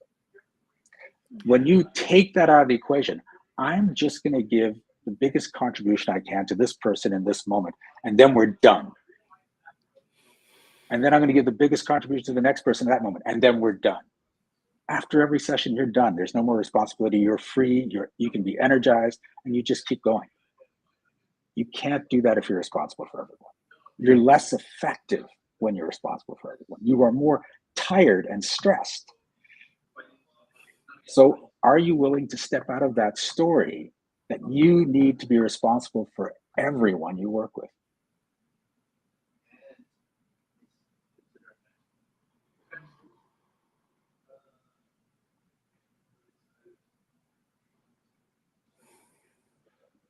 You're just like holding back on this one. This one's hard to give up. Yeah. So what happens if they fail? Or what happens if they don't get the transformation? If you've given all you could during your session, then you're done. If they fail, that's their story of failure. And that's one thing I teach my students too, is you gotta own up to everything, or else you're not empowered. That's what we talked about earlier. You've got to take responsibility for everything. If they fail, that's on them. That's on them to change their story to get to one where I'm not going to fail. I don't care how many times I fall down. I'm going to get up until I get this to where I want it to be. Because otherwise, everyone's looking to you to save them. And I know a lot of people love to be the savior, but all you find as a savior is a bunch of victims looking to be saved. Yeah. Do you want your students to be filled with victims or people that are looking for self-empowerment? Self-empowerment. So are you willing to step out of the story that you need to be responsible for everyone you work with? Yes. There it goes.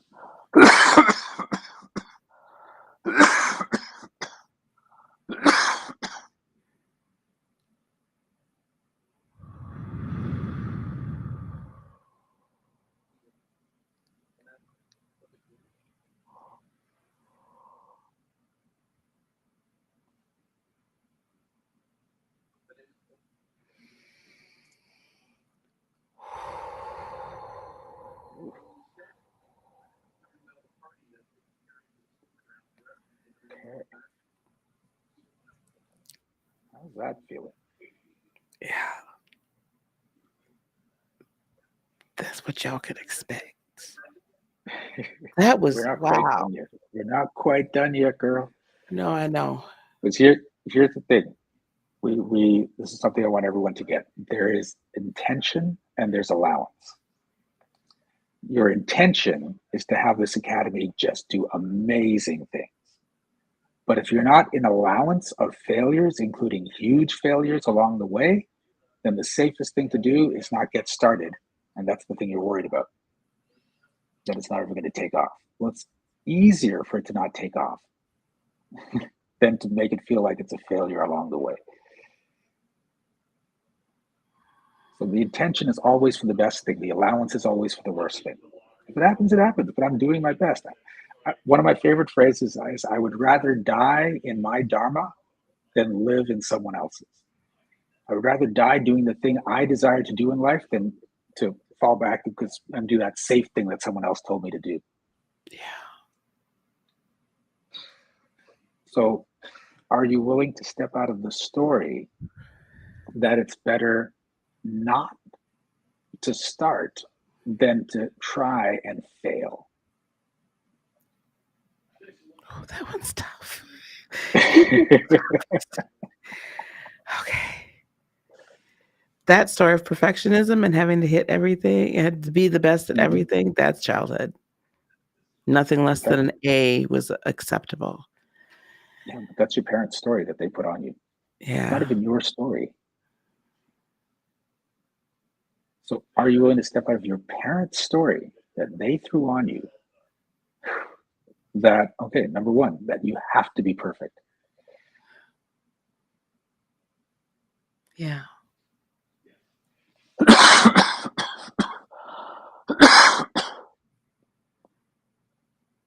And now, are you willing to step out of the story that it's better not to start than to try and fail? Yeah. Yeah. Yeah.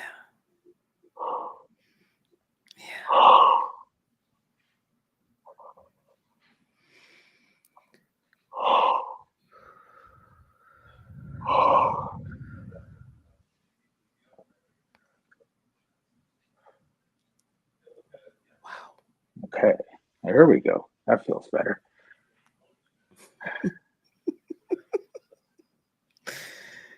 Wow, thank you. You're welcome. Thank you. So I expect that you're going to see a lot of people over there for this. Y'all better get over there. Y'all better get over there. I'll actually be there this Friday. I have some time. Nice. Oh, this is And wonderful. you're already a VIP, so you got the ticket. So there you go.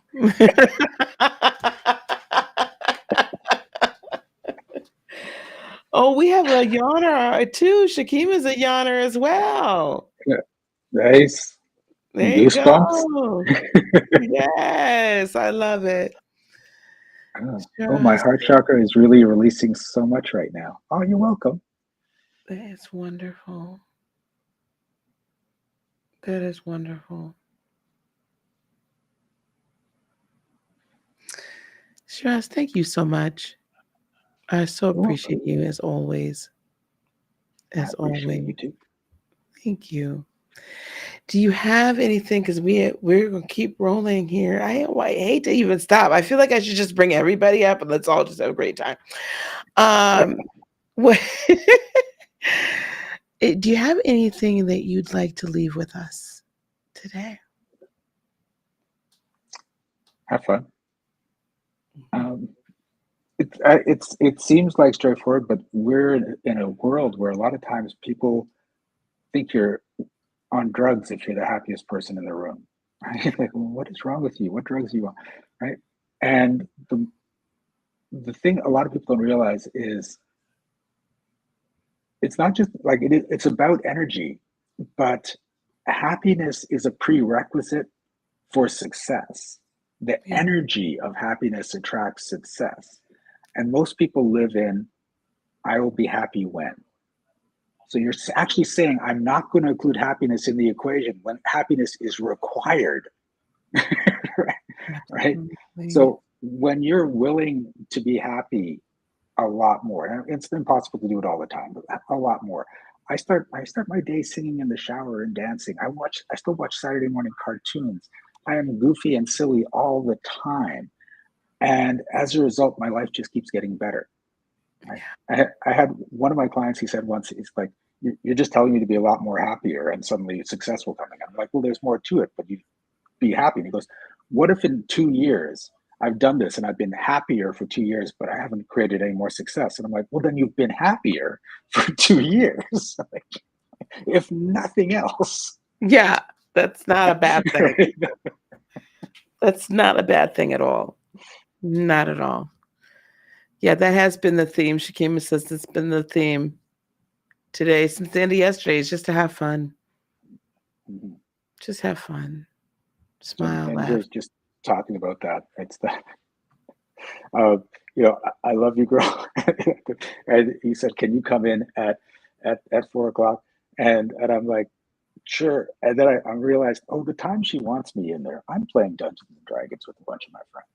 So they're still playing in the next room. I'm actually at my friend's place. And I'm like, no, I'm stepping out because Lisa wants me there. I'm gonna be there for Lisa. But once I'm done, I'm gonna go back and keep playing because I play. I play all the time. Yes. Oh, thank you so much. Oh my gosh, thank you. You're welcome. Appreciate you. I got you. Thank you. Thank you.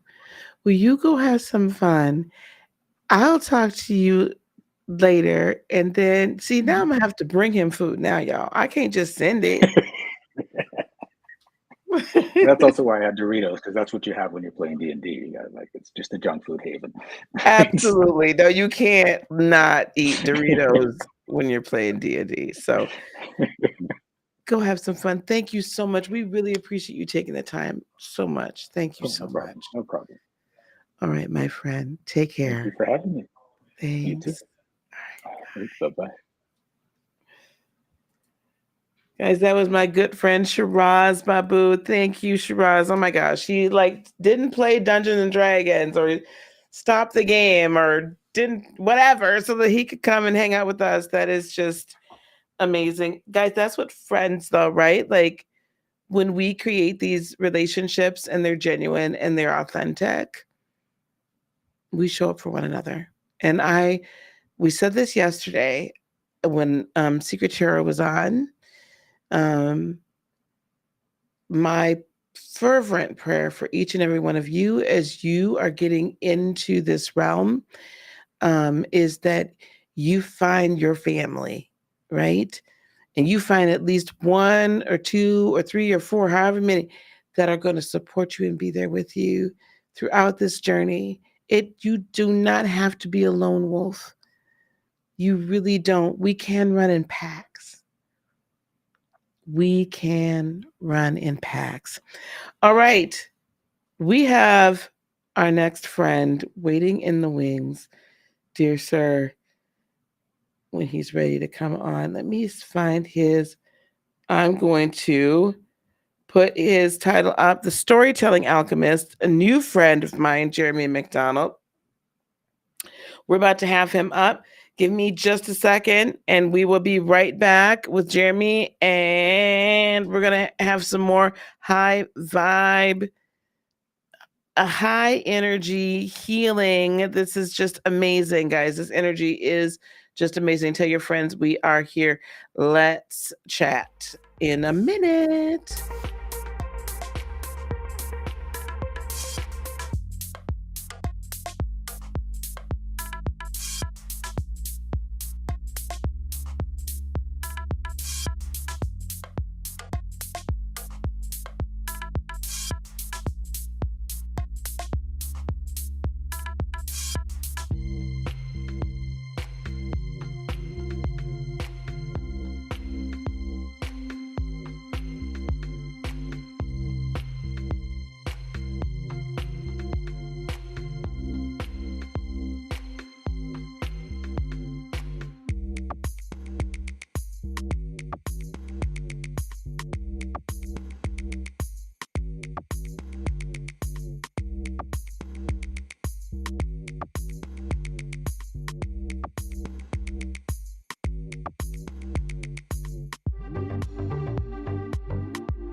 My mic's muted. Hello again.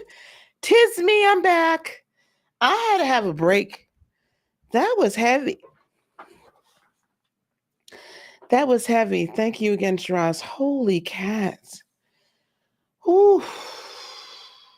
That was a lot. So thank you guys for allowing me that moment. So I could kind of recuperate from all that energy release.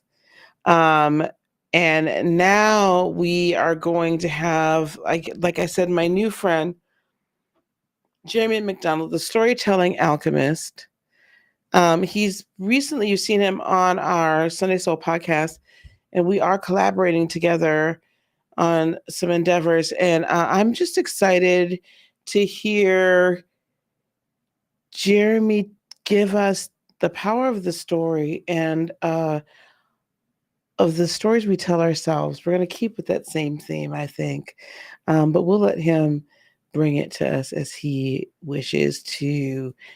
And welcome to the platform, Jeremy Hey, what's McDonald. going on?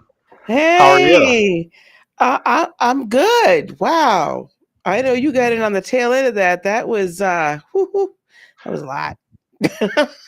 You know, I've been literally excited about this for a couple days just because it's called the BFF Festival. You know, my Okay. best friend forever. You know, Yes. you meant Black Friday, but you know, that's what Yeah. I Yeah. went with. Yeah. You know, the Yeah. stories we tell ourselves. Yes. No, that's what it ended up. That's I don't remember how it came out, but I was like, oh, that's BFF. And Oh, so I that know. I've been in meetings with you where you just come up with stuff just like that, and you'll be super excited, and it's good stuff. But my new best friend forever is Shiraz. Two things he likes, a couple things he likes Doritos. He yes. likes Dungeons and Dragons, and he literally was a chameleon because he was on one. You notice his background changed from the Zoom call, VIP Zoom call earlier to, I kind of, where Yes. is he? Oh, he's at his friend's house, stepping out for a second to have this interview. How incredible is that? So Yes. it's just good stuff. Yes. Yes. I'm gonna gather all of us together very soon. And so we can all just have just a fabulous time just Wow, I'm with gonna do a cruise, and everybody should just join us on a wolf. cruise. 7 days. I'm gonna be putting the deposits down at the beginning of the year. Okay. And I'm gonna be pushing for 200 people this time. My last one was 126. Wow. 7 days. So we get to hang out on VIP and Zoom, and that's wonderful. I love VIP stuff. But here's the cool thing: imagine being with the speakers and eating dinner with them for 7 days, going on excursions with them to the Mayan ruins or to the beach, and getting to experience them just being people. That's And so awesome. that's my dream. I own a business called Spirit World Travel where I'm going to take people to spiritual places all over the world. That is awesome. And So I will tell you, my daughter's been trying to get me to go on a cruise, my youngest daughter, for forever. I wouldn't. I will go though on one because I will trust it because of the energy. I don't trust anything else. well, the thing is, there's a lot of misconceptions about cruises, and COVID really put a lot of misconceptions out there. And you can't use Carnival Cruise Lines as a benchmark for anything, not putting anybody down.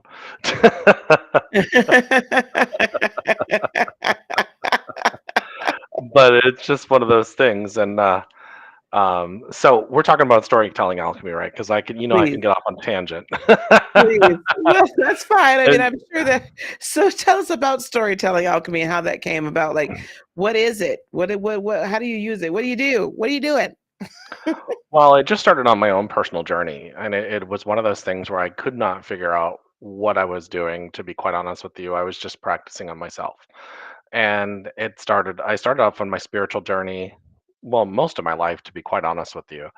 But then, about 1996, my mother started attending a women's psychic development course, and I just thought she was completely insane. I just thought, there's no way any of this is real. I was probably, in 1996, I was 22 years old, so I was young, and I was thinking more about what club I was going to and what I was drinking next and what clothes I was going to be buying. I just wasn't thinking about that kind of stuff. But then, a couple years later, I had been going to things with my mom, but not really into it. And so I had a headache one day, and she said, "Why don't you go to me to this Reiki share?"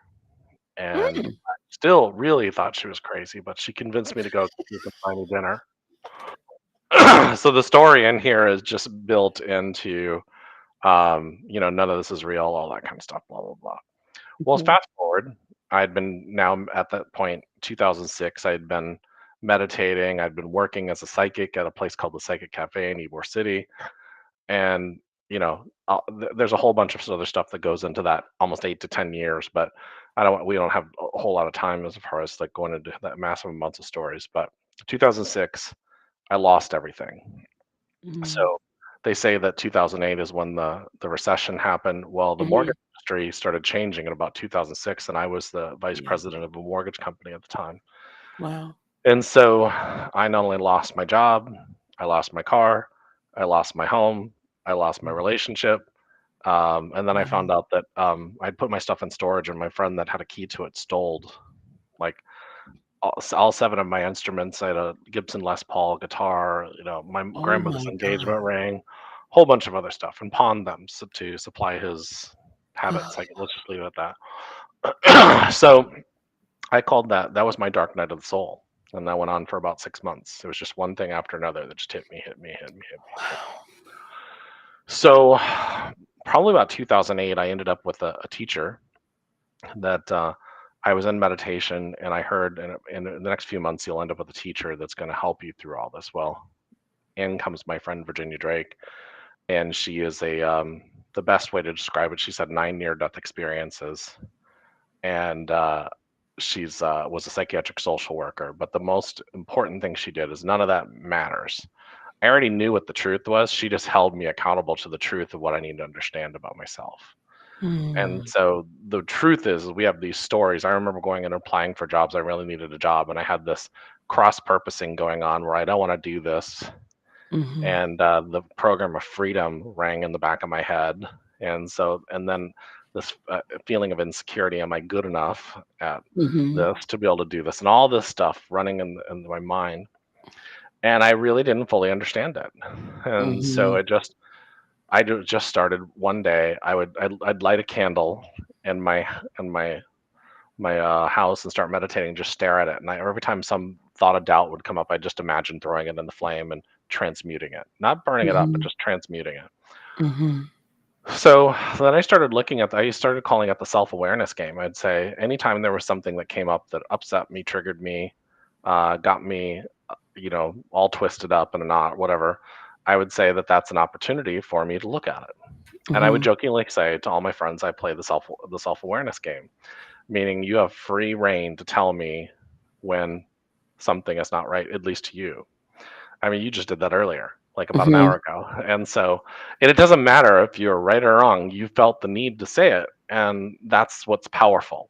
Mhm. And then as the receiver of that message, you can either choose to receive it, get upset, or, you know, not receive it at all and ignore it. Mhm. And so I just started looking at all of those opportunities because that's the universe speaking to us. And I started thinking, oh, wow, this is so cool because you're the epicenter of this existence. And so Mhm. we're always worried about past lives and all that other kind of stuff. And I find all that super fascinating too. But what I found is that if I'm the epicenter, the creation of the experience for just me, and I'm also co-creating with others in consciousness, then I only have to focus in on me and what I need to do for myself and how I interact with that co-creation. And so, what was my biggest critic? Me and my story of myself. Oh, I got this big belly. I don't have a six pack. Oh, I didn't have the clothes that I thought I should be wearing. Oh, I didn't have the title that I thought I needed to have. And why did I need all these things to make myself feel better about myself? And so, if anybody's read my book, they'll find out in the very first chapter of the book that I had an addiction to crystal meth and an addiction to sex. So, those things, the addiction wasn't actually to the chemical, the addiction was to the experiences I was having, because the more attractive the person is I was having sex with, the better I felt about myself. So the Mhm. truth is, it had nothing to do with them. It had everything to the story that I'm not good enough. So Mhm. so then you have to start going in and start looking at it. And so I didn't understand fully what I was doing. All I knew is I loved the subject of alchemy, and I loved the study of spiritual symbolism, and then I loved energy healing, and I loved all the work that I was doing, but I didn't know specifically what it was. And so I had a lady come to me, and she goes, "Well, you're the storytelling alchemist." Mhm. She goes, "Because you're looking to look at the inner story, because when you transmute your inner story to those from those heavy thoughts, and you start changing that to where now they're lighter, like Shiraz was talking about, choose to be happy." And so, and then there's all these people that throw out there and says, "Oh, that's toxic positivity and all that other kind of stuff." It's not when you've done the inner work. Now, Right. when you're not authentically, when you're not happy, but you're acting happy, that's toxic positivity. And why are you doing that? There's a story behind that. And Mhm. that story behind that is maybe saying, well, I had to put positivity to make others feel good. When you already put that other in there, when it's at your own detriment, then Mhm. that is a toxic story. And that's something to look Mhm. at, because there should be, even in emotional intelligence, they say that you have to become self-aware, and then there's self-awareness, and then there's social awareness. Mhm. And so it's a twofold street, and it's always give and take. And that's talks about that in spirituality. There's always what we put out there comes back 100-fold. Yeah. And so what happens is that we get just caught up on these ideas of who we think we should be. So if you look back at your life and you look at where those stories came from, it's not about good or bad or anything like that. I was born to a single 16-year-old mother, and my father was 15. He moved to Arizona when I was 1 years old, so I didn't really know him until I was 11. My mother put herself through college to become a nurse. Her mother was raised in the Great Depression, and I was part of a very restrictive Christian church that I was in until I was about 14 years old. My mother left when I was 12. So you can see where some of these thoughts of limitation start to come from. And everybody Right. has one of these stories. Yes. and Yes, we do. so and so then you start looking at those stories and you start saying, my mother did the best she could. I mean, she was an incredible mother. Yep. She taught me a lot of stuff about energy healing and shamanism and all that other kind of stuff. But she had her own story that was running in her head. She literally wanted to be a backpack around Europe and do art and photography. She had her own dark room when she was 17, where she was developing her own pictures. Now I realize the ones that are younger now, we have digital, and that's just not a thing. But back in the day, her the story was my mother wanted adventure. And then when she had a son, and she never would have said, "Oh, I regretted having a son," because she said that was an adventure in itself, having a child. Mhm. But she had hesitated a lot to do things, because if it was going to affect her son, then she wasn't going to do it. And so she, at about 49, she called me one day. She was crying, and she said, um, "I've always been a good mother. I've always been a good daughter, and all these things, but I've never just been Lori." And she said, "So from now on, I'm going to live for me. I love you, but you're a grown man now. You can take care of yourself."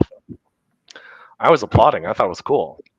So she went on and lived another 5 years, and she passed away at 54, or transitioned at 54. Oof.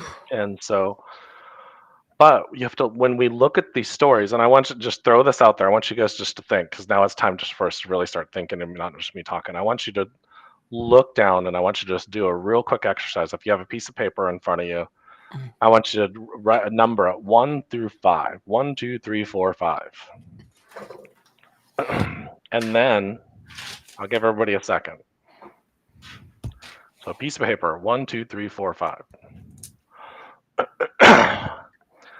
And then in those those little 5 numbers, that I want you to write down the 5 most important relationships, the one that you put the most energy into.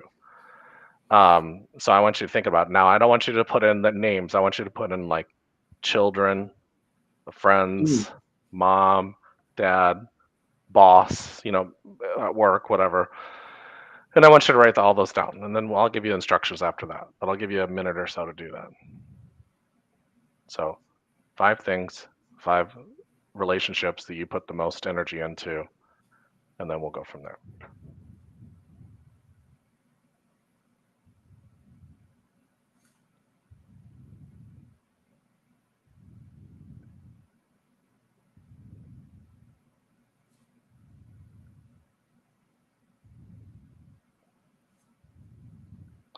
And Lisa's got to be my benchmark. So when she gets done, that's when we'll move on.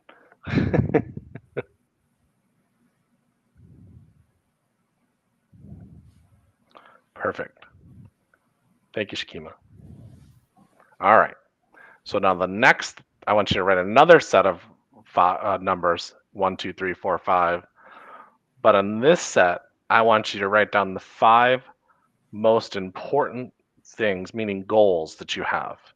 Grow my business, exercise, fitness, health, whatever it is, travel more.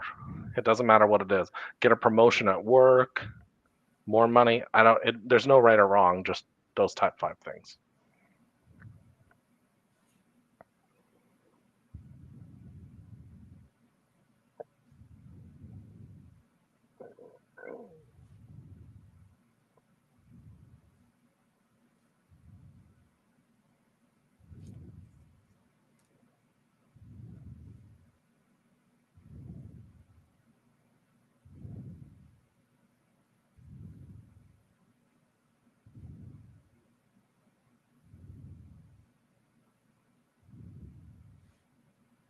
Get just another maybe 30 seconds and then we'll go into it. Don't think too much about this. All right. So it looks like Lisa's got it done. So now what I want you to do, last part of this, those 2 lists, I want you to prioritize them based on what you put your energy into on a regular basis. Out of the relationships and the goals, I want you to put number 1, this is what I spend my most time on. 2, I spend the most second, you get the theme, down to number 10, because you got 10 items there.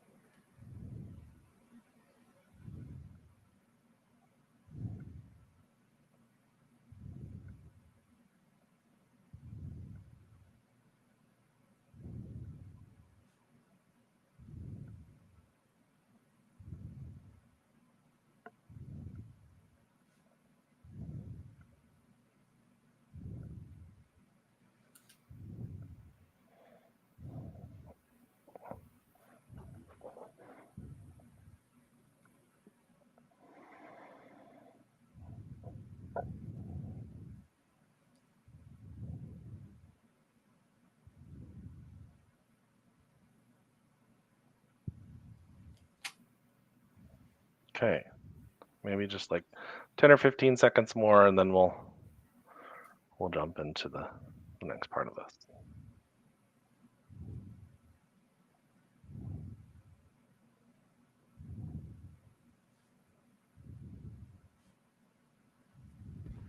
All right, looks like Lisa's good. I imagine everybody else is too, because what I want you to do is I'm going to ask you a couple rhetorical questions. And if you want to put the answer in chat in the comments, that's great. But it's more about you thinking about yourself. The first question I'm going to ask you is on the relationship side, are you anywhere in that top 5? Okay. All right. So like I said, no right or wrong, but I will throw the question out there. If you're not in that top 5, the question I'm going to throw out to you is why? And so I'll get to the point with that in a second. But then I want to ask you the next question. Your goals, and the things, the dreams, whatever you want to call them, are they anywhere when you prioritized it? You may have 1 or 2, or you may have all of them, but are any of those in the top 5? For self? No. No. So you prioritized both groups of 5. Now, are your goals and dreams, are they anywhere in your top 5 or where you prioritized? I have 1 that's in there. Okay. All right. So the reason why I asked this question is that when we're talking about storytelling alchemy, there is a bunch of stories that we tell ourselves. A lot of them are codependent.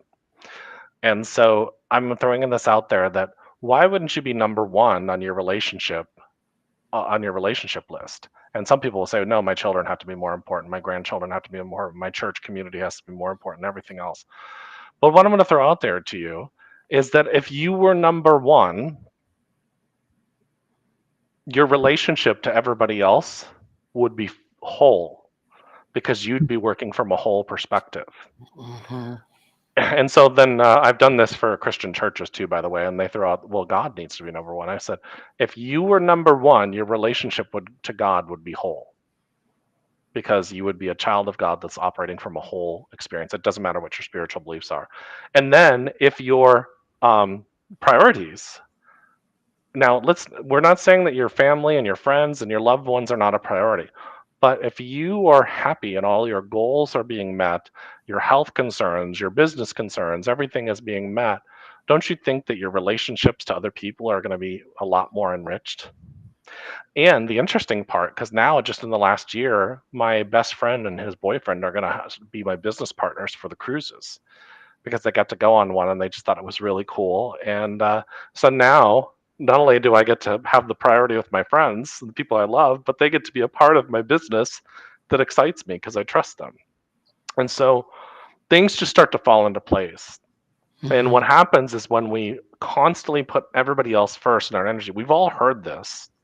This is not a new concept, but we have to start really looking at it and start planning out our days and our weeks. Now, I'm not saying you have to write out official business plans or all that kind of stuff, but what I do is I manage my calendar based on my relationships.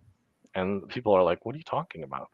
Well, my relationship to number one is most important, not from a selfish perspective, but from a perspective that when I'm a whole person, when I am actually interacting with somebody, I'm going to give them my everything. And then the reciprocal, because people mirror, this is something they talk about in NLP as well, when people will mirror what you do. So, and if they don't, they move themselves right out of your life. So, and you don't Mhm. even have to do anything. That's the most important thing. I don't really don't have to do anything. People will just remove themselves from my life, and I'm giving them my whole. I have a big thing people's birthdays. I always do big things for their birthdays, and it's just because I think they're fun, and I actually get a little bit more enjoyment probably out of it than they do. And so, but the story behind that is we've been told that it's selfish to make yourself number one. So that's a big story right there. And when you Mhm. start to look at that from a perspective, there's an old phrase that it says, "Well, my cup runneth over." That's not about. It's about what you're a full cup, and now whatever spills over is what you give out to other people, and it Mhm. comes back 100 full. So now you're constantly being replenished, as opposed to constantly being drained. And I'll run across. Get a lot of clients, especially I have a lot of doctors and nurses that are my clients, and chiropractors and psychologists and everything else.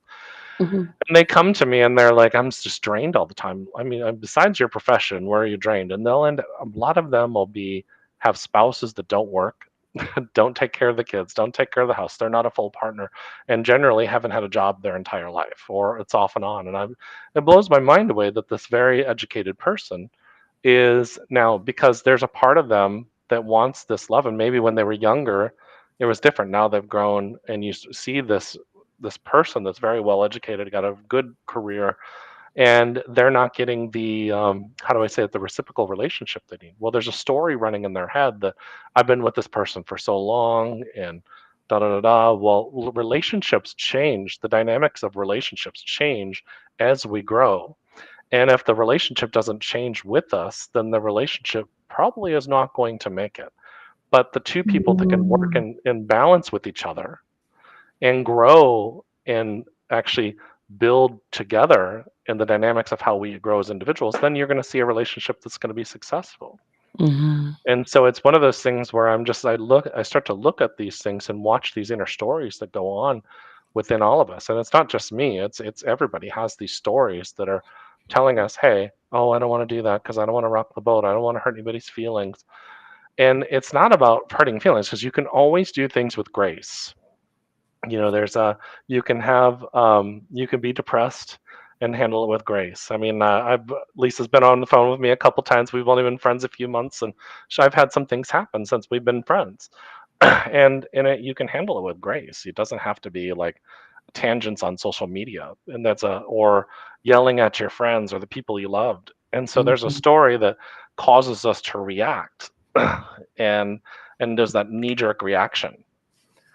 And so, but if you stop, if you feel that temptation to do that knee-jerk reaction, that's when you pause. And I always say to my inner beast, I call it my inner beast, or my temper tam child, I said, get in the back seat and put the safety restraint on. We'll talk when we get home. And so then we get home, and I actually sit and I spend time in meditation. Like I was saying in the VIP, I spend time every night spending time with myself. Yeah. I've stopped calling it meditation, by the way. I tell people, my clients, I just want you to hang out with yourself for 10 minutes and breathe. And so we can all hang out with ourselves for 10 minutes and breathe. You don't breathe enough anyways. I can guarantee you Western culture does not breathe enough. I've been doing this now for over 20 years, and I still will take these deep breaths in, and it'll get this euphoric feeling, which tells me that when I'm out doing my normal day, I'm not breathing the way I should. And why is that? Because we're always, as human beings, on edge. And so now there's people that have done a lot of inner work and they're not as on edge as they normally would, but send them on something that is not new, that they haven't explored on the emotional intelligence scale, or trying to be self-aware, and I can guarantee you they're going to be on edge a little bit. I don't care how meditated they are, or I saw a shirt that says I'm heavily meditated. Yeah. And so I love it.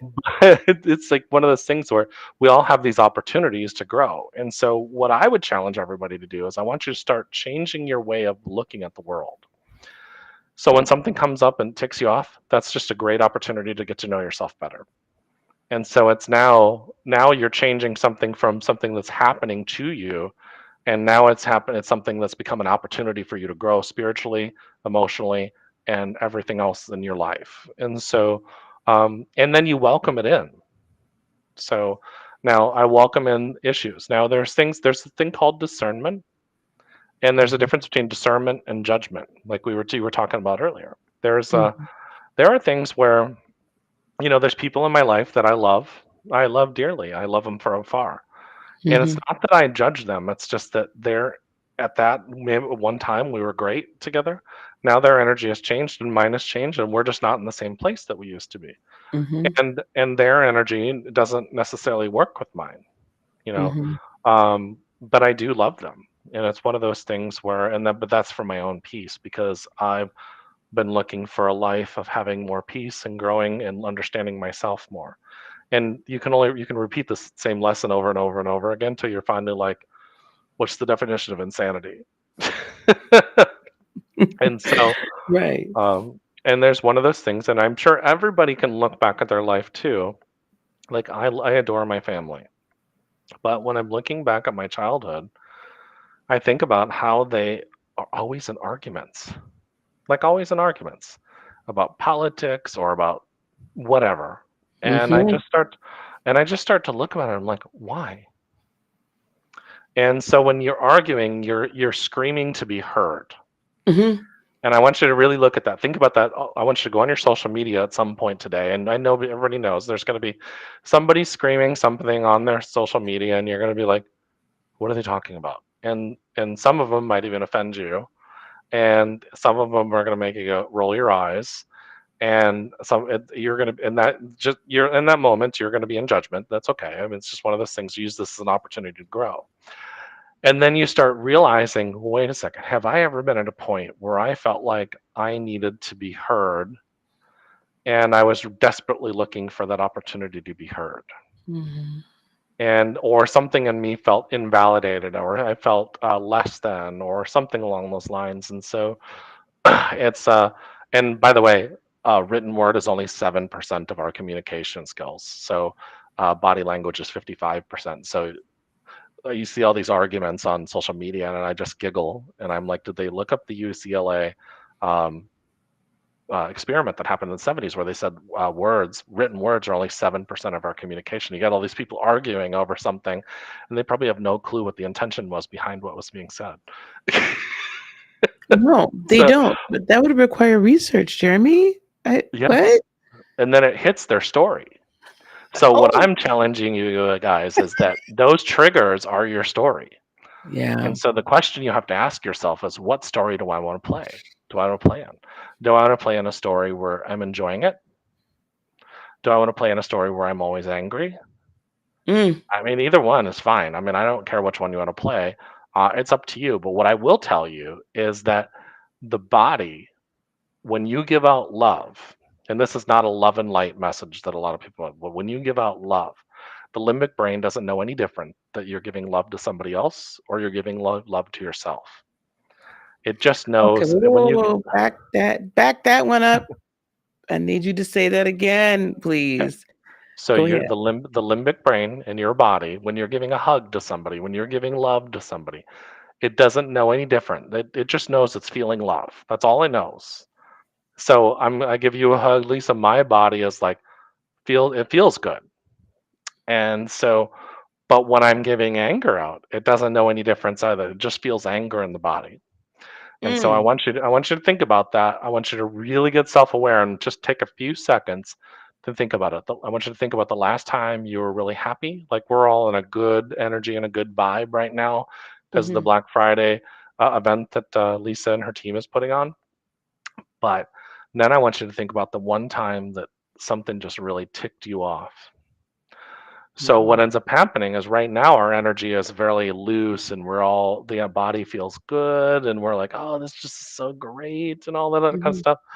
But the time that you were pissed off, your body was tense Mhm. and it was constricted. And what I want everybody to do is so we can demonstrate it by doing, I want you to put your hands up like this, like you're pushing against a wall. And let me move this so it's in the center. And then feel the tension in your hands. So that's the tension you get when you're angry, upset, stressed, all that kind of stuff. Now I want Mhm. you to drop your hands down to your sides with your palms open. And I want you to allow it in. The energy changes in your body. So what happens is that on an energetic level of flow, the story of I'm angry, upset, and upset Mhm. is this is you're resisting, you're pushing it away. It's like putting one foot on the brake and one foot on the gas in your car. You're not going to go anywhere. But you just allow and you hit the gas to go forward, you're going to move forward. And so what ends up happening is that we get so tense on what we're offended about. And that doesn't mean don't speak truth because that's why we have a throat chakra. I'm not saying that. What I'm saying is that when it feels right, when it's the time. I mean, like I have to tell people how I feel about things all the time, but I don't do them when I'm angry. Mhm. I do it after I've processed it, and then I look at it. Is this about me or is it about them? Yeah. And then I'll come to them and I'll even say sometimes I was like, when you said this yesterday or last week or whatever, this is how I felt. I know that those feelings are about me, and I didn't, this is not something I'm okay with anymore. It doesn't feel Yes. good when that happens. And so those are okay things to say. And I can guarantee you'll develop stronger relationships and friendships. And the people that can't handle it, they'll leave. So I have a really close friend that Lisa's I've shown pictures of, and he and I just talked over the last couple months, and we've been Mhm. talking about honesty. Like I would rather somebody look at me and say, "Hey, you got a bat in the cave," than avoid it. Does Yeah. everybody know what a bat in the cave is? Yeah. Yeah. Yeah. We know. Okay. All right. So, or I don't like that shirt that you're wearing. Big deal.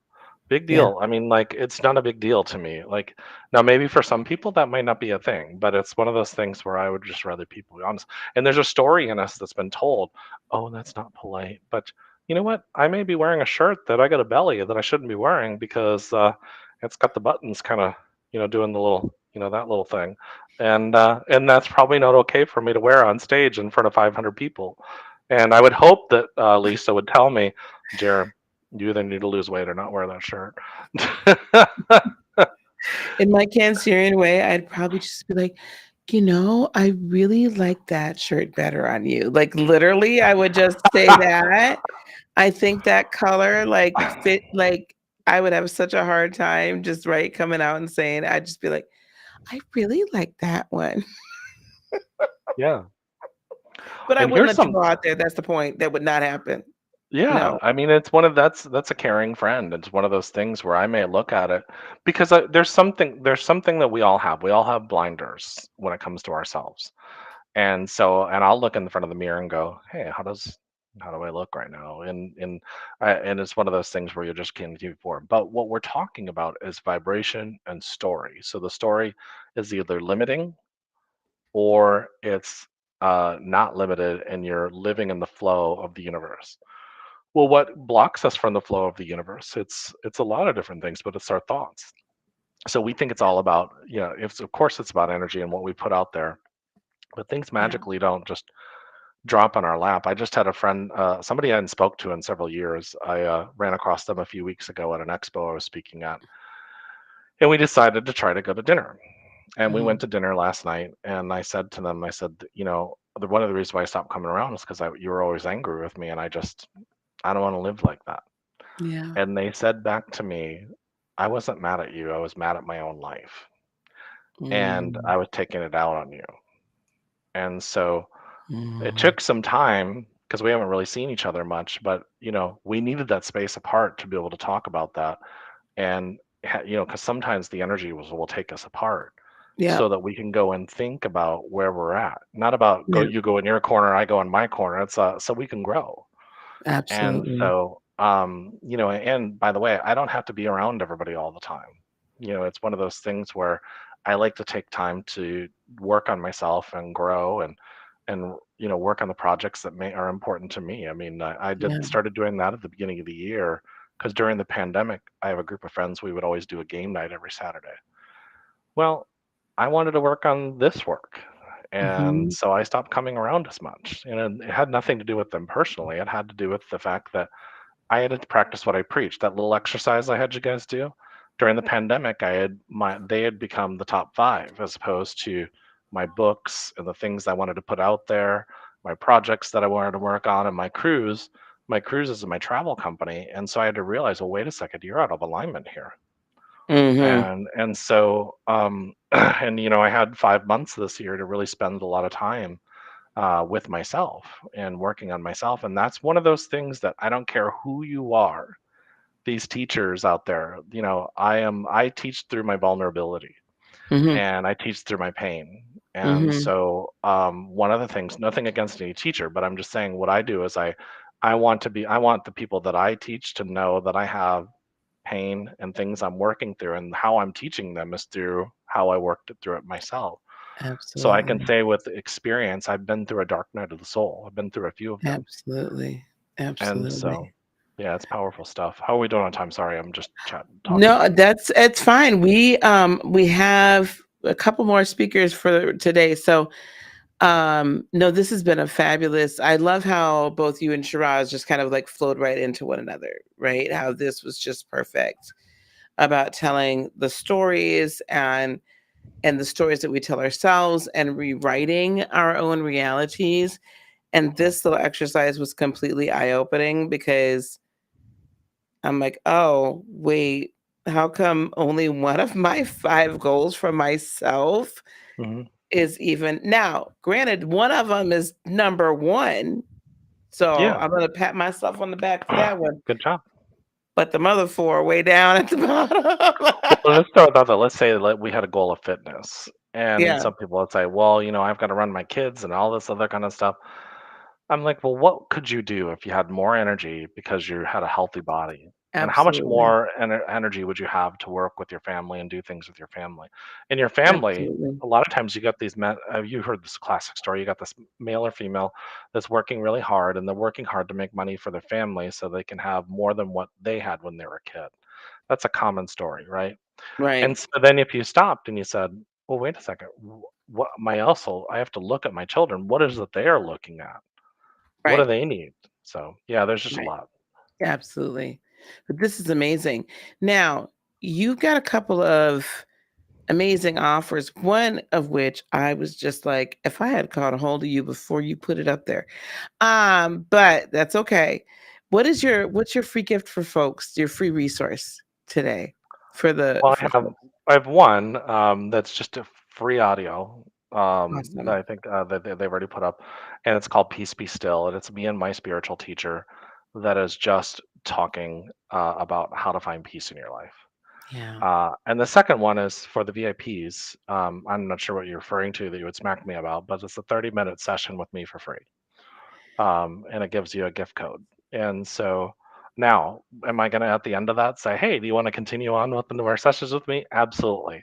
But majority of the session is going to be about you and working Yeah. with you. So Absolutely. So I want you guys, VIP If you haven't signed up as from Jeremy, if you haven't registered yet for this whole thing and you want to access that free VIP, right, option there, I'm going to have you to go to his link that we just put down there. Sign up for the event itself. Those of you watching on YouTube for free that you have been for a couple of days, you already know you didn't even sign up for that. But we want you to do that so you can get the access to the VIP.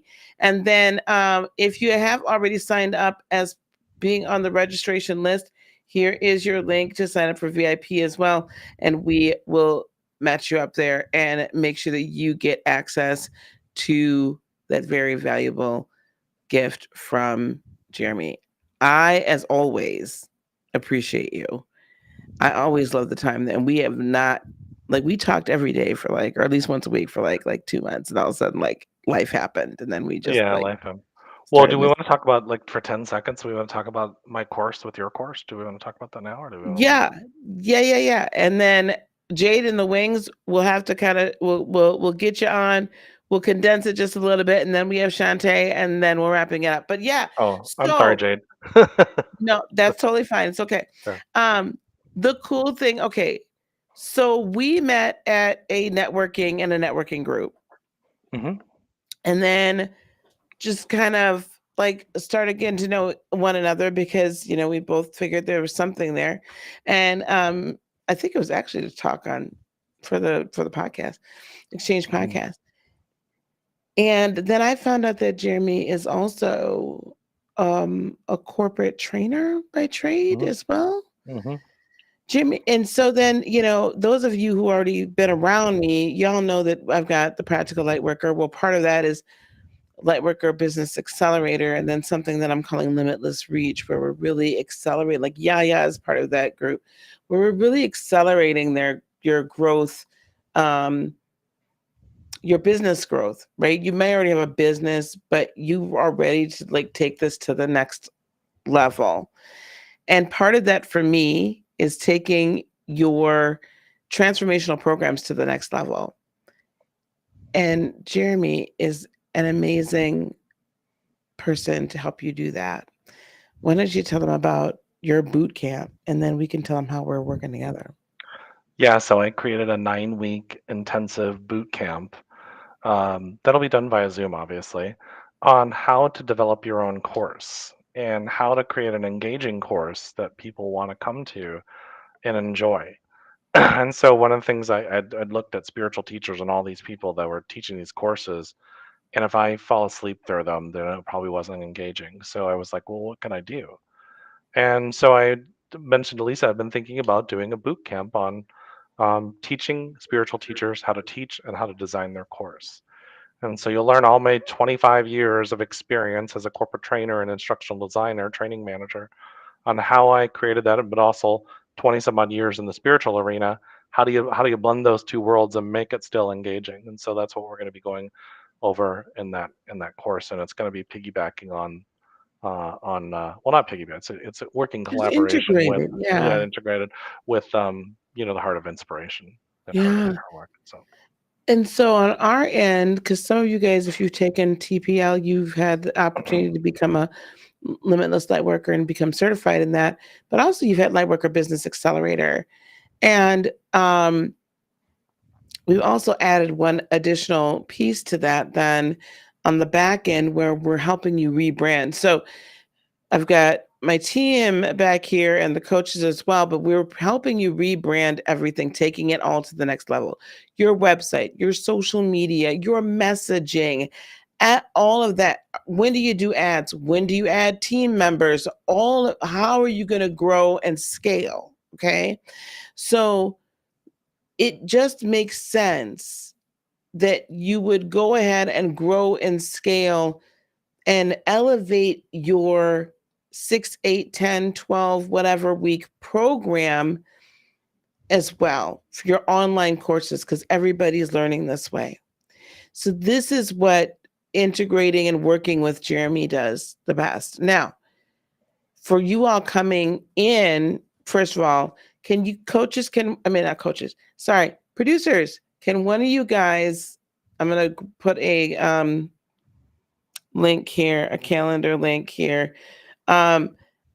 if this interests you at all, okay, I want you guys to book a time with myself or my team and to talk to about practical light worker or talk to about limitless reach, okay, which is or really I think we're calling it high vibe business initiative. I think that's the name I came up with.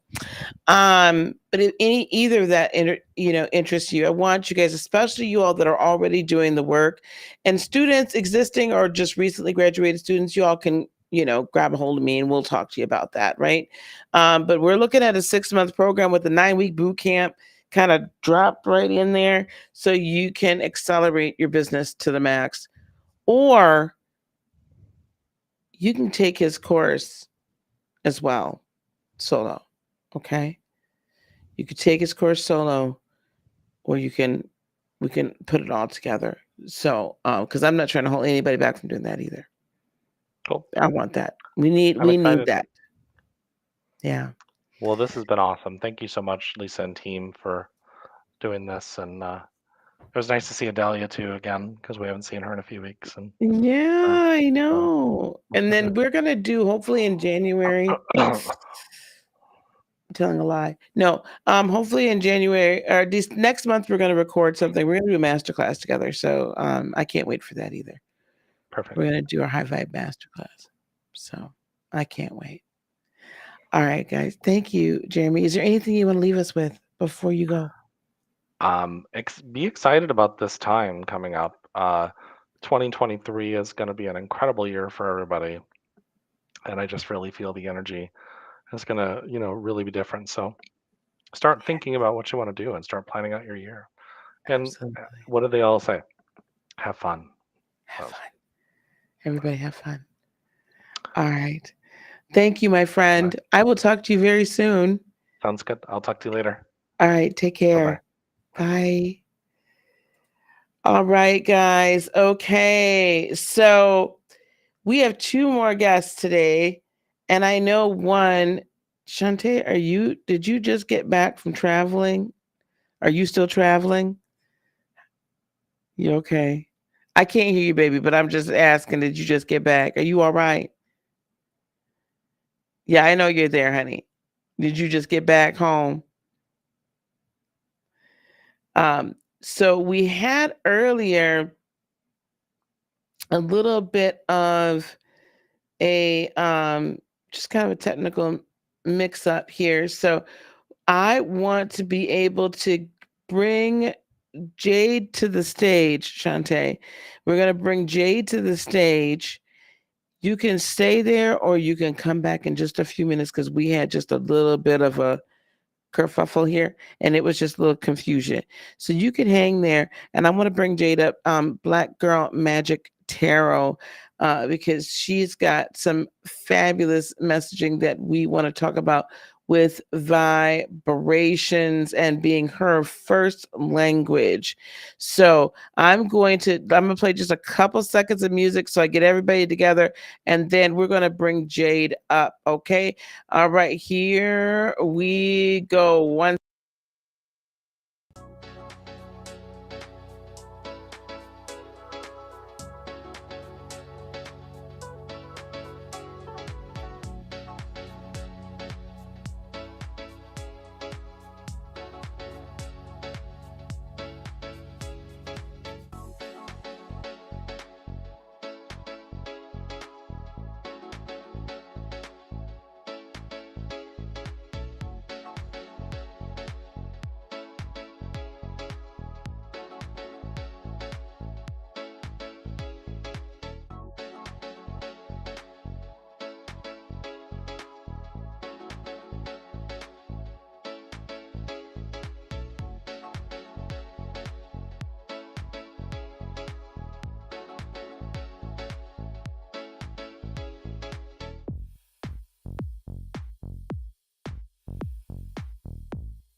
Okay, we are back. Jade, are you ready in the back? You good back there, sis? Jade, give me a thumbs up. All right. We are going to bring Jade, Black Girl Magic Tarot, up to the platform, the stage, the podium. I got ready to see the stage. I guess that's supposedly, that is it. How are you, beloved? How are you? I'm good. How are you today? I am very well. Thank you so much. I know we had a little confusion a little bit earlier today. I wanted to be sure everybody got a chance to meet you. So I'm glad that you could come back and we could get you here on board. Jade, from her name, Black Girl Magic Tarot. Exciting, and all that is. How'd you choose that name? Tell us a little bit about yourself, Miss Jade. Oh, Magic Tarot. How did I choose that name? I just wanted something simple presented me, and I know if I don't know anything else, I'm magic.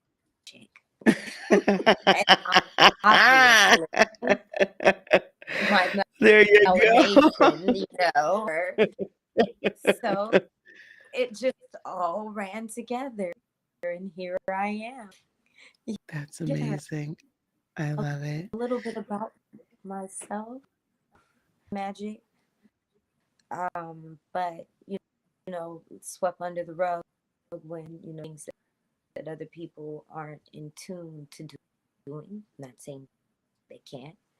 Yeah. Yes. And then I got married and had a child that I put myself in when I was younger. Broke. And here I am. Oh, wow. Can you get a little closer to the phone so we can hear you just a little closer? Okay. You're such a sweet, soft voice. We want to just be sure we can hear you, beloved. I want to be sure everybody can hear you. All right, awesome. So you're mainly on TikTok. So my YouTubers don't necessarily, right? Is that what your main platform? I'm on YouTube as well. I used to do, I am videos starting next week. I do zodiac readings once a week. You get zodiac once every other weekend, element every other week. I do lives on TikTok, Facebook on Tuesday. Okay. What else? Yeah. And the side of that, you can find me on my website or reach out. I reach back. All right, we're going to be sure that we have your, and it's just Black Girl Magic Tarot on YouTube. Is it one T only? YouTube is one T only. Perfect. Okay. So we're going to put your links here as well because I want you all to go and follow her all over all of the lands, all over all the social medias. There we go. And if you guys can go grab her TikTok and her Instagram link, one of you guys would be great. In the back. And we could post that as well. Now, so your talk title though is your first language, which is vibrations, if I remember correctly. Yes. Yes. Talk to us about speaking the language of vibrations. Like you, body language. Mm-hmm. That's big. Move when you do, when you don't. When you move, you bring movement is vibration, force, movement. So before you, there's something that happens before that, and I can see that.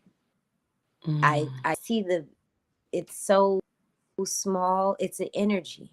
I called it last night. I'm sorry, I don't mean to run off, but I do that. Wild girl gang. I was to another bar a block away. family. It's a whole thing, gang, family, whatever. Mhm. To make that, but I seen an argument between, oh, it's fine, it's fine. I said, no, those are two live wires, and not there was a fight. It's Mm. something I can see. It's like dynamite, and I see the Mhm. before it runs. Mhm. I don't know how that's the best way Mhm. to explain it. Mhm. Yeah. My gosh. Um, so you see or sense a vibrational shift before it even happens in people. That is incredible. How do you use that in your day-to-day, or should I say in your energy work? How do you use that as you're helping others? I I'm also a Leo. Let's just play with all the do as spiritual beings. I'm a Leo. I'm a fire sign. I delve in. The sun is the thing that keeps everything going. Look, we're cocky, just dance around. Mhm. We bring life, but we can also bring same breath. Mhm. So you have to watch your vibration. You don't shoot out too much to hurt, and that you Right. don't shoot out and to keep everything going. Also with the sun, when it comes up, when it first comes up, if you see it, Mhm. you can hear the om. If you focus, if you can hear the sun come up and wake you up. That's the frequency that I learned. Mm. Mm. Yeah. So the frequency What? of the sun, literally, we think about it as light, but as suppose it is just the frequency of the sun, then you're saying, and the energy the sun is sending towards the earth is what wakes us up. Yes. That is beautiful. That is Yes. beautiful. It's it's love. It's That it's is wonderful. it's it's not just sunshine and glitter. Like, no, this will hurt you if you get to. You have to Absolutely. stay within your realm. You can't, Absolutely. or you hurt yourself, and you can't take too much, or not too much, or self. You deprive yourself. Right. Right, Vitamin right, right, D. right. I mean, how deep it'll go. You'll go crazy. It Yeah. goes into everything that I do. My circle, everything. Wow. Well, that is what me, yes. And a lot of, especially a lot of us, well, a lot of people in general, but we are deficient in vitamin D because we're no longer, we're not outside in the sun and we're not photosynthesizing it like we used to, right? B, our soil has been depleted of it to such a great degree that we no longer ingest it in our foods, right? So we have to be careful. Even organic foods, like I've begun to hear that even quote unquote organic foods are not necessarily as good as they could be, right? Um, so that's a huge, and I know this is like food and everything. That's a very big, um, that's very big for you, right? Like Yeah, food is a big thing for you. very big, look like a string bean, but I should not. I come from Gullah Geechee people, and I also went to the culinary. I am to say the least. But with that came the that everybody else is getting and having. Not the one that I got, multiple other autoimmune diseases.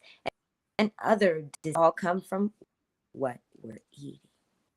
Mm-hmm. We're eating trash. We know I'm not even gonna hurt anybody's feelings and say what I know people do that to you guys. But we all know the water's bad. Get close to the root and as close to the dirt as you can possibly get. Soil, if you can. If you can't, be conscious of what that box. You know that box is nothing but poison. Okay, I said I wasn't gonna say that I can. Just like they're putting some type of poison in ourselves and children. But if we were to take the same poison and put it on there, we would go to it in our food. Make it make sense. Wow. Make it make sense. That I don't want to stay there because I really want to get into vegan. I know that's the bad when people would say that they were vegetarian or vegan. I'm like, what? Don't curse at me. I'm a at least. Well, we vacillate between all of, I'll go through time periods where I'm eating very vegetarian, I'll be very vegan. You know what I'm saying? It is, sometimes one or the other. And sometimes I go back to being somewhat of a carnivore. I think what can happen sometimes is if it's presented in the wrong way, then there's so much guilt or shame put on someone because they do still eat meat. Yes. And I don't think anything should be like, I try very hard not to, and I hope that I don't assign any guilt or shame at all, because I don't feel like that's a really strong motivator. It shouldn't be the motivator, right? It's not. So I know that as your free offer, I'm going to actually put it in here. You guys can actually just download it directly, right? I probably want to, well, we'll do it this way. You given us oh, you got that all right. Thank you, dears. You're giving us kind of like this recipe, if you will, for something just for avocado toast. What are the benefits of avocado toast, of eating in a vegan way? Okay. Well, first of all, we don't hurt, and here for us to literally close up and kill just for our consumption. That we're helping our planet. We're a positive instead of negative. I know I'm going to have the people in the comments. They're alive as well. Yes, they are. Yes, they are. But in all the books that were everywhere, they tell us that we are supposed to be eating the fruits, not the dead energy, because you're negative energy, dead energy. You have to put it into your body. But our bodies aren't built like that. We want life. We want the electricity from the foods that we builds us. We're not even, for real, we don't even really have to eat, but I'm not even going to get into that. But it's positivity, horrendous to eat. It's wrong. It is. Like, I'm not saying everybody go out, don't eat meat. Like, I ingest. I had my mother's stuffing. I sure did. Sure did. I'm not supposed to. It's like sometimes, everyone's not going to be perfect at something. Like that. So you just gotta build and try. So I started a vegan toast, avocado, hemp seeds. Take the avocado, of course, cut it, open down, season to taste, whatever you like. I give you mine, but it's a little seasoning. garlic seasoning, onion powder, paprika, white powder. I mean, white pepper. It's just my thing. I love white pepper. Mm-hmm. Gang. Beautiful. It's not that. Awesome. It doesn't take that long, and it's very hard. You're a vegan. You'll always be starving. That is a lie. We eat it. That's true. No, that is very true. That is very, very true. Yes. Awesome. That is amazing. Now, the other offer that we have for VIPs is they can get a reading from you and at a very, very, very special price. At a very, very, very special price. So you want to tell them about, is there a specific type of reading that we're offering? And then, we're going to be able to do that at your website?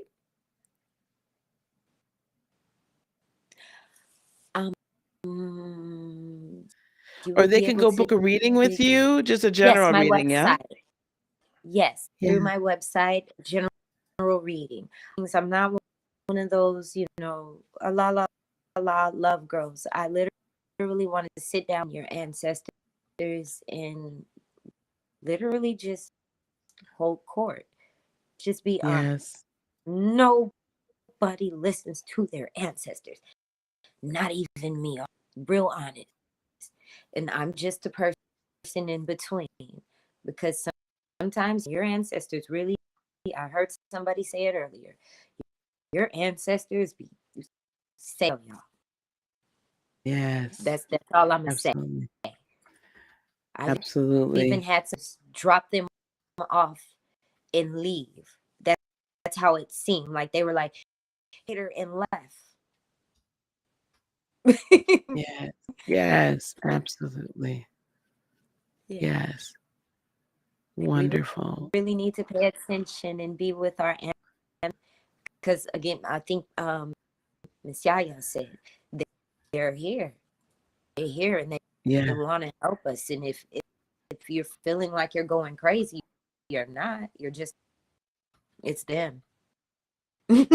Absolutely. It usually is, isn't it? Isn't it? So we're gonna make. Okay. Do we want? We're gonna make sure that we've got your website, because even if you have not sign up for VIP, we want everybody to consider, going and booking a reading with you as well. She's available for readings in general. She's got frequency tarot readings, ancestor readings, all sorts of different ways to work with her. And then yeah, we just want to be sure about that. And then VIPs, definitely, we want you to be able to go to the website. So is it, if I remember, it's Black Girl Magic Tarot with 2 T's, is that correct? .com? Yes. Okay, so that's going to be, I'm going to drop it in here right now, https www.black, if I can type, Black Girl Magic Tarot with 2 T's.com. So I want you guys to go and book a reading with the lovely, lovely Jade. And you guys, VIP go ahead. Is 50% off of my readings for the Black Friday sale. All right. So 50% off of her readings for VIP, and that's VIP only. Okay? For VIP only. 50% off, and we'll be sure to get her the list of the VIPs as well. Jade, you are such a beautiful soul. Thank you so much for being here. I so very much appreciate you, and I can't wait to have you back on the platform again. Is there anything you'd like to leave a thought with us today? Thought, vibration, frequency. Think about it. Like everybody's on the same page. Happy frequency. Bring your vibe. You see what's going on around you, and you're used to the dark. A lot. Yeah. You just gotta see that you're in the dark and take the step on the other side. dark, you can also see the light. Like I always Yeah. say when I come off, like General, we out. Thank you so much, beloved. All right, Miss Jade, I'm gonna see you on those TikTok and then on those TikTok corners, or what did we call it the other day? TikTok blocks. We're gonna see you on the TikTok blocks. That's where we're gonna see you at. You know I'm All right, there. my friend. Thank you. Thank you so You're much. welcome. You have a Bye, wonderful rest of your evening. Peace. Bye, guys. All right, that was Jade Black Girl Magic Tarot, and we're going to have our final guest of the weekend here coming up. Ms. Shante Kumar, talking about changing habits. Lord knows there's a lot of habits we could all use to be changed. I want to do a couple bit of housekeeping really quick. We can still sign up for VIP access. Okay. Everybody, I need everybody backstage too. Hang on. VIP access, you can still sign up for that $27, all access to all the other offers, and then including being entered into the free drawing. All you have to do to be entered into the free drawing is have signed up for VIP, and then we'll be putting your name in the name generator. And when we're done speaking with Shantae, I'll be going on and spinning the wheel. Okay. Everybody that is already signed up for VIP, I have your names. So you're going in the hat for that, in the virtual hat. Okay. You don't have to do anything else. You will also be getting an email with with the website for all of the VIP offers in case it just didn't pop up when you signed up. We'll send you that web link as soon as we're done with Shantae, okay? So you'll have access to all of the VIP offers as well in that. All right, guys? So that's how we're going to handle it. All right. And then also in the description box, you'll be able to purchase Gemini in her favorite pose. Okay. Shantae, are you ready, beloved? She has come all the way. She's been traveling and she still agreed to come. And I appreciate your patience because, sometimes we running almost on CP time. I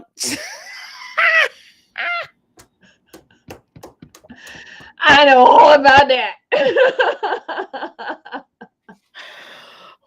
Ooh. Thank you, Nicole. Yeah, I mean, I don't know if we should really call it CP time because the Oscars and the Grammys, all those award shows, they're always running late. Always. And that ain't us.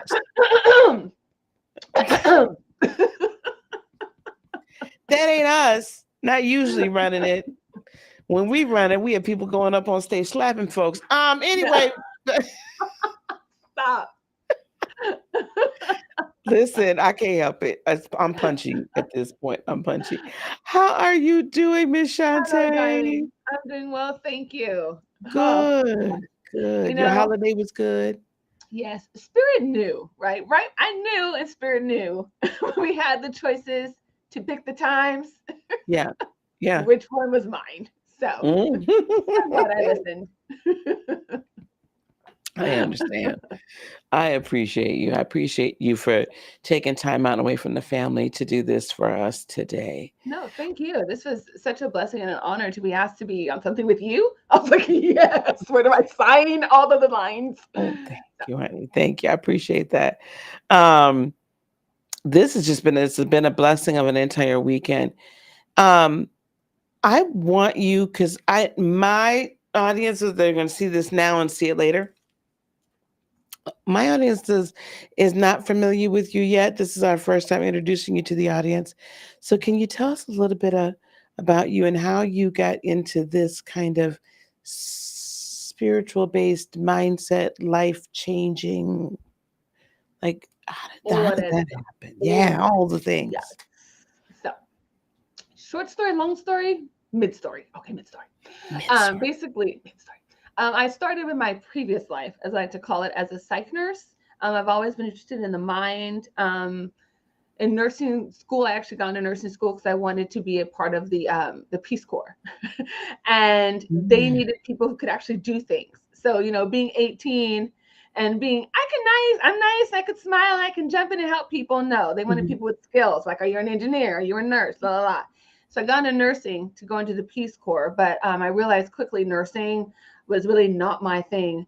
But luckily, a friend of mine told me to stay in until the second semester. So I did, because we were doing psych. And she knew I always was talking about psych, and I was talking about being a psychologist.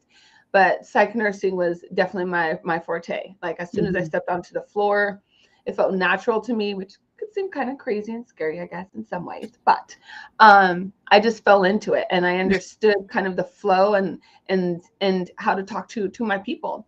And that's where it began. But I realized even then it was sort of limiting because of the nature of the beast. You know, it is a medical model, which means that it's medicine based. And that's actually how they will bill and how they actually make some of their diagnoses. Because if you go into a psychiatric hospital and it's determined that, you know, you don't need medication, then they usually will let you go. If it's determined that you might need medication, or you could use a longer stay, they almost make a case for you to stay longer so that your insurance will be paid for your stay. I don't know if that makes sense. So, oh my yeah, you God. actually have to have a bona fide diagnosis in order to stay in the psychiatric hospitals. So, and a bona fide diagnosis is one that they can medicate. So, for example, if your primary issue really is just being a borderline, there's a borderline personality. So if you have a personality disorder, then certain ones like that, you can't medicate for personality. You can't medicate someone for just being an asshole. I wish you could. Wouldn't it be great to have like the Yeah, asshole we need the to come up with anti-asshole one of pill, right? Oh my God. If only. So there's none of that. So you have to have a diagnosis they can diagnose for. And when I noticed this and I understood kind of the running impetus for this model, I recognized that it just was not in line with myself and what I wanted to be a part of. And so I got out of psychiatric hospitals. I went into the state. I started working with the inmates by creating programs so that they could have time taken off of their sentence, because they were actively trying to be good people. So I've written many, many different kinds of programs for pretty much every part of the inmate life, running from things that they experience inside the prison, as well as to what they're going to experience when they get out, and the things that will help them, like parenting, right? I made a parenting program because most of them don't have good parenting models. And so they would like to be good parents, and most of the time they're in prison, they're not around their kids. So when they get out, how are they supposed to act? How are they supposed to be better? Where are their models? You know, Cosby unfortunately ain't cutting it. So we had to go a different route and created a program for that. And I realized, however, that I've always been an energetic being. I've always had a very strong connection with spirit. And I wanted to bring that more into my work and bring that more into what I was sharing with people, but more importantly, bring that out of people. Because that's really my calling. I feel when we are connected inward and with spirit, that's when we are truly being ourselves, and ourselves with a capital S, because that's when you are shining with the light of who you truly are. And that's been my driving force. I realized throughout this time, I went through the mind in order to get to the heart, which is ultimately where all change and all things lie. Yes. Good story. I think we all go that route, right? Because we're not taught how to deal with our heart. We're taught to ignore our heart, ignore our feelings, ignore our emotions, ignore all of that. And just because it's illogical, when actually this is the most logical area of our entire being. Makes the most sense. The most. It really does. Yeah, I was Um, talking with a client about that the other day. He was like, I just, I know I need to do this, and I just can't. I said, well, it's because you don't want to do it. He's like, I just can't do it. I'm like, you don't want to. He's like, oh my, yeah, you're right. That is it. Like, he couldn't even see that the reason he had this block was because he really just didn't even want to do that. my And he God. actually wanted to go a different route with his life. And so we had a whole conversation about allowing that. He's like, but I spent so much money doing this thing, right? Spent all this time and this money and this effort. So he felt like if he didn't continue with that, then something's wrong, right? Mm. Logically, it didn't make sense to not continue with that. But like you were saying, the heart knows. And you had to go with your heart, because when he went with his heart, he stopped sabotaging himself in those ways. And all of a sudden, different avenues and opportunities opened up because he started paying attention to that part and letting that lead his life. Mhm. So yeah. Mhm. Okay. That is going to lead us to this next step, because I talk a lot about changing your heart set. It's a phrase that I believe I've coined, is a change your heart set rather than trying to change your mindset. Because your mind can get set on whatever it does, but if your heart's not in it, it doesn't matter. Mm-hmm. Mm-hmm. What people forget is your mind gets set on, honestly, whatever you're telling it to, right? That reticular activating system is no joke. And if people don't know what the reticular activating system is, it's just a part of your brain that literally is kind of like the best dog in the world. Because like you would tell a dog, throw a stick, go fetch. That's what your mind does. You tell your mind, hey, I'm looking for this, go look for it, and it brings it back. Okay. Yeah. And if you want to know what that feels like, if you're in a room right now, I want you to look around your room, and I want you to look at all the things that are blue, right? I want you to actually start counting. Okay, that's blue, 1, 2, 3. And count all the things in the room around you that are blue. And now you have that number. Close your eyes. And I want you to recall all the things that you saw that were red. Now, even if you know that room really, really well, it's hard to find and remember those things that are red, to count them up, right? Because you literally told your brain to only look for the blue things. And then I made you hyper focus because I told you to count them up too. So your brain really narrowed down in like a laser beam on only looking through this tiny little lens for those blue things, but all the red wasn't seen. And that's exactly what we do with our habits. We are telling our brain what to look for. I was talking with another client and she was like, oh, I don't want to be in debt. And this, and I said, okay, let me ask you a question. When you say debt, what comes up? She's like, this and this. And they started naming all the things. And I said, and what are you imagining when you're thinking all those things? She's like, I'm imagining more debt and I'm imagining all the bills. And I said, exactly. So you are literally telling your mind, bring me more of this, because this is what I'm focusing on. And all my energy is going into that. And you're saying, don't bring me it. But your energy is saying, yep, bring me more, because that's what I'm focused on, mind. So we have to start training our mind on what to bring her instead. Mm. So yeah. And how do we do that though? Like, you just said a mouthful. It sounds so simple. But okay, how long do they say it says to create a habit? A new habit, about 30 days. Yes. I was going to say 6 weeks. But okay, I'll give it 30 days. But I feel like it only takes 2 weeks to break it, or like a week to break it. Like, it could take a moment to break it. Yes, ma'am. So how do we go about changing, like, what are some of the steps to changing your habits? How do we do that? First is to recognize, one, what is the habit you want to change and why? Okay. Your why has to be major, because your why has to be the thing that carries you. Your why is your vision, right? And I'm sure many of you have heard out there, without a vision, the people will perish. Mm-hmm. Yes. So you've got to have a very clear vision as to why is this important and why right now, right? What is the impetus and what is different about now being the time versus yesterday, right? Or 3 weeks ago when you tried. What's different? What are you willing to do differently as well, right? All of that comes into play because we have these great ideas of, I want to change this, but then we don't make any plans. And I have it's called a fail-safe plan, and where you fail safely. Because you recognize that on that path of progress, it's not just a straight line up, right? It's jagged. There are times you're going to dip and fall. Plan for those. Yes.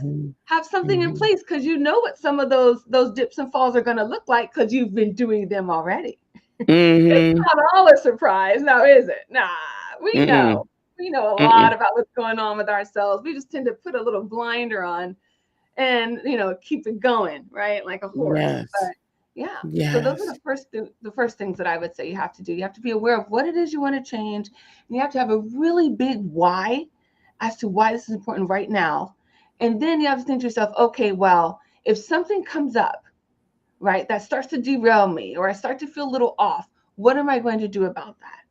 Right? What can I do to plan for that? If I know I want to lose this weight, but I know cupcakes are my thing, right? And I always want to eat a cup. Okay, maybe you could plan for a cupcake, and be like, hey, I'll have a cupcake date with myself every Thursday. Who knows? That might have to be part of your plan until you eventually don't want the cupcake. And then there's that. Why the cupcake?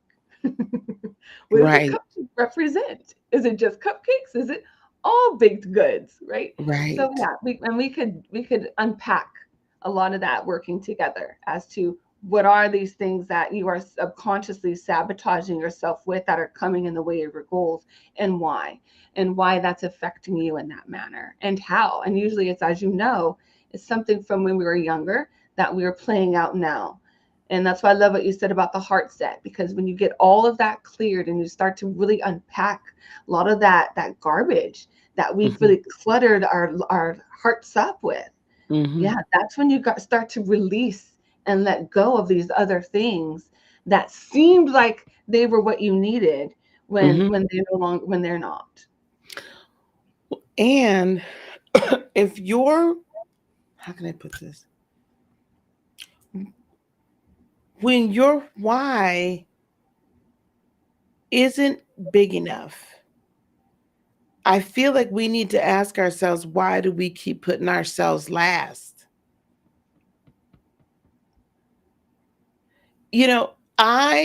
So years ago, believe it or not, I was 50 pounds, almost 60 pounds heavier than I am right now. Now, 9 years ago, I was probably about 40 pounds lighter, but that's not the point. The point is, but I made a drastic 85 pound at least swing when my granddaughter was in utero. My oldest granddaughter was in utero. And I made that swing because I'm 54 now. So I was 45, 46 years old. I was 5 years out from losing my father to a diabetic coma. I was pre-diabetic, and here the birth of my first grandchild is about to happen. And I was like, I don't want to 20 years from now be 65 like my dad was, almost 66, and I died of diabetes. Because it was adult onset. He wasn't born with it. That's the majority of people. Right. So my why, even though my why started out was, I want to live long enough to see my great-grandchildren. Okay. But then I also had to ask myself, okay, that's great for my granddaughter to be the reason, but why wasn't I the reason? I lost some weight when my granddaughter was the reason. I really lost some weight. I really lost the remainder of that 85 to somewhere around 100 by the time I got done with it, because I decided to make myself the priority. Then it was like, wait, no, I want to live to be this age. I don't want to be facing dialysis at 63 and 64 years old or sooner than that, because I didn't take care of myself. So at some point, I feel like the why can change, right? Or can at least Yes. evolve. Yes. But we got to find out why it is that we don't put ourselves first. And that's a great point. The why can and does evolve depending on where you are in the journey. And for a lot of people, they do start out like you, like, oh, I'm doing this for, so and so and other people. But even then, like you experienced, that's not big enough. If you are not at the forefront of that, you're at the forefront of your life. If you're not at the forefront of meeting your own needs, right, and being willing to stand on the stage of your life, then you're correct. You're unlikely to actually follow through and get those major results like you experienced. And I think part of the reason why we don't do that is so many people, especially women, but men too, they're socialized a little differently, but so especially women, we tend to have blocks on our energy blocks, right? On what we can expect and what we deserve to have. And that's actually the biggest energy block, the deserving block. The idea that for some reason, you have to work and you have to earn respect, you have to work and you have to earn good things happening to you in life. Somehow, everyone else is more important and you have to take care of all the other people and all the other things. And then when you have some extra time, maybe 5 minutes before you fall to bed, right? Fall dead asleep. Maybe then you have 5 minutes for some gratitude. Right? Yeah. You can do some, you can do some push-ups, for like 2 minutes before you pass out in bed. Yeah, you're right. We Wow. always leave ourselves to the end because we always tend to think, oh, I have time for that later. And that's our mind doing that again. And that's another mindset drop that we tend to do, as a mind trap, is we think, oh, well, I'm not really all that important. I have all these other priorities that I have to attend to first, and I can do with me later because I know I'll be here. So I'll just do it with me later. Forgetting that, you doing that means you're not going to be here later. Yeah, you're actually speeding up the process of you not being around to do all of those important things. Yeah. And understanding that it's that whole, everyone talks about it, but it's so true. The airplane analogy, right? Where they say right? They always tell you when the oxygen mask comes out, you got to put it on yourself first. You know why? Because you're not going to be any good trying to pass them out, holding your breath, trying to put oxygen on somebody else. And now you got blurry eyes and you can't see and you were fumbling around. They don't have their mask on. Now you're both gone. Don't you know? Absolutely. Yes. Absolutely. But we have to mean that in an authentic way, though. We have to mean that in an authentic way. Yes. Because some people will try to use that as some sort of excuse for not doing a gosh darn thing at all. But that ain't what that's there for, y'all. Like, we got to mean that in a real way, that we authentically value ourselves enough to be here and to be the best us we can be for the collective, for ourselves first, but then for society as a whole. And it goes with the young woman, Jade. She's so fun. Oh my gosh. Yes. I can just imagine a reading with her would just be hilarious. Yeah. But I love what she said about vibration, because it is absolutely true. And because it's for you and the collective. When you're at your best, the collective automatically gets to experience that. You don't have to do anything extra. As soon as you start taking care of yourself better and start feeling better about you, the world resonates with that. Because you are throwing out love, baby. That is the most powerful vibration there is. Absolutely. So when you're throwing out self-love too, stop that. Right? Yes. Y'all see where y'all have to go. Y'all gotta go work with her. She is going to bring you life every time you speak with her. She's going to give you life. Absolutely. This is how we make the world a better place. By making ourselves better, by living our own best lives, and not at the expense of others, right? But just for the benefit of ourselves. Because when we're truly living from that There's no way other people don't benefit. Even if you're saying something that's the hard thing to say, you're saying it from a place of love and of truth. So someone may not like it, but they can still feel where you're coming from and experience the vibration of that, even if they don't like what you're saying. Right. Yeah. And so, yeah, it's very, very important that we do this work on ourselves and that we understand that it does take some effort, but it doesn't have to be all doom and gloom and sadness and, mopiness and being down. It can be a lot of fun. That's what I've learned. Yeah. Working with a lot of my clients, they're like, oh my gosh, I just did this work and oh my gosh, I'm noticing this. And oh my gosh, I'm noticing that. And, and it's a lot of fun when you start to recognize the patterns and you stop it. That is power. And you feel so amazing about your life. Yes. Yeah. Absolutely. Mm-hmm. Absolutely. I want to be sure everybody knows that they have some opportunities to work with you. Mm-hmm. First of all, this is our last, oh my gosh, the last time I'm going to say this evening.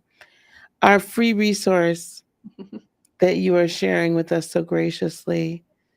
What is that, beloved? It's something amazing, I know. I'd like to think so. Just a little something. It's called Surviving the Survival Mind. And the survival mind is basically like your ego.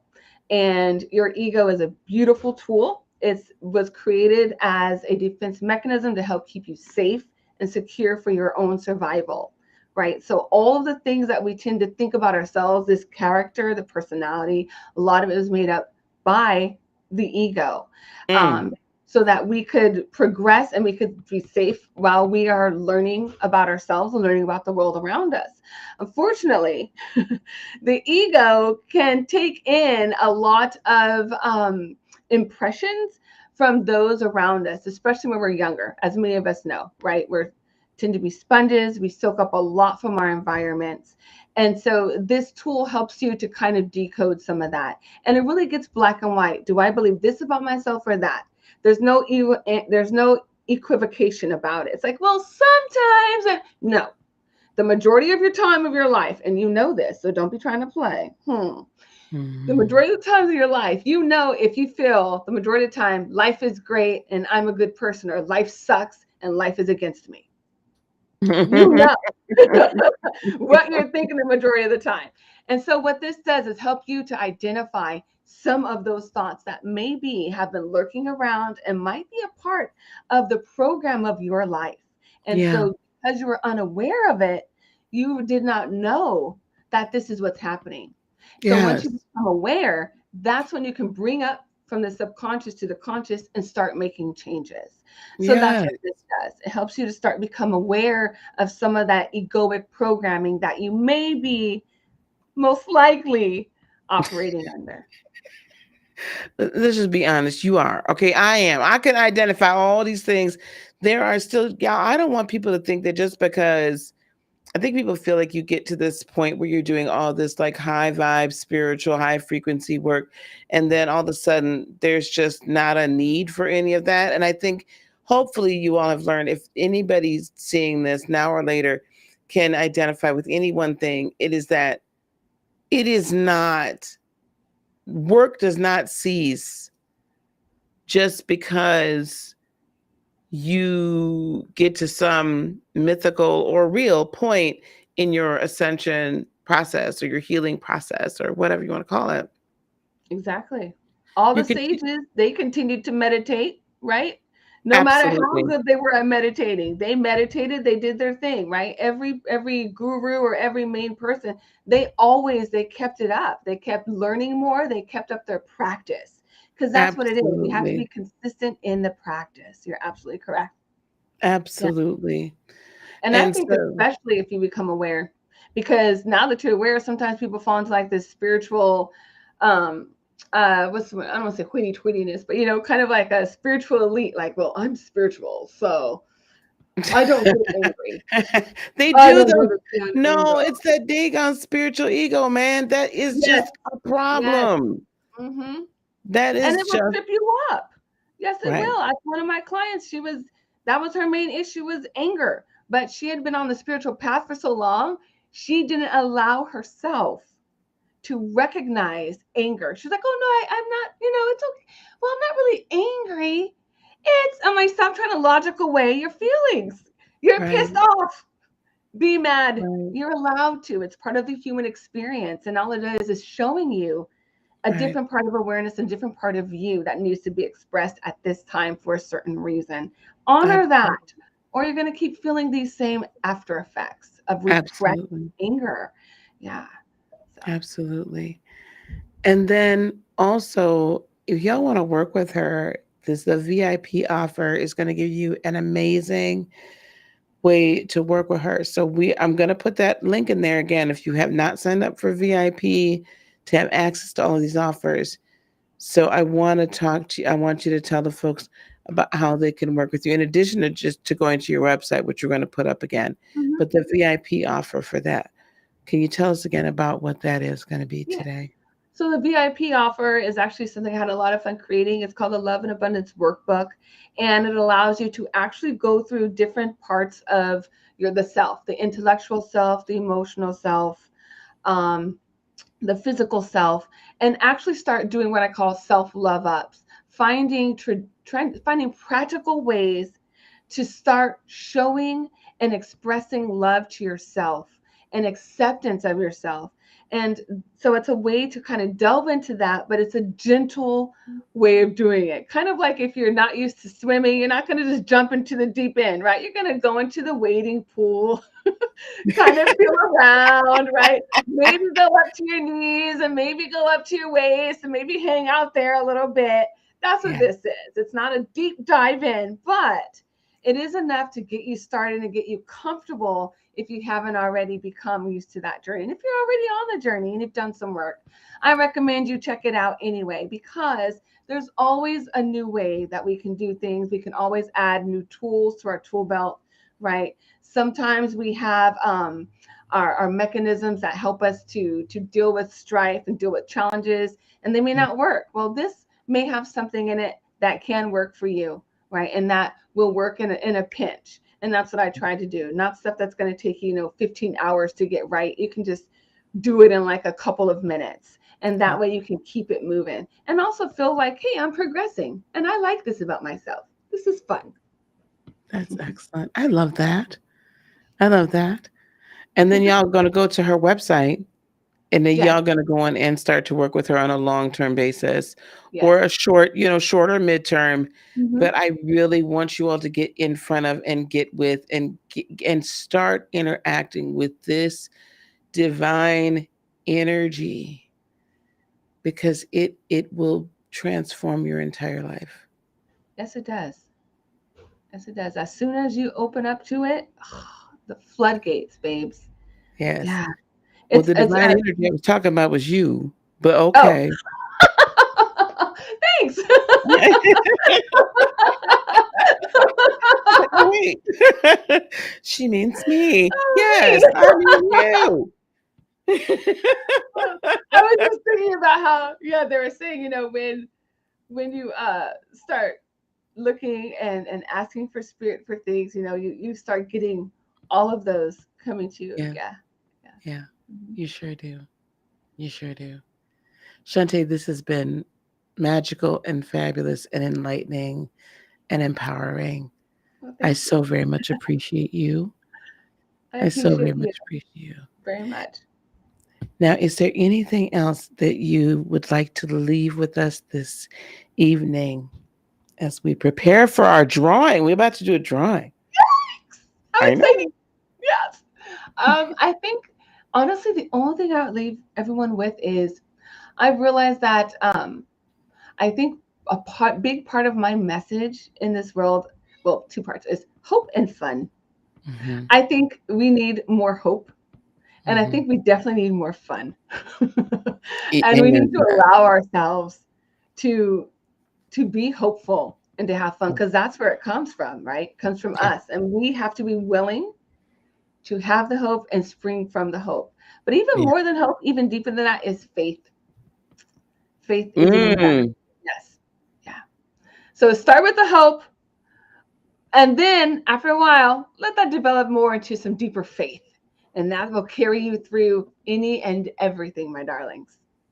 Yes, absolutely.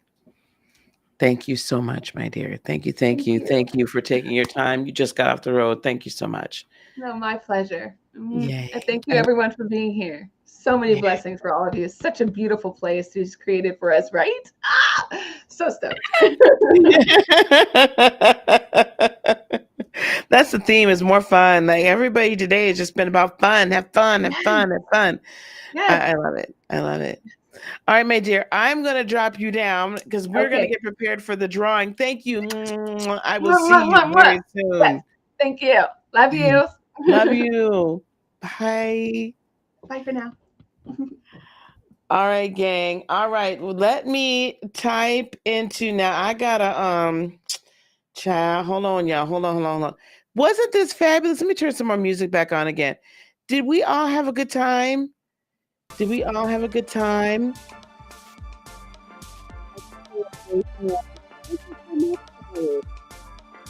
I had a great time today. Let me get my little list here. Now, I'm about to do a drawing. Okay. I'm about to do a drawing for the for Secret Tarot's reading from the VIPs.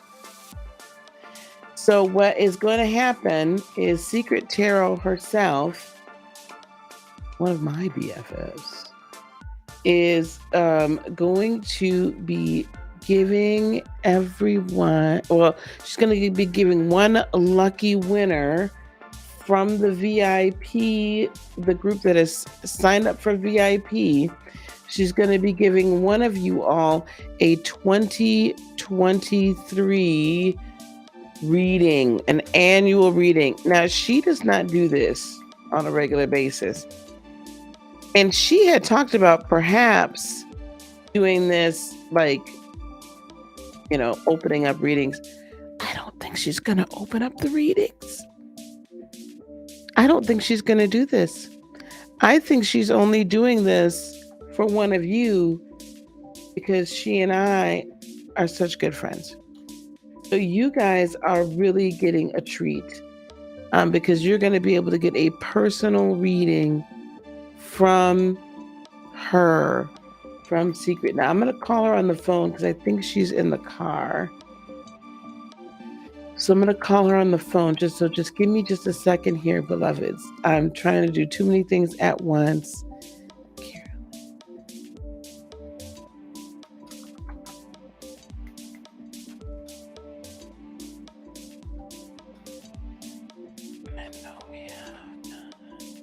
And then I'm going to share this with y'all. So just give me a second. Y'all going to see it happen at real time.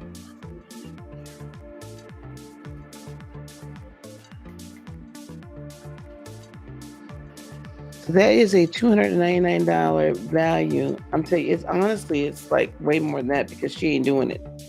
Okay, let me see if I can get her on the line. Hold on.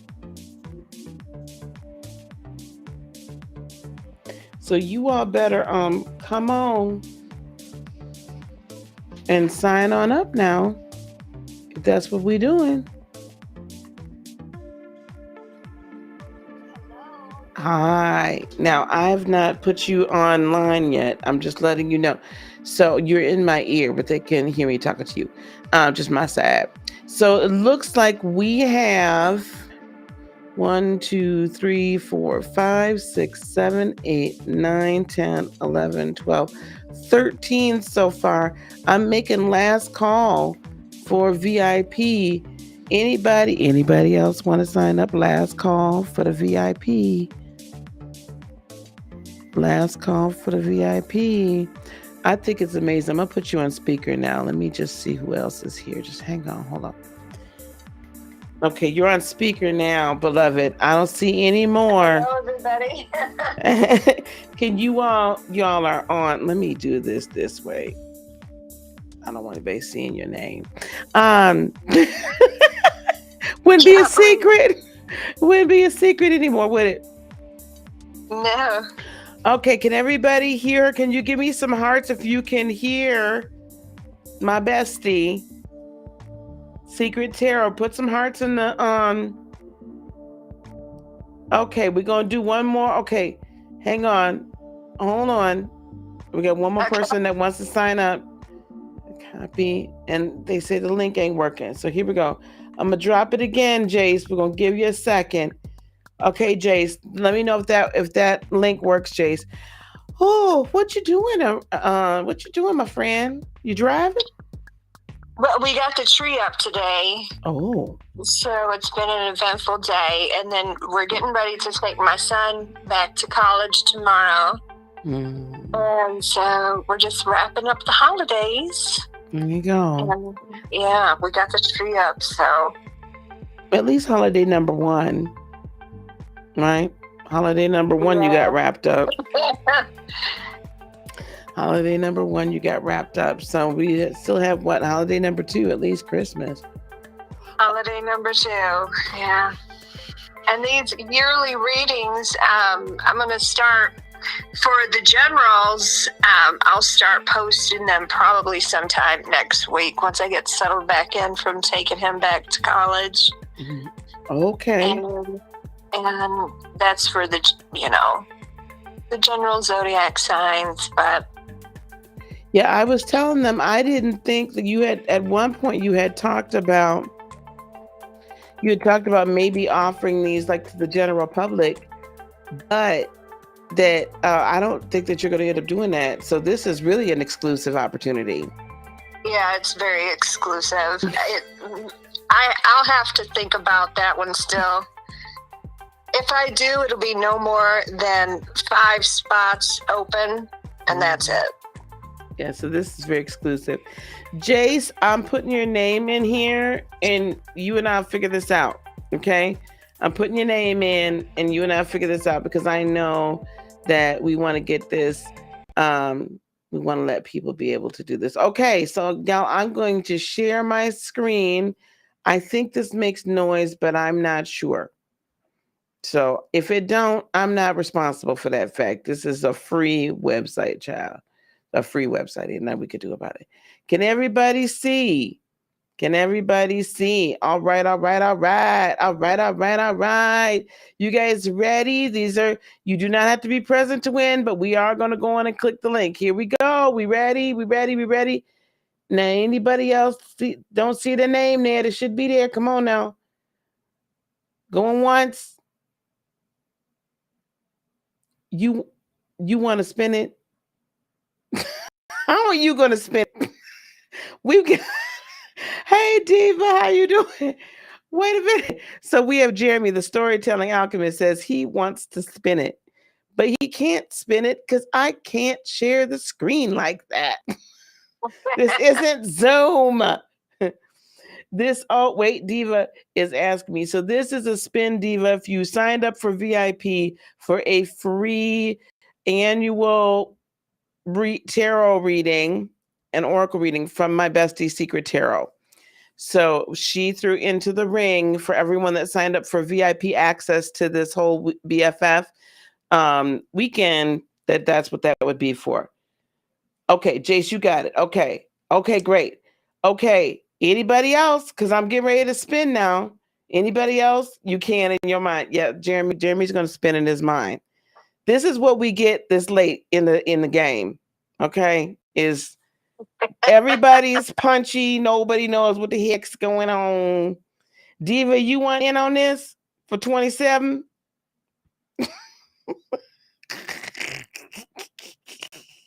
I sound like this is wild. This is so cool. I love this. I sound like I'm running a gambling house.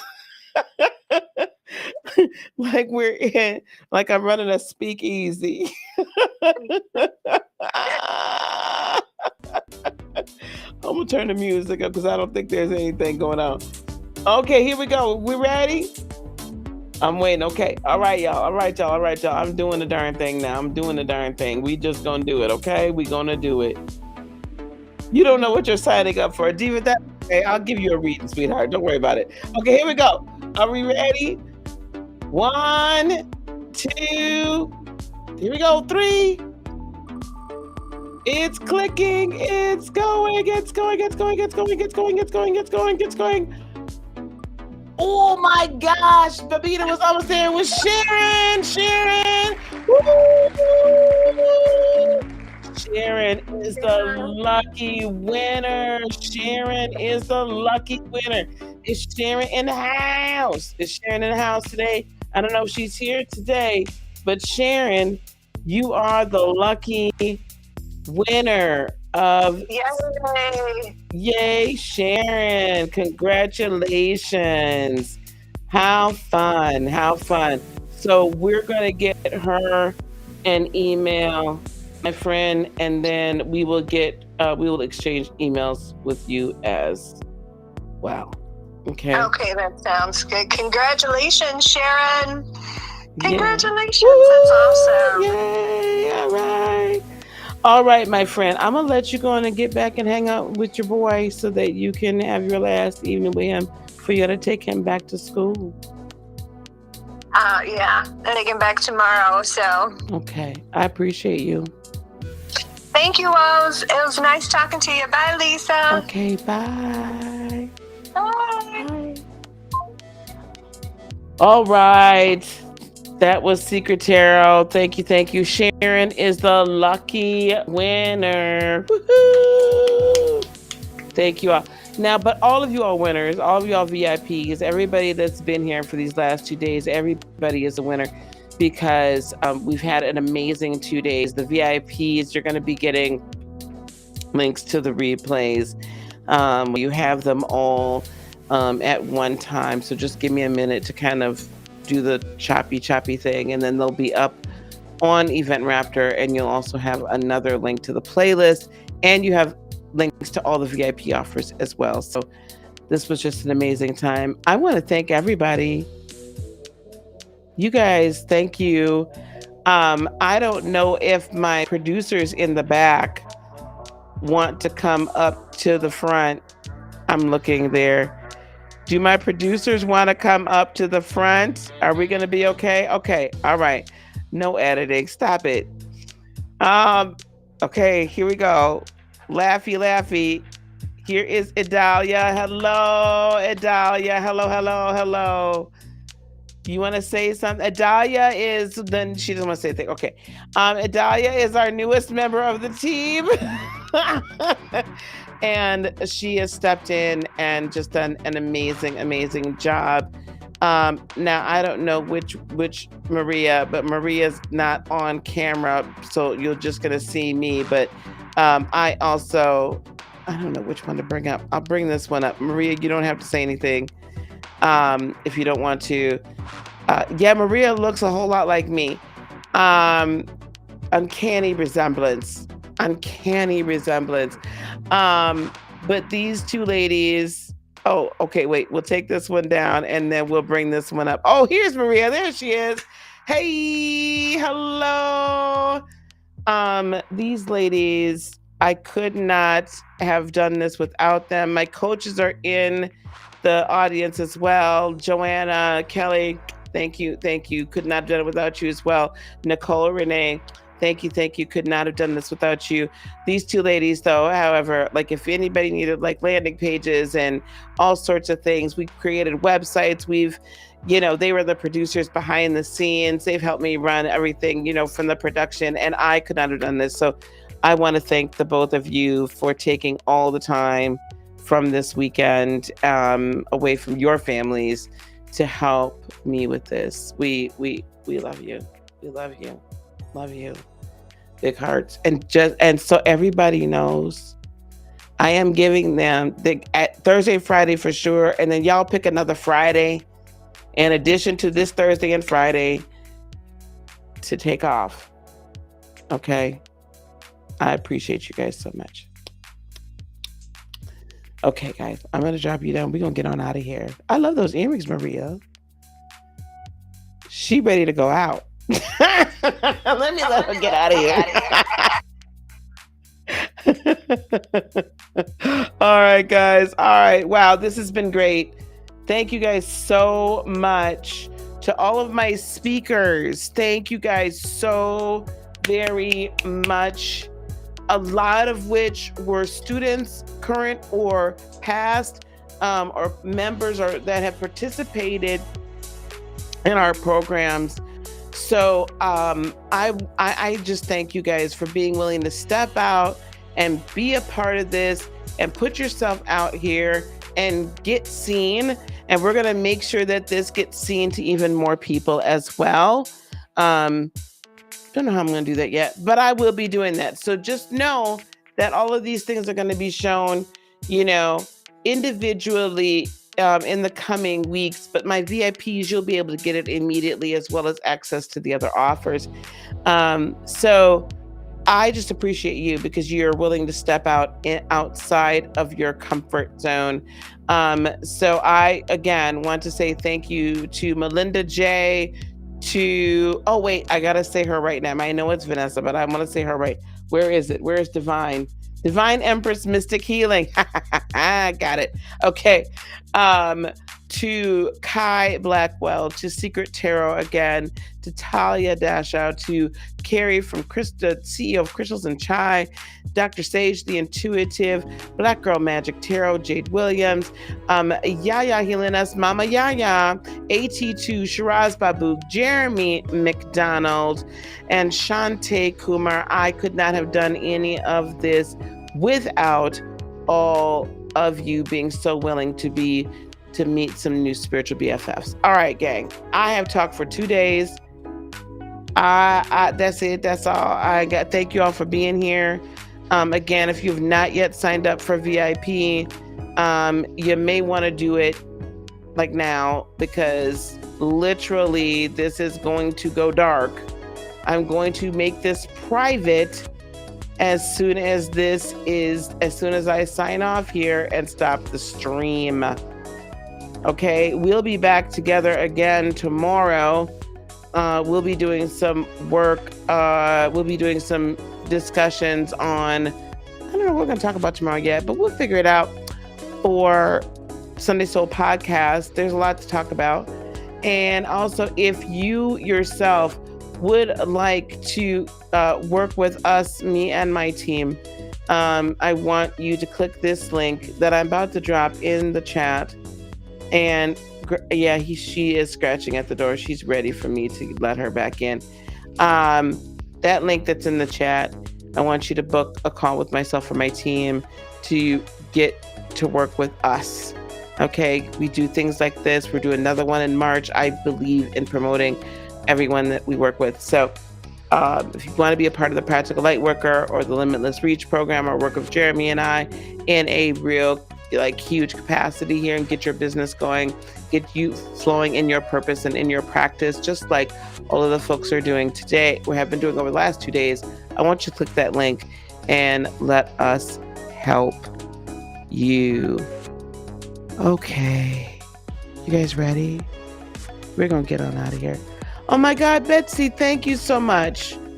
Thank you so very much for the super chat. I enjoyed putting it on. This was a great time. And then we will do a community post with the link to buy the t-shirts that Joanna and Nicole designed this, and Joanna and Nicole do this sublimation process. All right, gang, I'm gonna get out of here. I love y'all. I really love y'all. I love all y'all. You ain't got to go home, but you got to get the hell out of here. Peace, love, blessings, and joy be unto you today, tomorrow, and for all eternity. I love you guys so much. Namaste. We will see you tomorrow. Have a great evening.